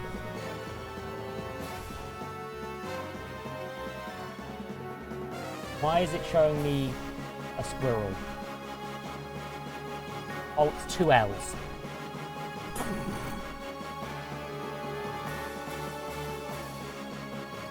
Only in that one.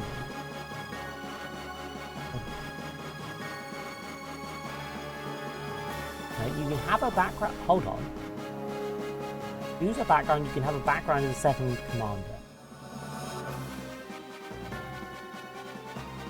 I don't know how that works rules wise. I'll be honest. Don't know how that works at all. But you know what? It's a guy who summons more guys. There's Diabolic Tutor again. You, not mean. That's only if it's a commander. Yep. Yeah, I think that's a bit weird to have cards that are designed around commander, being that it's sort of supposed to be a fun alternate setting, but yeah. Okay, so Time Reaper's definitely getting cut. That thing is just not synergistic enough, and I hate the art. Mind Grind feels... That's not milling, so it wouldn't affect.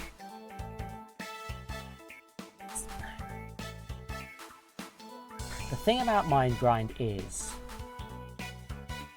This could potentially win me the game, but it's very annoying. I'm putting it in. I have to.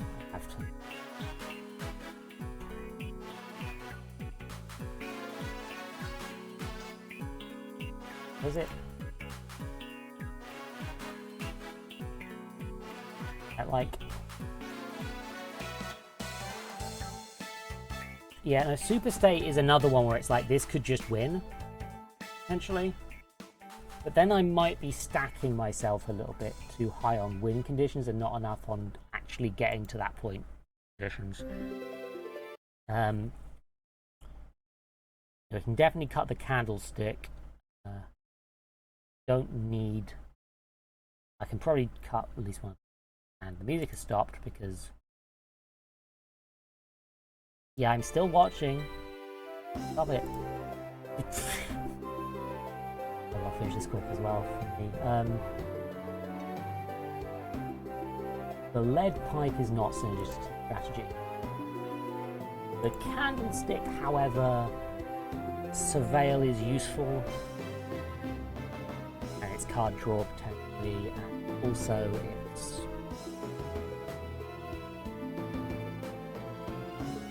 1/1. You know, it's not the best card in the deck. Enters Bird, Horror, which search cards. Get more consistently on finding that land.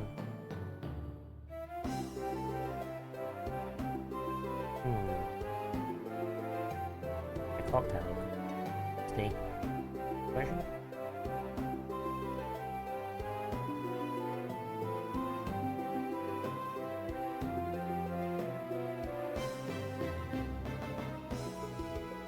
Thanos is here. Borscht. It's also because I get milled sometimes. Yeah. Recursion's always good.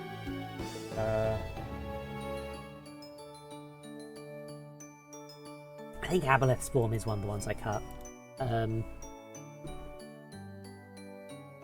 Cellar Spawn, getting more nightmares. Read.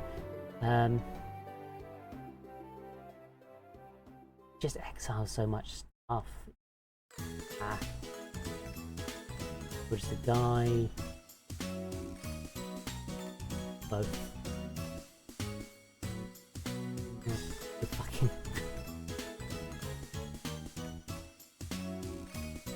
Going to that to horrors, so nightmares are going to be a little bit left out, potentially. Also, yeah, this guy's technically a goblin. The exile's just good not to bring him. Vidare. Damn, what those lips do, though. Heals will land, yeah. Like, I do think that the land creatures are really good. Because I've had problems with land in the past. Probably due to my own slightly not that smart. Voidwalker's really good.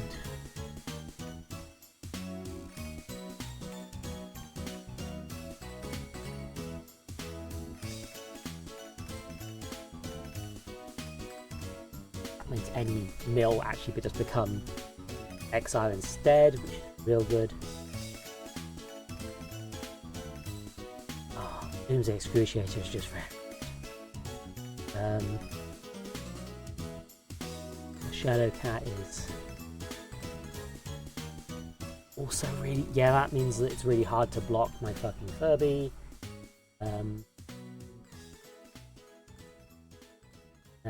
Another Zixi card, Wharf Infiltrator. I thought I already put in. No, you've just posted the same link twice by accident. Don't worry, Zixi. We all make that mistake. Here in Imposters, I think I love that card's art, actually. And it's a counter spell, which is nice as well as being right now. Fear of Isolation is kinda bad, but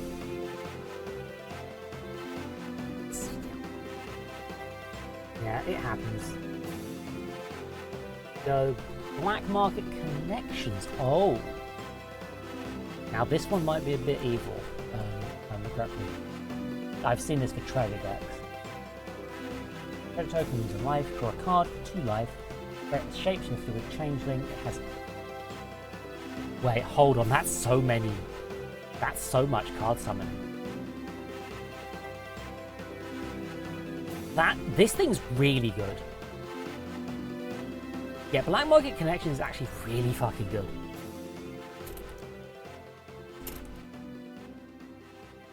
Hold on. Okay, so Black Market Connections, let's go through the... Don't know what that is.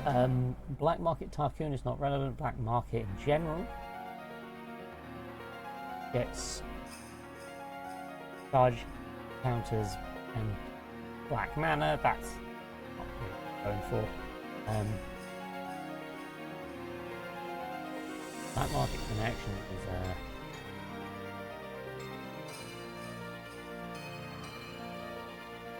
oh, it has an Assassin's Creed printing. It's cursed. It's going in. Fuck. Yeah, early game is more on feature items. The other thing I remember where I was on everything. Just going through the cards. Need an even match of late game and early game stuff, really.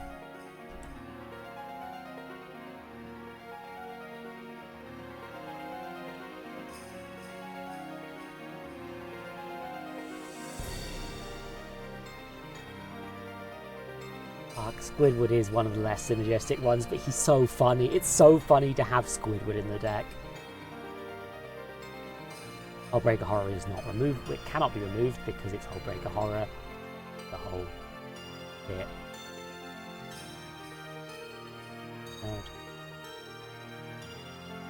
Yeah, and turn. And yes, Mastermind Plums actually might get cut. One target.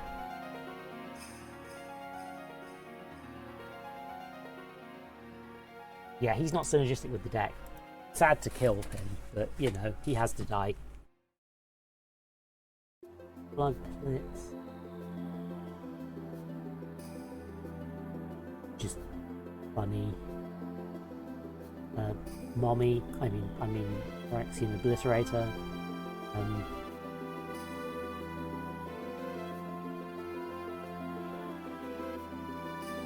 Rager, which another one is good to bounce back, but not even super sad for changing ones. Yeah, I do like the idea of changelings being in the deck, but it's mostly just a case of not being that much.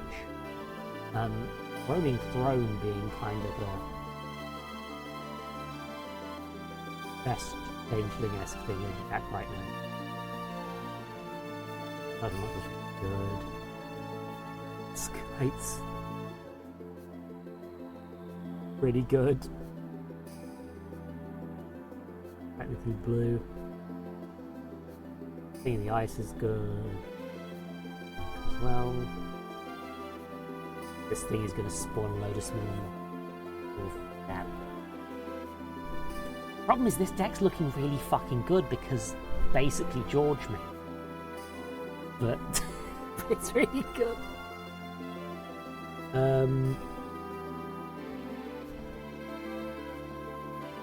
Evil. Yeah, again, just creates more and more and more guys. That's good. Phyrexian Arena is more card draw.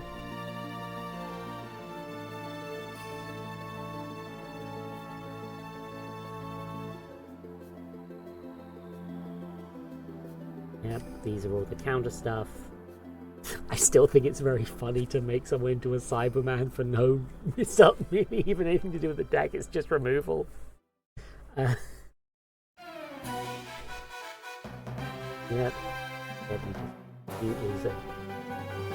It's Pot of Greed, and except you get rid of something.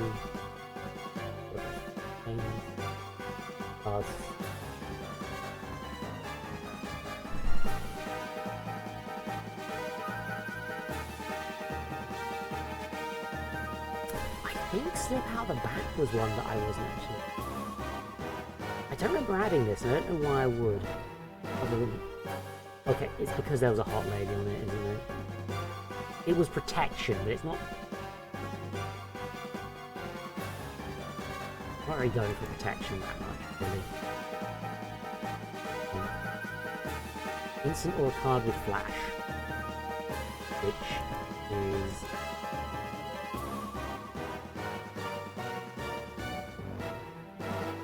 Yeah, Fear Imposters is the target for that. There's also several instances in here. So, yeah, that one's fine. Sturgo. It's called Bad River. It's such a stupid fucking thing to find funny. Og. Yeah. Some of the waters and some of the manners I was possibly considering changing. Passage. God, fetid pools looks awful. Horrific.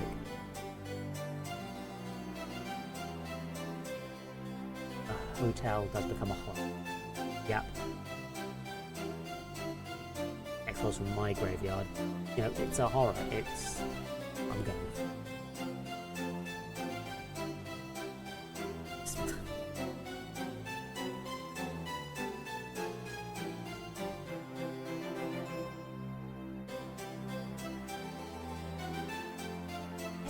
I should probably cut one island. I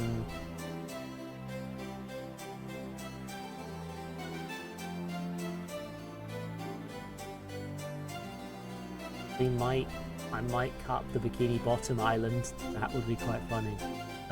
I have 37, which is what George was going for. I can go with 36, but you know, I've got a lot of bonus lands and things can be used as lands, so I think that's probably the right choice.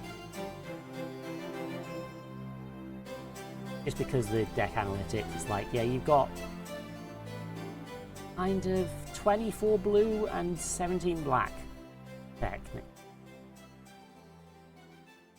So it would be the smartest decision, although I built it, I did add that whole 36. I'm not going to do less than 36 right now. Yeah, I think Bikini Bottom goes.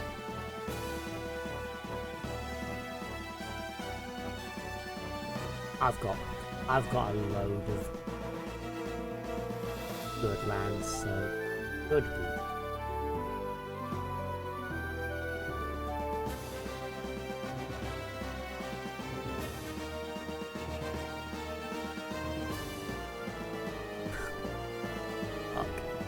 I hate him. I hate him. Like, yeah, we got 2 boxes out of win conditions, potentially. And a bunch of stuff, that's what I want. This does exiles and removal. Wait. Oh my god. Distant Melodies choosing a creature type. You know, I haven't read most of the fucking cards actually. I'm realizing. Anyway, yeah, so yeah, that works. All creatures, all planeswalkers, all battles. Yep. Yep. That's large mills. That's large mills. Exiled. That's take all of my horrors and just fucking steal spells with it. Holy shit. I might not be able to pull that one off. Oh.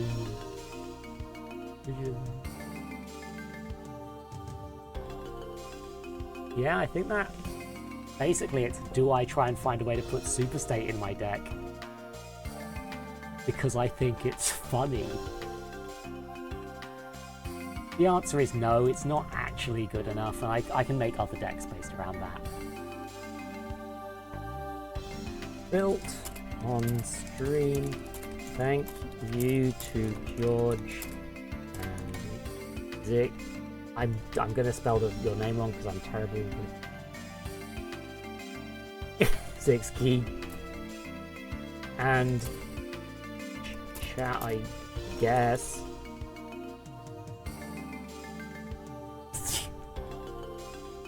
Yep. There's a ton of... But yeah, no, we can have a nice look at what the deck looks like visually. I'll save it quick. As Furby Horrors go. Yep, we've got our Umbris is the key of the deck. He's the big boy who comes out, and he's big, and he's a boy. I guess. Eats you. And if cards come in, there's a lot of exiling. Wait, hold on. Yeah, no, hold on. That's exile until they get a land. Oh. Oh, their decks are going to be... Oh, no. Furby Arcane Signet. Uncharted map because it's funny. Exile opponent's Graveyard Rock. Guy's Van Bias. Eyeball makes things cost less. Candlestick. I actually think I'm gonna swap out. Should I swap out Candlestick for Super State? I don't know. Magic Lantern makes all of my lands everything. If there's a map that is an Uncharted, look, the Uncharted series has much bigger issues than this. Like, look, there he is climbing the tower right now. It's Nat Rat. He's in the deck for some reason. There's Thanos. He's recursion mostly. Candidate's Water.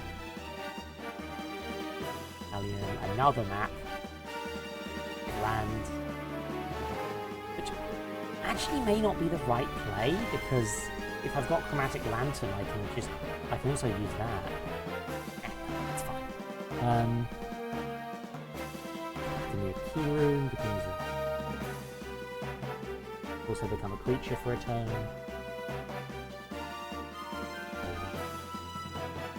Sturgo lets me... Oh, do I have enough historics? Or go to the grave first? That's the thing I need to check.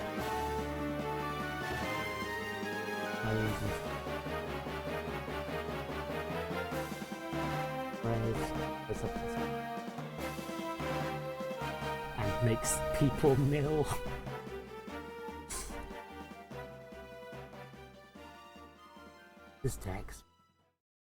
This deck's quite rough. And easy commander summon is really good as well. Expensive commander. Turtle Ancestry.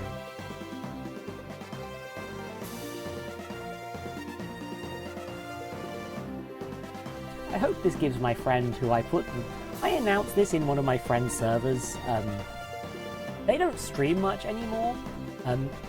I did joke at them about them not checking the posts in their own server. They aren't watching this stream, are they? They're not watching it.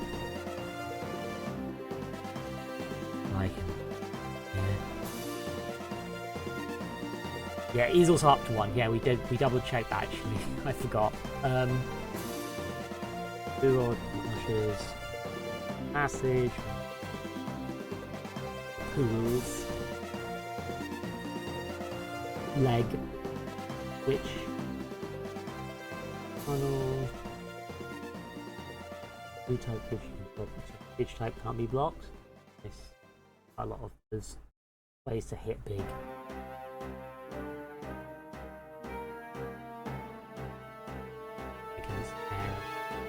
I guess. Don't worry about it. I forgot the horse land was still in here. That's gonna show. This deck's gonna jump scare me at multiple times. God. I don't think I have any infinite combos in here, which is what I'm kind of going for. And I can definitely win still. And I've got a lot of stuff to make it more consistent. It's fun.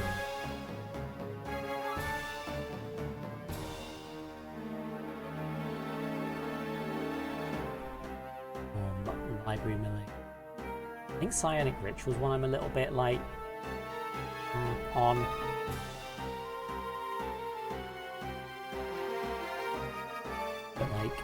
Exile target injured sorted card from the graveyard and copy it is still pretty good. Honestly, like, I could copy a Soul Ring, but yeah. Or got the Roman Throne.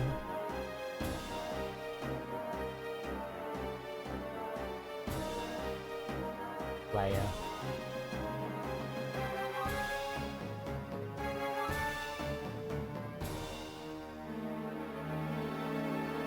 Yeah, no, I'm...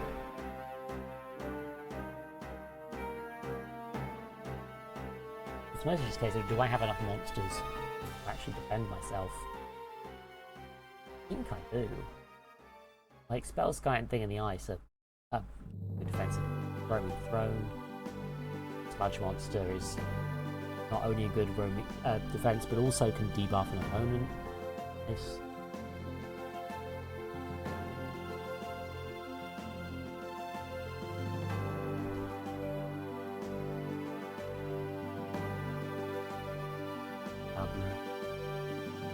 That's destruction as well.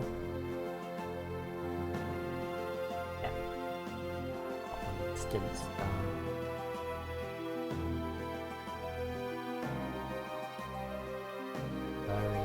This guy looks like a Lombax, and I don't know what's going on. Not yet threatening.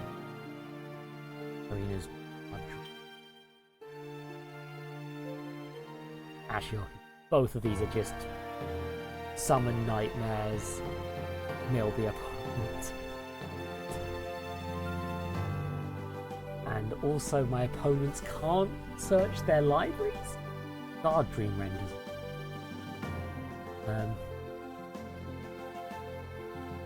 Yeah, no. That seems pretty damn solid. I look forward to bullying people. Heck. And I should have ended the stream a while ago. My ADHD is not doing good today, apparently. Welcome to the ball pit. I need to work out how to raid out. I need to do things. How do you do things? How do you make people be your things?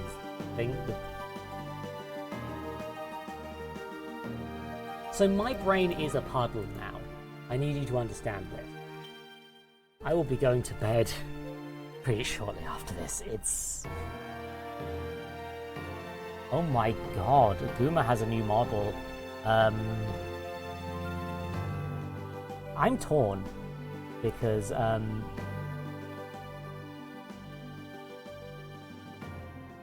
also realised I kind of messed up on a video front. No worries, that's not relevant to the stream.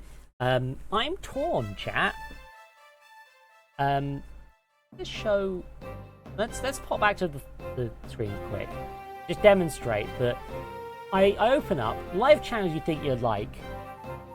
What happened to Guma? What did they do to him? Also, apparently an ad break's playing. That's fucking annoying. Wish I'd caught that in time.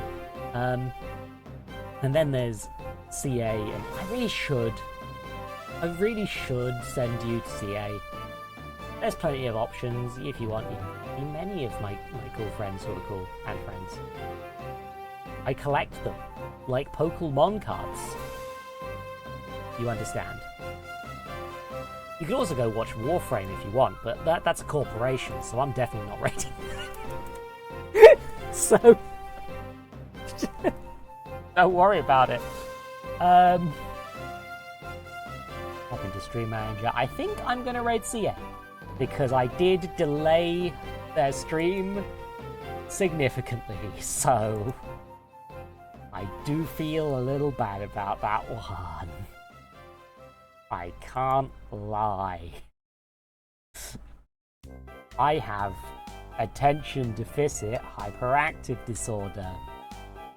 It's a problem. I forgot to swap back to the ball pit. Okay,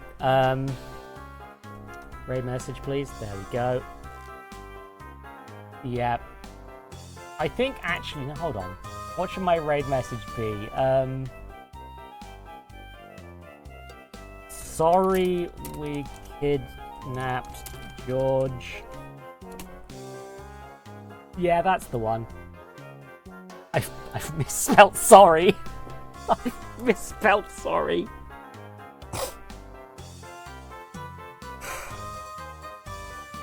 Yeah, we're keeping the misspelling. That's funny.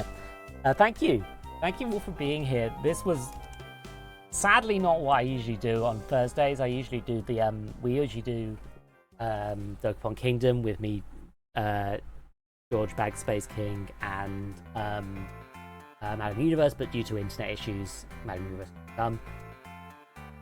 Usually I will that's a regular one. I'm trying to get back to streaming on Tuesdays, but that does depend on whether the sun is a deadly laser for much longer. I am taking precautions to try and not die, like shaving my legs and severely cutting my legs, and I might get a haircut for the first time in like a decade.